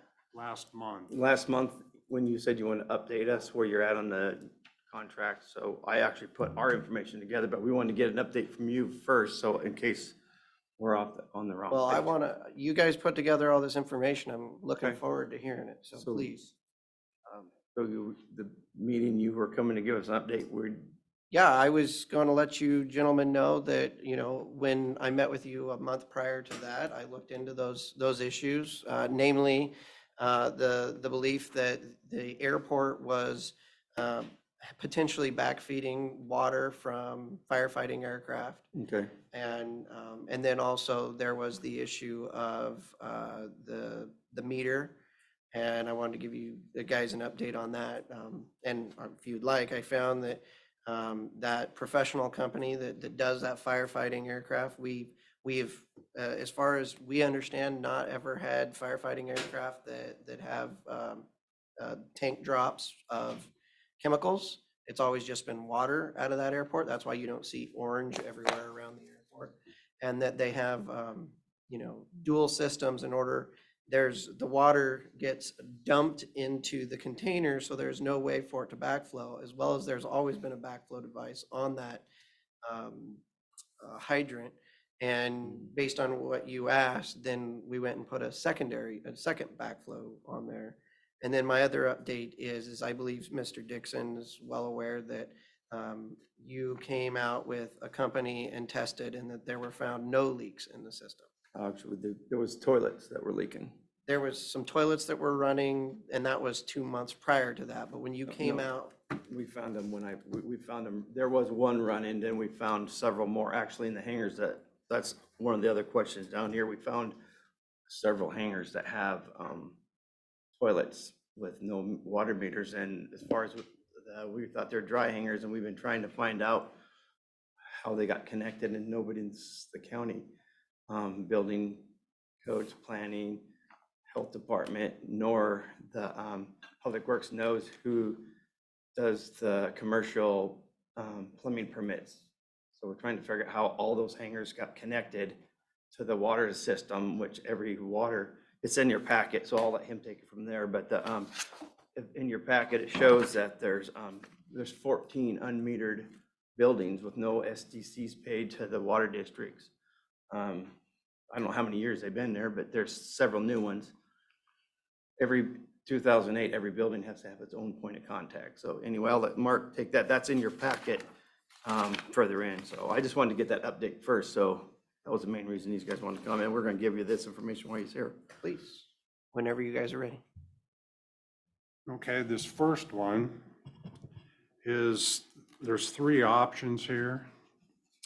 Option one, per the contract, quick claim water rights, the city and the county agree to pay all attorney fees and drilling fees, $112,186.76 to drill 2 8-inch wells plus attorney fees. They do not drill 12-inch wells, or nobody local can drill a 12-inch well. Option two, pay back the 425 connections at $6,600 per SDC. This is owned to the Dellsport per the contract. $2,800,500 airport gets 30 connections. 5 are already paid, 3 paid back for the new hangars, plus 2 at the life flight.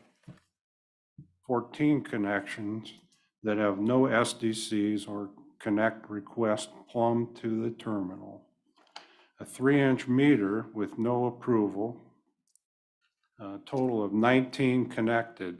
The airport is owed 11 more per the contract for the 30 paybacks, which is $72,000, which, if all these options were,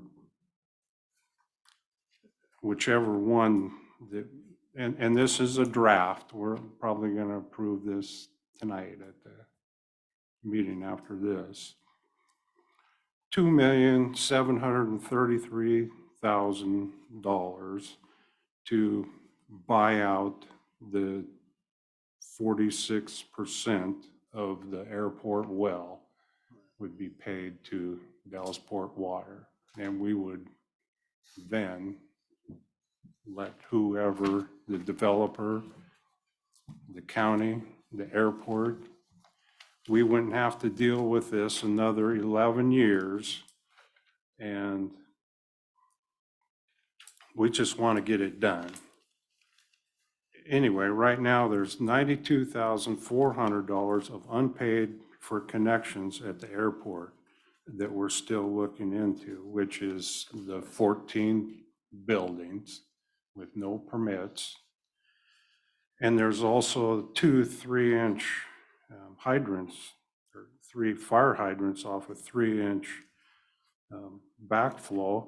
You need 6-inch pipe supply to supply a fire hydrant. That has not been done. The DOH has been very clear that there is no phase 2 of the business park if this well is not developed. There will be no expansion to the airport or surrounding properties.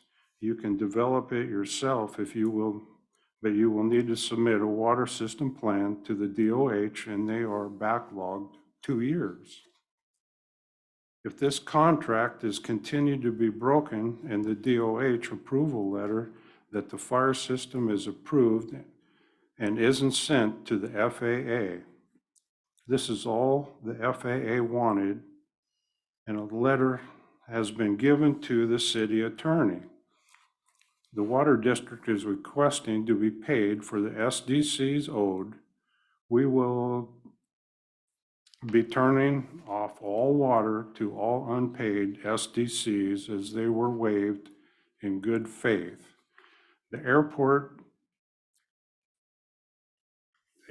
got the connections when the well is connected. It will get.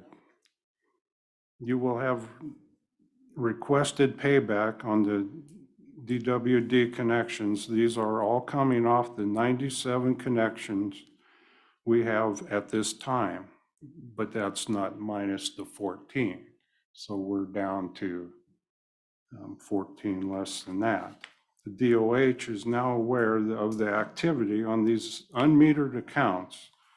There's a WAC 13A.20.030. All building has to have a meter. This has been in effect since 2008, that it's required. The 54% of the water rights at the airport well is for the development of the airport. The 46% is DWD to expand. This is clearly explained in the contract and approved DWD and airport master plans. The county commissioners and city attorney want to move the 46% to the Dallasport wells are not an option. We are moving to the west of the district and taking over water systems and moving the water rights to our wells. This is not a county decision. We have expressed this in the airport board meetings and in our meetings. We are not willing to give our water system to the KUPUD either. Once the airport well is connected, we will be pumping 960 GPM and we get 1,300 ERUs.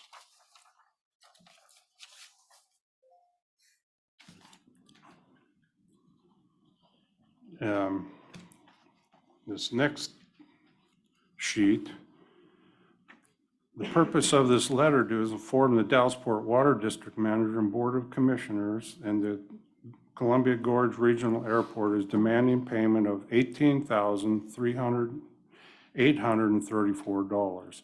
This is owed. What sheet is this? No, it's. Don't see that one. I don't. It's the Jim Wilcox letter demanding the payback for the 3 hangars. It should be like 4 or 5 pages Here it down. is. Yeah. You found out. It was about this much down. Yeah.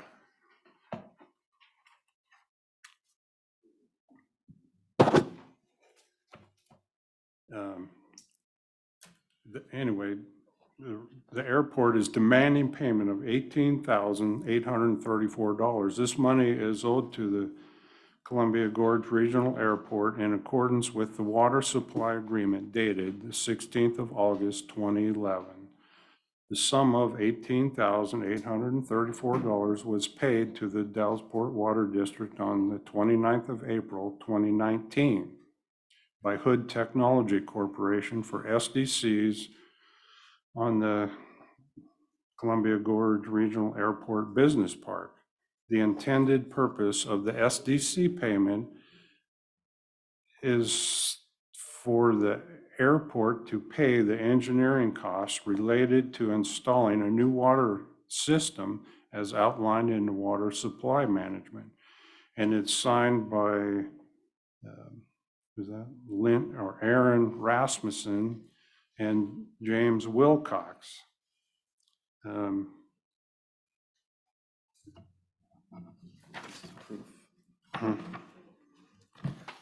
That we're considering this acting on the contract. Jim Wilcox acknowledges the 2011 contract that we've been told several times that needs to be renegotiated. So you can't renegotiate, in our mind, a contract that's already been fulfilled, completed, and we've paid on it. So actually, that between that and the, that's why we're proposing this letter, because there's actually a 2012 agreement also that, I mean, Mr. Sauter was involved in. Just a heads up, the thickness of this packet is actually the airport minutes for the last 4 years, where a couple of you had commented several times in the last 5 years that this will be done in 2 weeks, 3 weeks, 8 weeks. So we're just showing you how much repetition that we've been, and we're kind of at, let's finalize it. If the airport wants that well back, that's what that first page was. Actually, once that well's connected to our system, it's 960 gallons. We actually get 1,300, so it's $8 million worth of STC. So it's a lot of money, and we're looking at just, if whatever you guys are proposing, when the city attorney has said that he's working with you on renegotiating, we don't know what the negotiating is, but if it's, that's what our counter is going to be. So we're getting ahead of you guys on the game. So anyway, this sheet right here is the water system plan that actually goes over what we get when that well's connected.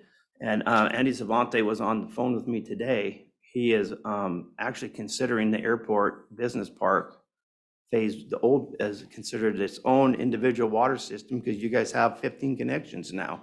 That's a Class A water system with no meters, 1 meter. If you start charging everybody buying water from us, charging it, now you have to follow the same rules we have to.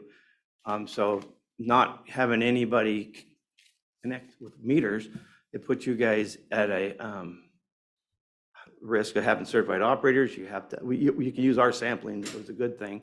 And it's lost revenue for us. And, you know, we just got jumped for $325 with a meter was spinning for, and we're out thousands. So anyway, then the next letter is actually Andy Savante's approval letter in 2010 that this contract was fulfilled. The business park fire system went in, and this was given a year and a half ago to the city attorney. Now, this could be, Mr. Sauter, you got comments in here that you were going to take this to Washington DC. This letter could be signed by anybody in this room. It could be the prosecuting attorney. It would be likely for the people whose name is all over in here, because this is actually our information we're going through with. After this meeting, we are looking at going forth with the quit claim. That's what the option is. If you look at the 2011 contract in section 5 conditions, it says that the city and county shall, if this contract doesn't get fulfilled within 1 year, we should quit claim it, and all costs will go to the city and county. But if I quit claim, the problem is we have to, where are we going to drill? It's about $100,000 to re-drill that well, which if a developer says, can you drill over here and gives us the land, then the airport now is going to have to run the water line for their 54%. And this hangar, I've talked to you guys since in your minutes, 2020, it has the two commissioners, both Mr. Sauter and Mr. Anderson, between 2022 involved in the airport hangar. And phase 2 is 2 years behind to get the water system plan to the Department of Health. So that hangar, I've met with Richard Foster. You guys are slow playing this. You just got a grant. Unless you plan on developing it yourself, the developer walked from the 825 homes walked. They were going to develop that well if we could have got that easement, which we don't have. So we keep telling people we can't develop until this is done. So we're actually, our conversations with the new city manager and attorney, we're getting nowhere. So that's why we're here. And so anyway, most of the stuff after that is just all the minutes, which your names are in there several times. But and then if you go to the very back, the letter that I gave to the FAA, because the confusion is, you was in that meeting. We had that meeting where we were asked to go and meet with Mr. Anderson and Mr. Cara and Mr. May and Bill were there. Chuck was there, and the issue on the city attorney thought all up to then that we were buying water from the FAA, and that's where the confusion has been. They think when you say well, they think there's a pump. There's no pump. It's a casing. There's no power. There's no piping. So that's where all the confusion's been, is the prior airport manager wasn't given all the information, and one of our commissioners actually gave that he thought the 54%, 46% is the price both parties have to pay to develop the well, which the case is the Dallasport Water District gets the well in its current configuration as per the 2012 contract. So it's all very clear reading. I'm just confused why we constantly are here and we have to, in your minutes, Mr. Wilcox is, everything's written that said we needed to renegotiate this, and Mark and I met with Mr. Anderson, and it sounded good at the time, but moving the 46%, we're moving water rights from these little water systems down Dallasport Road. We're looking at picking up over there. So really, we don't have room to move any more over. And it is a long ways to go over there to get power to it. So that's not the ideal location, but it's a lot of money to re-drill that well. And right now, the growth on the peninsula, I hope everybody in this room knows, if we stop the growth on the peninsula, white salmon, Hood River, and the city of the Dalles, urban growth boundaries have been stopped until we build out the peninsula. So if we don't develop that well and we keep chasing developers off, nobody in this area expands. So that's kind of where we're at with this. So we're kind of didn't know, we haven't heard from most of you. So we rather come to your meetings versus you guys come to ours. So we can be on your minutes and I don't have to follow up with phone calls. I got estimates here for the drilling. I took a map of all the unmetered new buildings, were just a few years old. They all supposed to have a water meter since 2008. Some of the buildings I was running the city in 1998 were still there. Majority of these have came in after. And when we did leak detection, we were chasing toilets in buildings that were hangars that we were understanding were dry. So now that we found out, we're losing 14 connections off our 97 because these are all getting point of contact.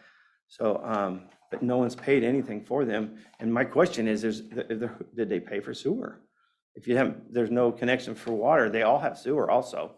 So anyway, that's a major thing that, and we're not getting any correspondence back. Our next stop is the city of the Dalles because you got co-managed.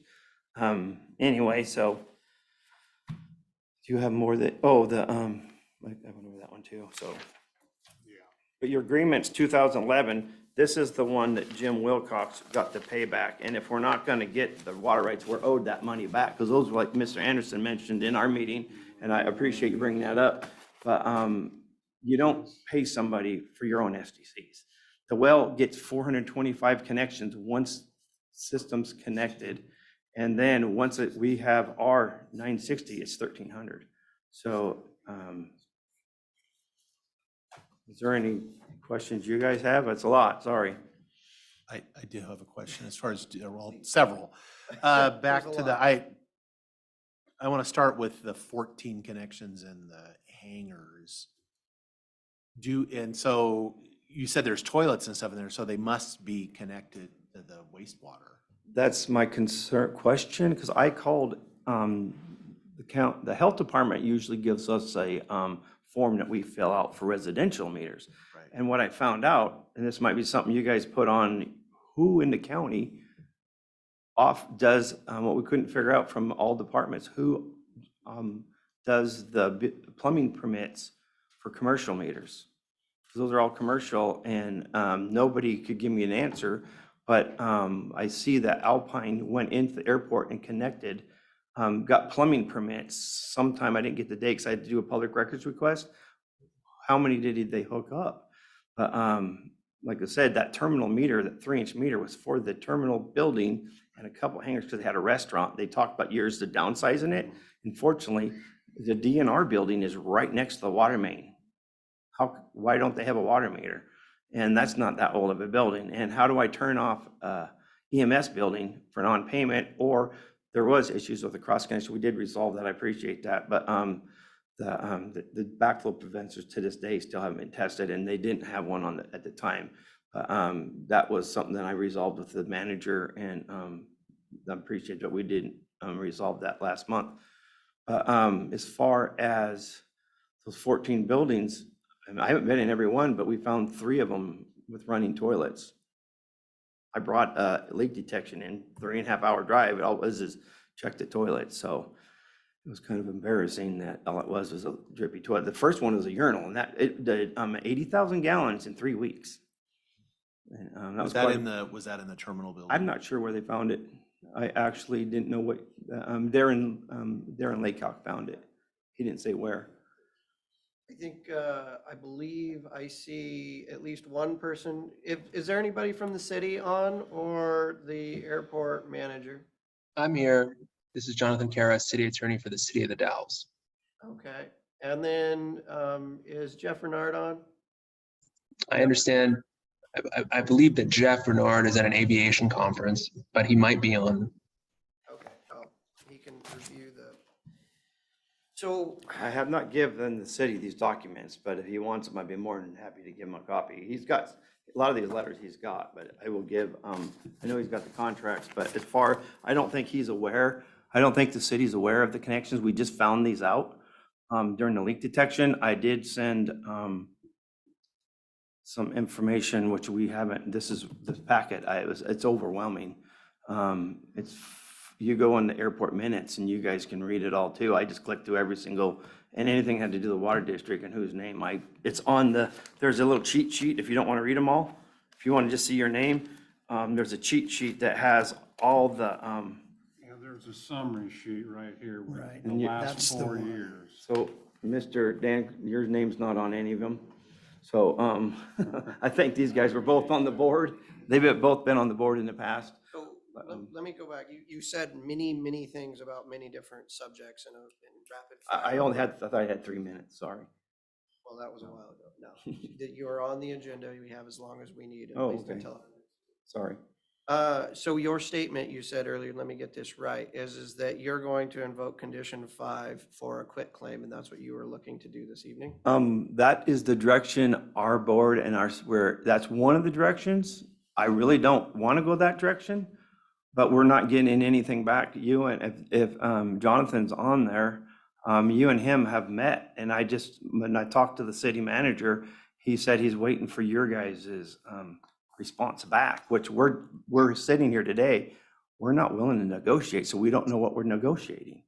It's a completed contract, so what are we negotiating? I've been in meetings with you, and it's in the minutes that you guys are wanting us to go, and these guys, and Mark said in the meeting, he didn't want to renegotiate, but we had to go anyway. So everything's in those minutes, that there's nothing I'm saying that's not in there. So let me be clear. You're talking about invoking condition 5. There's 3 options on that So page. this is what you said tonight. So as I read it, if I'm looking at condition 5, it actually says the district shall quit claim the well and all appurtenances and water mains acquired from the city and county hereunder and any additions thereunto the airport properties to the city and the county. The quit claim is going from the district back to the county and the city according to condition 5. Is that how you read it? Yep, I can't see. it goes back. District shall quit claim the well, all therefore within priority.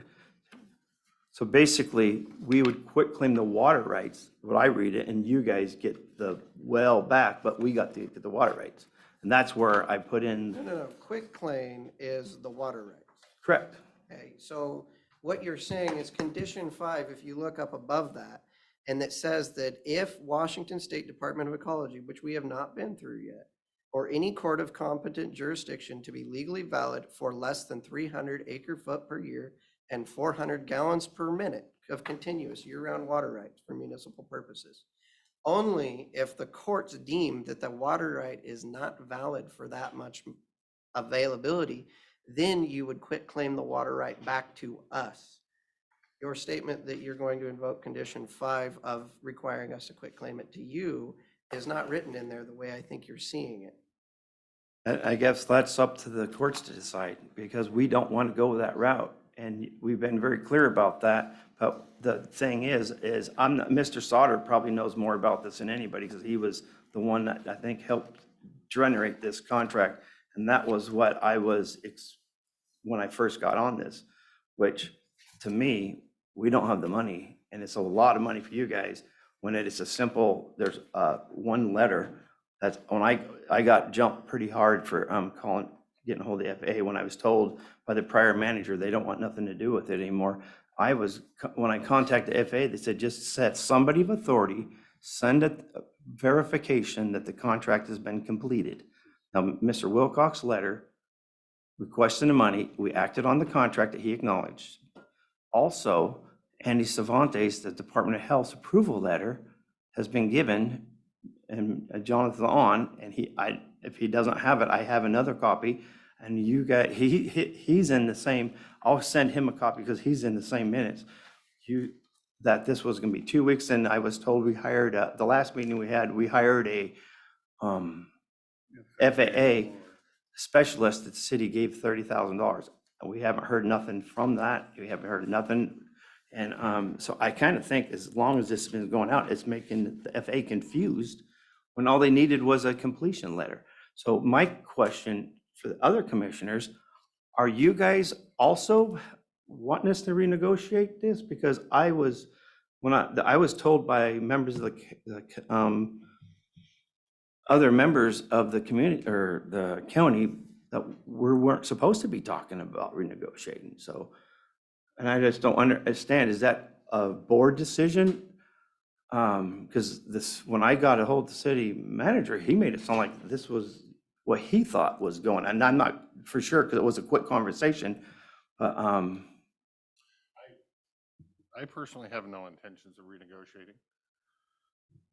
So I mean, I would say for me, I'm assuming on the record, you representing Dallasport Water District, the agreement, you are still you want this agreement fulfilled.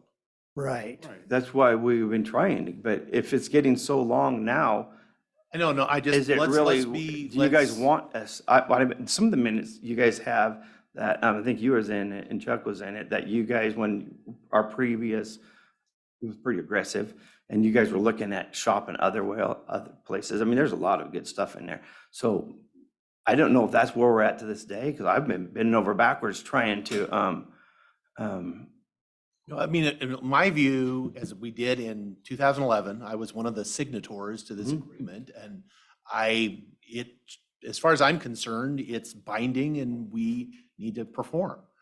And if there is, I think there are things that have to be done, and that's been the big holdup, as far as that we have not been,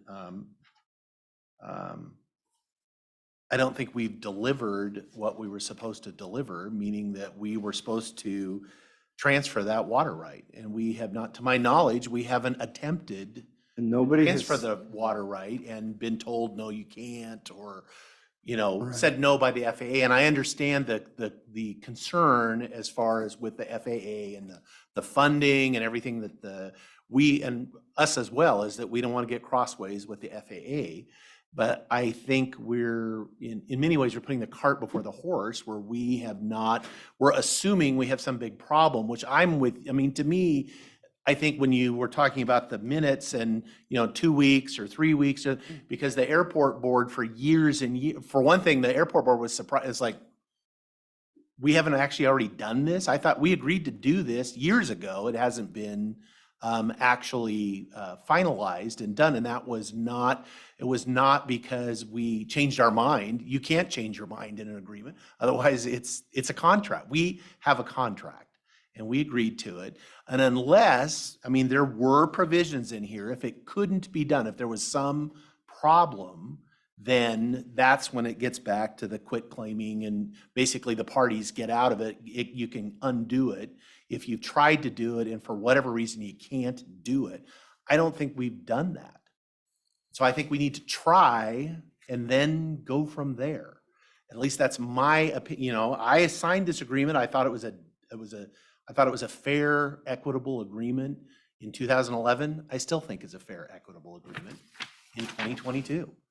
And we do want to fill the agreement and get you guys to somebody to send the FAA letter.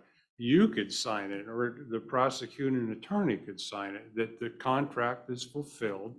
Well, I don't think the contract is fulfilled until the water right is transferred. No. So if I may. Go ahead. Thank you, since I am the chair. There's multiple pieces to this, okay?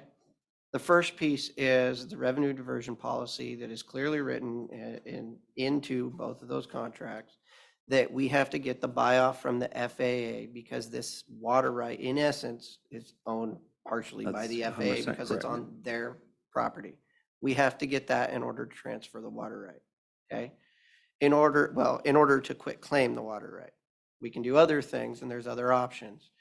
The second piece of that is we still have to go through the Washington Department of Ecology, which is why Section 5, the condition was written in there, because they're going to have to do an extent and validity to allow us to transition that water and to use that water for municipal purposes. We spent a lot of money back in 2008 to 2011 trying to put us in a position on that water right.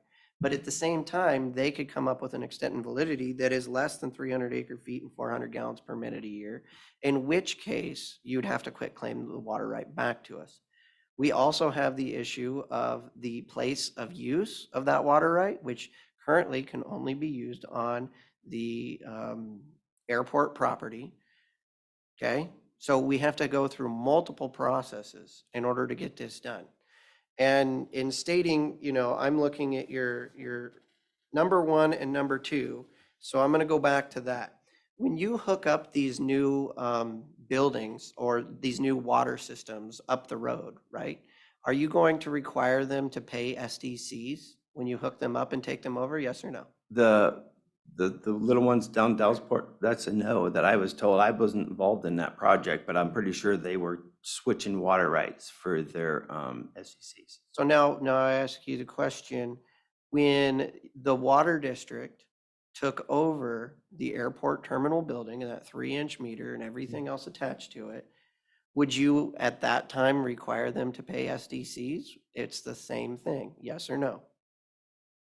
That's not a yes or no question because that No, it was would our. be, I think from his perspective, and I would agree with that, anything that was there at the time of the transfer would be in, but any new connections at the airport, there should be an SDC charge. That you would know more about, because I don't know if that original business park was involved. I thought it was the other phase that was in negotiating. If that was, you and Chuck would know No, more about that. I would say anything as far as in the business park, it was all, at least from my perspective, any new any new connections in the business park would, of course, there would be an SDC charge, which would get charged against the credit that goes.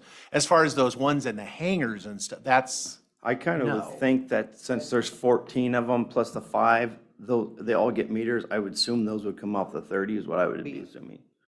Those things that were there previously would not come off the 30 because that was prior. That's the same thing with the SDC. That's probably a good, that's It's probably a right good before statement. it. Yeah, Okay, you can also look at your information from John Grimm on if you have one toilet in a hangar area that has a certain amount of ERU usage that he ran all the numbers for that you can look into on all those different cases. But what we can say is that everything is metered. It may be behind 1 meter, much like we have.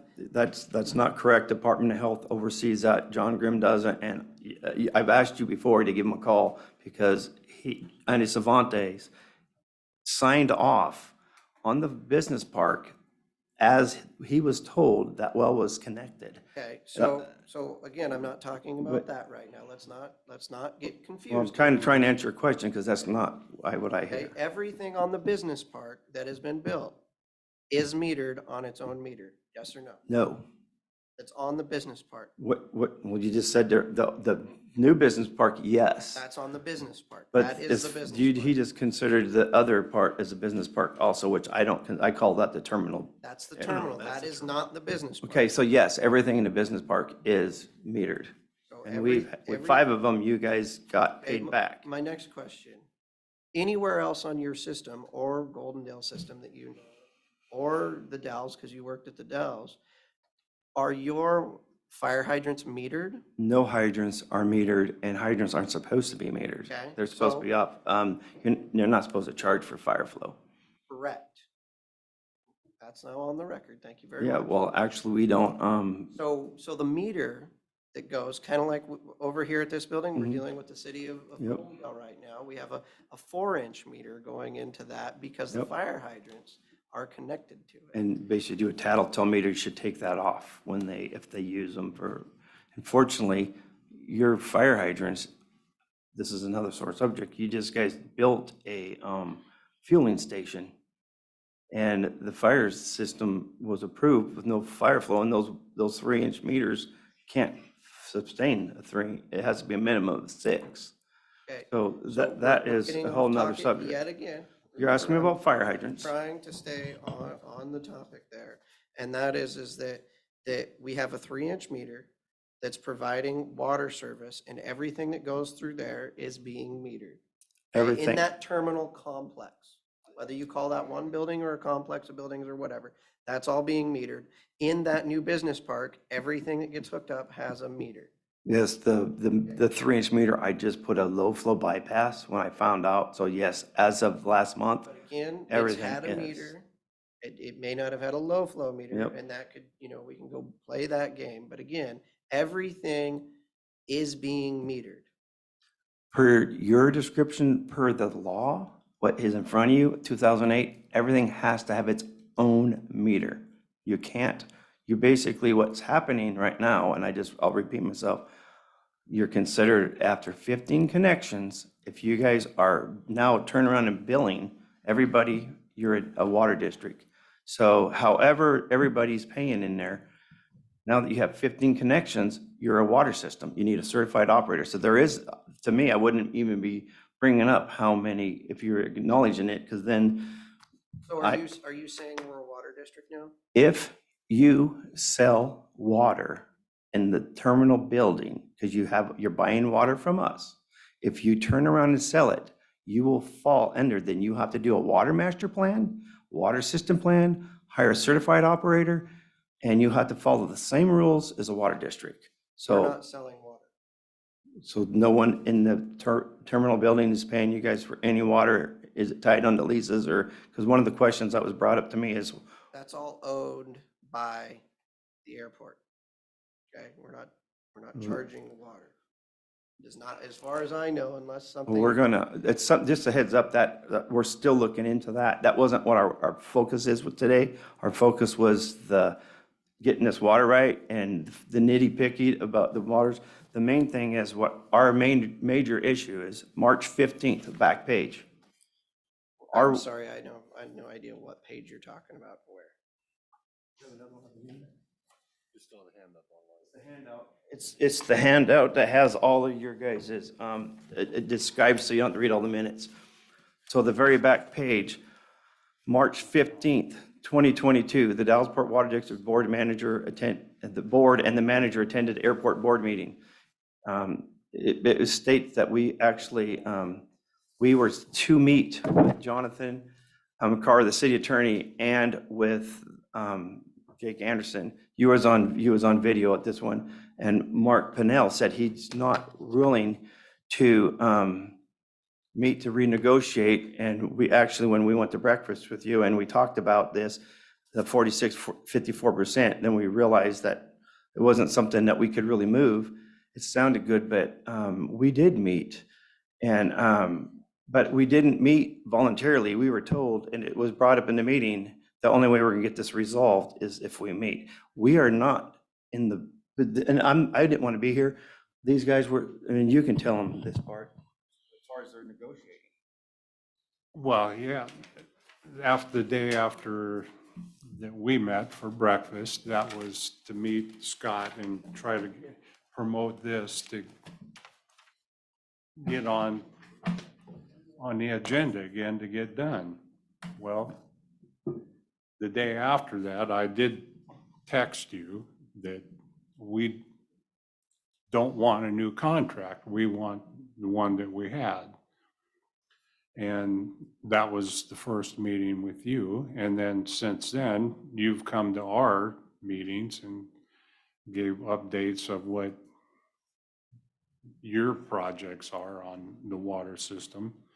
And now here it is, and this was in February when we first met. Here it is, almost November, and we don't know any more now than 2 years ago or 3 years ago.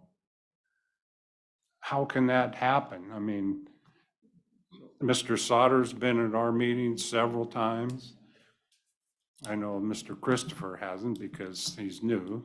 And then you've been to several with us. And it just seems like we're not getting anywhere. That's why we had to come up here and let's get it on the record that we would like to see it done. That's Right. my thought on the whole thing. So can I ask one? Oh, sorry. Okay, Mr. Carr, are you still there? Yes, I am. Can you hear me? Yeah, your hand was up. Was there some? Yeah, thank you very much, Chair Anderson, members of the Klickitat County Board of Commissioners. It's my very first meeting attending here. Thank you for having me. I'm just here to observe, but I did have two questions directed to Chair Anderson. The first is, I heard from the Dallasport Water District's attorney, but that was quite some time ago. And I was trying to establish a communication with them, and they've sort of fallen off and become non-responsive. And so I just wanted to know if the board itself or the county was aware if the Dallasport Water District had an attorney, and if they wouldn't mind contacting me. We have an attorney that we've used to do the QA/QI to get the 600 gallons a minute to be able to provide water to the fruit packers while we're waiting for this to get completed. He's very expensive, and we were trying to resolve this without using him because your guys' emails, when you guys are going back and forth and he wasn't getting a response, he was billing me $500, about $300 an email. And there were several to you and him, and he wasn't getting a response, but he's still billing me. So I told him to hold off until we can get to some of these meetings. That was, I think, when Mr. Anderson got on board, when Mr. Stoddard was leaving right about that same time. Then I think you came on right after that. So right at this time, I have not engaged with him. He is actually doing a quick claim on a small 14 connection system by another one of ours that once we get the people's signatures, that's one that they don't have an operator, and it's we've been asked to help take it over.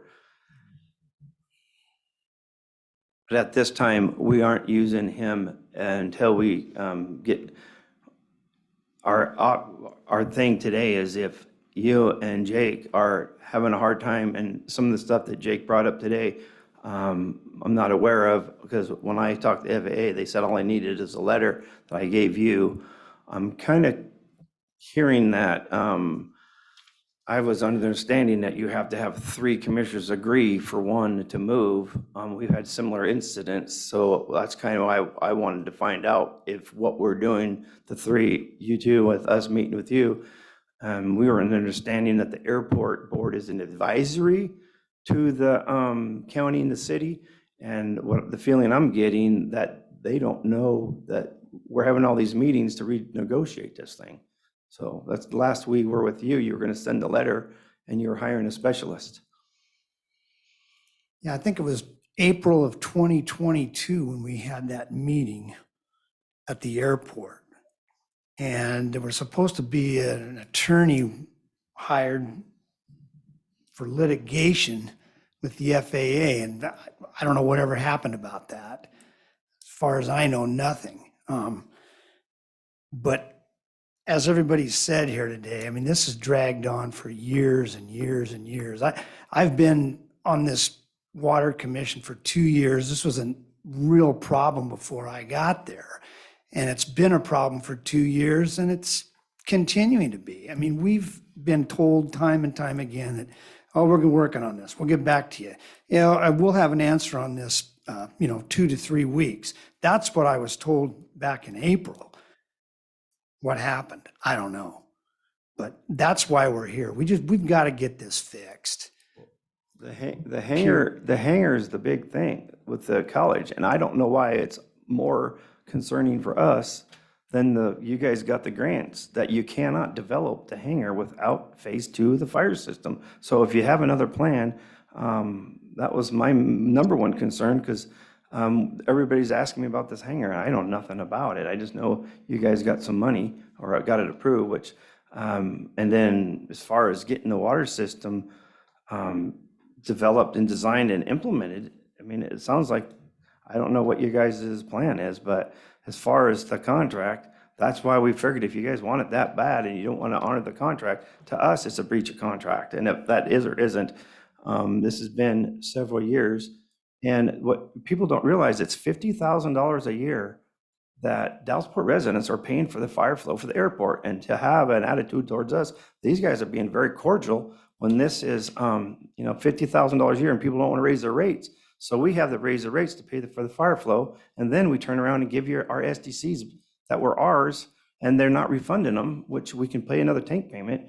And they're not even, you're at the counties or cities SDCs to pay. I put in a request for payback because the contract's not fulfilled. And it was when you made the comment in the meeting we had that why are you charging them for their own SDCs, it was Mr. Anderson that brought it to my attention. I appreciated you for doing that. I even thanked you in the meeting. So that's what triggered me to say, well, he's right. Why are we paying those? Mr. Chairman, Yes, Jonathan. my second question is typically, when are the minutes of these meetings available? County commissioner meetings? You bet. The Zoom will be posted, well, this whole entire thing being recorded should be available tomorrow. Tomorrow afternoon, the minutes may be available in a couple of weeks to 3 weeks. We're a little short-staffed in the office. But the actual video should be available tomorrow. Thanks very much. Does he want to pack it? I don't know, maybe, I'm sure we can get copies to, prosecuting attorney Cannell as well as the city. So my next question that you just brought up is that, and I've reviewed your water master plan and I've reviewed the documents, and you're stating that you're making payments of $50,000 $48 and $50 a year. for the airport. No, For- it's for the fire system. For the fire flow for the airport, okay? Now, let me ask you this. In the documents that Mr. Grimm has produced and provided way back when, the city and the county paid for all of the increase in the fire flow, the size of the tank, our proportionate share, 50%. We paid for that, okay? And we also paid for all of the lines and everything for the first part of the build out of the business park.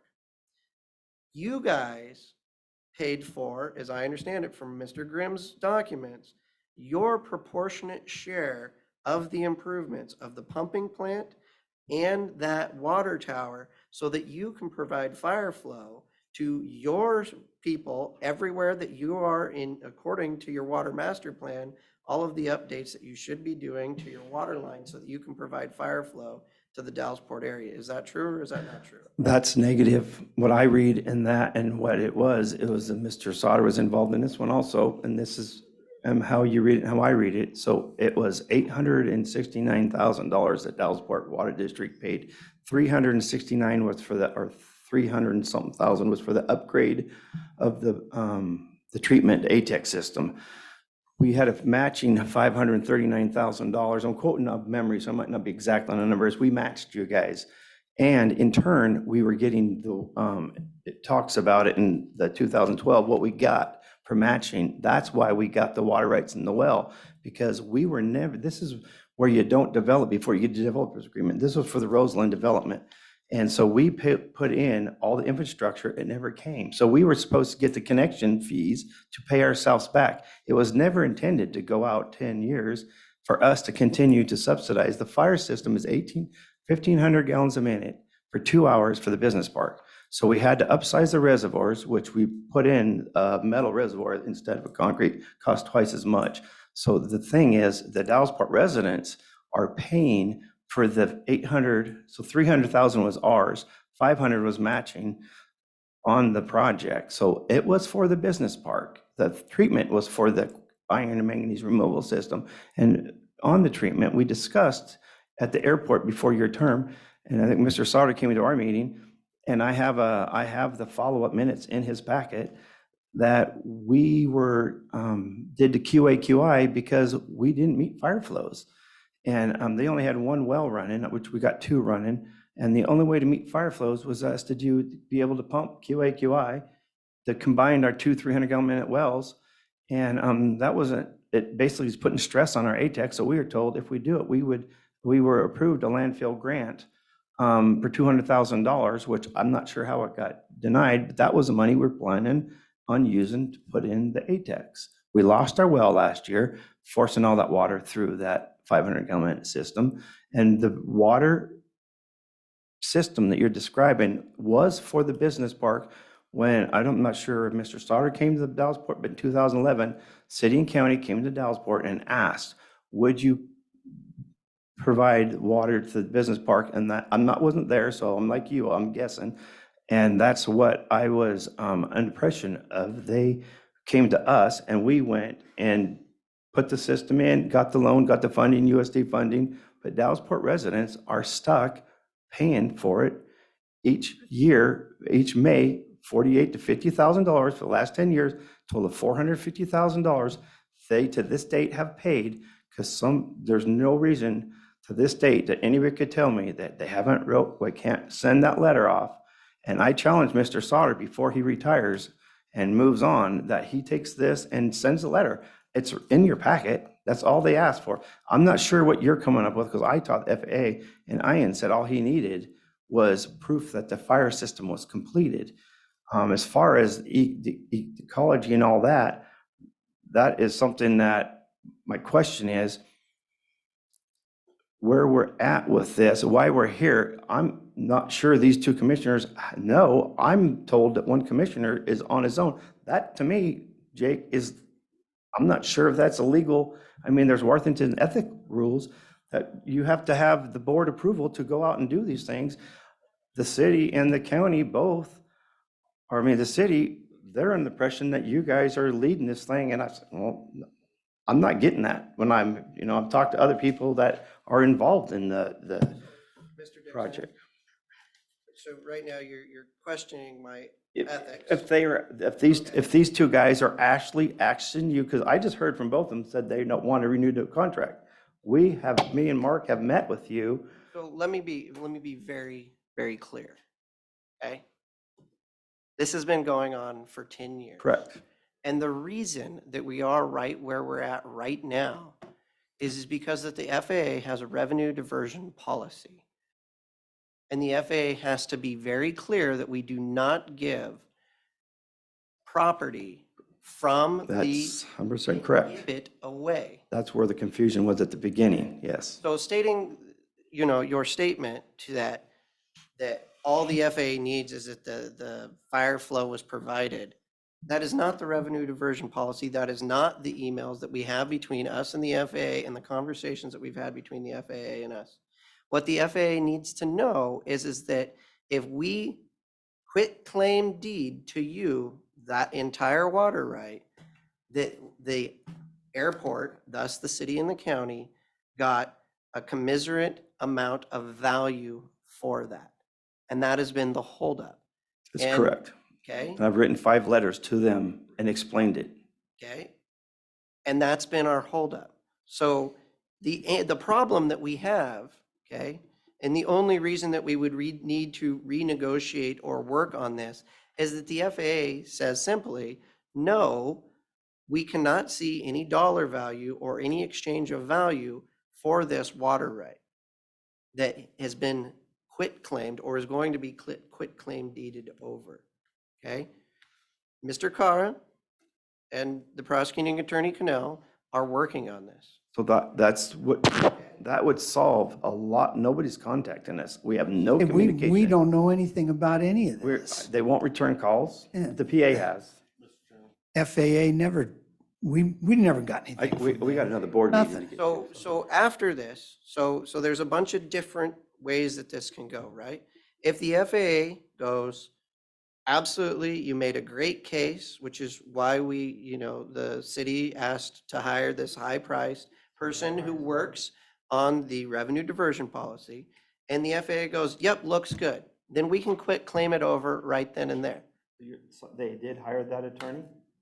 Well, there's more to that story Kinda what because we're we cannot authorize the hiring of that attorney without the prosecuting attorneys buying off on that.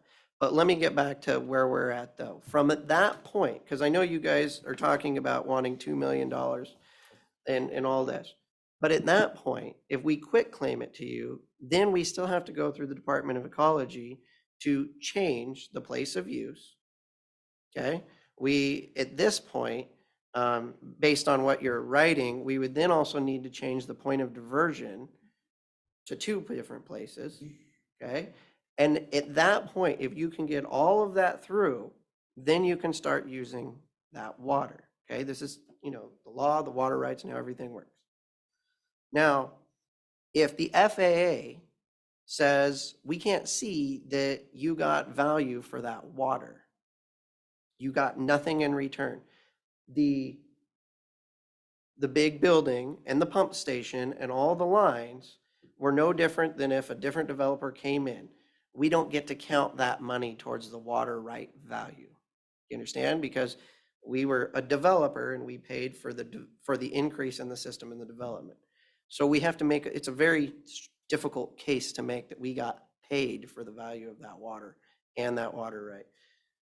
It may be a difficult case for you to make to the FAA. It is not a difficult case for me. I obviously signed it in 2011. And it is not, I don't know, we need to go back and check those numbers. There is, I would provisionally agree as far as because I know we, the city and the county, did pay a proportionate share, an additional for the increase of fire, that was. 539,000. Yeah, whatever it was, and again, so there is, but there was analysis done on and maybe the FAA won't give any credit for that, I don't know. But there is a value to not having to create a water system. Because if we wouldn't have spent $500,000 to create a water system, provide fire flow at the airport. It would have been way more money than that. And so by transferring the water rights and the district to provide those, we saved, now whether we get credit for that towards that, because we had to have the fire flow to develop the business park. We had to. So there's a value in that. Whether we can get credit for it or not, I don't know, but. So what is your opinion of the request in us to pay? Oh, I'm sorry. He's waiting for the. Zoom, just hoping. Eventually I would get called on. I don't know. Sorry. I understand this is a very touchy and technical issue. I would just like to bring it to the board's attention that it is 4:42. I will be here at 8 o'clock tonight, but staff does get off work at 5. We still have bills to pay. I would like to hear from our legal counsel in executive session on this matter and landfill contract. So if we can get back to this, and if we have to reschedule, that would be great. Okay, so I think this is the best thing to do. I think the easiest thing to state, and I'm sorry if you guys feel like you've been left in the dark, is that in order for us to quit claim deed the water to you, we need to get through the FAA. The attorneys are working on it, which is what I told you the last time I met with you. Last time we met, you were going to get it reevaluated in our meeting. No. So the attorneys are working on this part, but part of that was getting a valuation of what the water right value was. And that, okay? So that we spent a fair amount of money doing that. So in order, I know it feels like it takes forever. We work in government, everything takes forever. But it took a long time in order to get that valuation. It's taken time in order for the attorneys to draft the documents, to review the documents. Hopefully, sometime very soon, we can hear back from the FAA and we can move on this project. I would ask that you refrain from going down option 2 or option 3 and right now I know you've been patient for 10 years, and I know this is a very complex and sticky subject. I would ask that you provide a little bit more patience, because the last thing I want to see is this become a pissing match between attorneys and nobody wins except for attorneys. And so that's why I'm asking, and I'm trying to be very clear with where we're at. And we do need to hear about this in executive session. Well, Okay. we do have our meeting tonight, well, at 5:30. And I would so- love to be there as well, Yeah, you but ain't we gonna have make a it different now. meeting. Okay, so you're working on it and you'll keep us apprised of what's going on. I will give you the answer that I will do the best job that I can to keep you appraised of exactly Okay. where we're at. All right. That's all I can ask, just so we know that something's happening. Thank you, All gentlemen. right. Thank you, commissioners.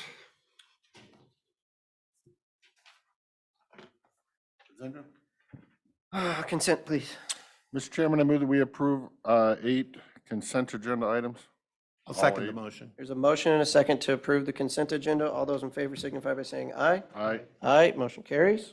Mr. Chairman, I move that we pay estimate number 6 to James D. Construction Incorporated in the amount of $469,163.26 for the Courtney Road Project CRP 342 and CRP 343. No retainage is required. Second. Motion and a second to pay estimate number 6 to James Dean Construction. All those in favor signify by saying aye. Aye. Aye, motion carries. Commissioner Sauter, do you have the? Yeah. Mr. Chair, I make a motion to approve accounts payable warrants in the amount of $855,818.62 and payroll benefit warrants in the amount of $1,006,975.74 for the date ending October 24th, 2022. I would second the motion. Motion second to pay the bills. All those in favor signify by saying aye. Aye. Aye, motion carries.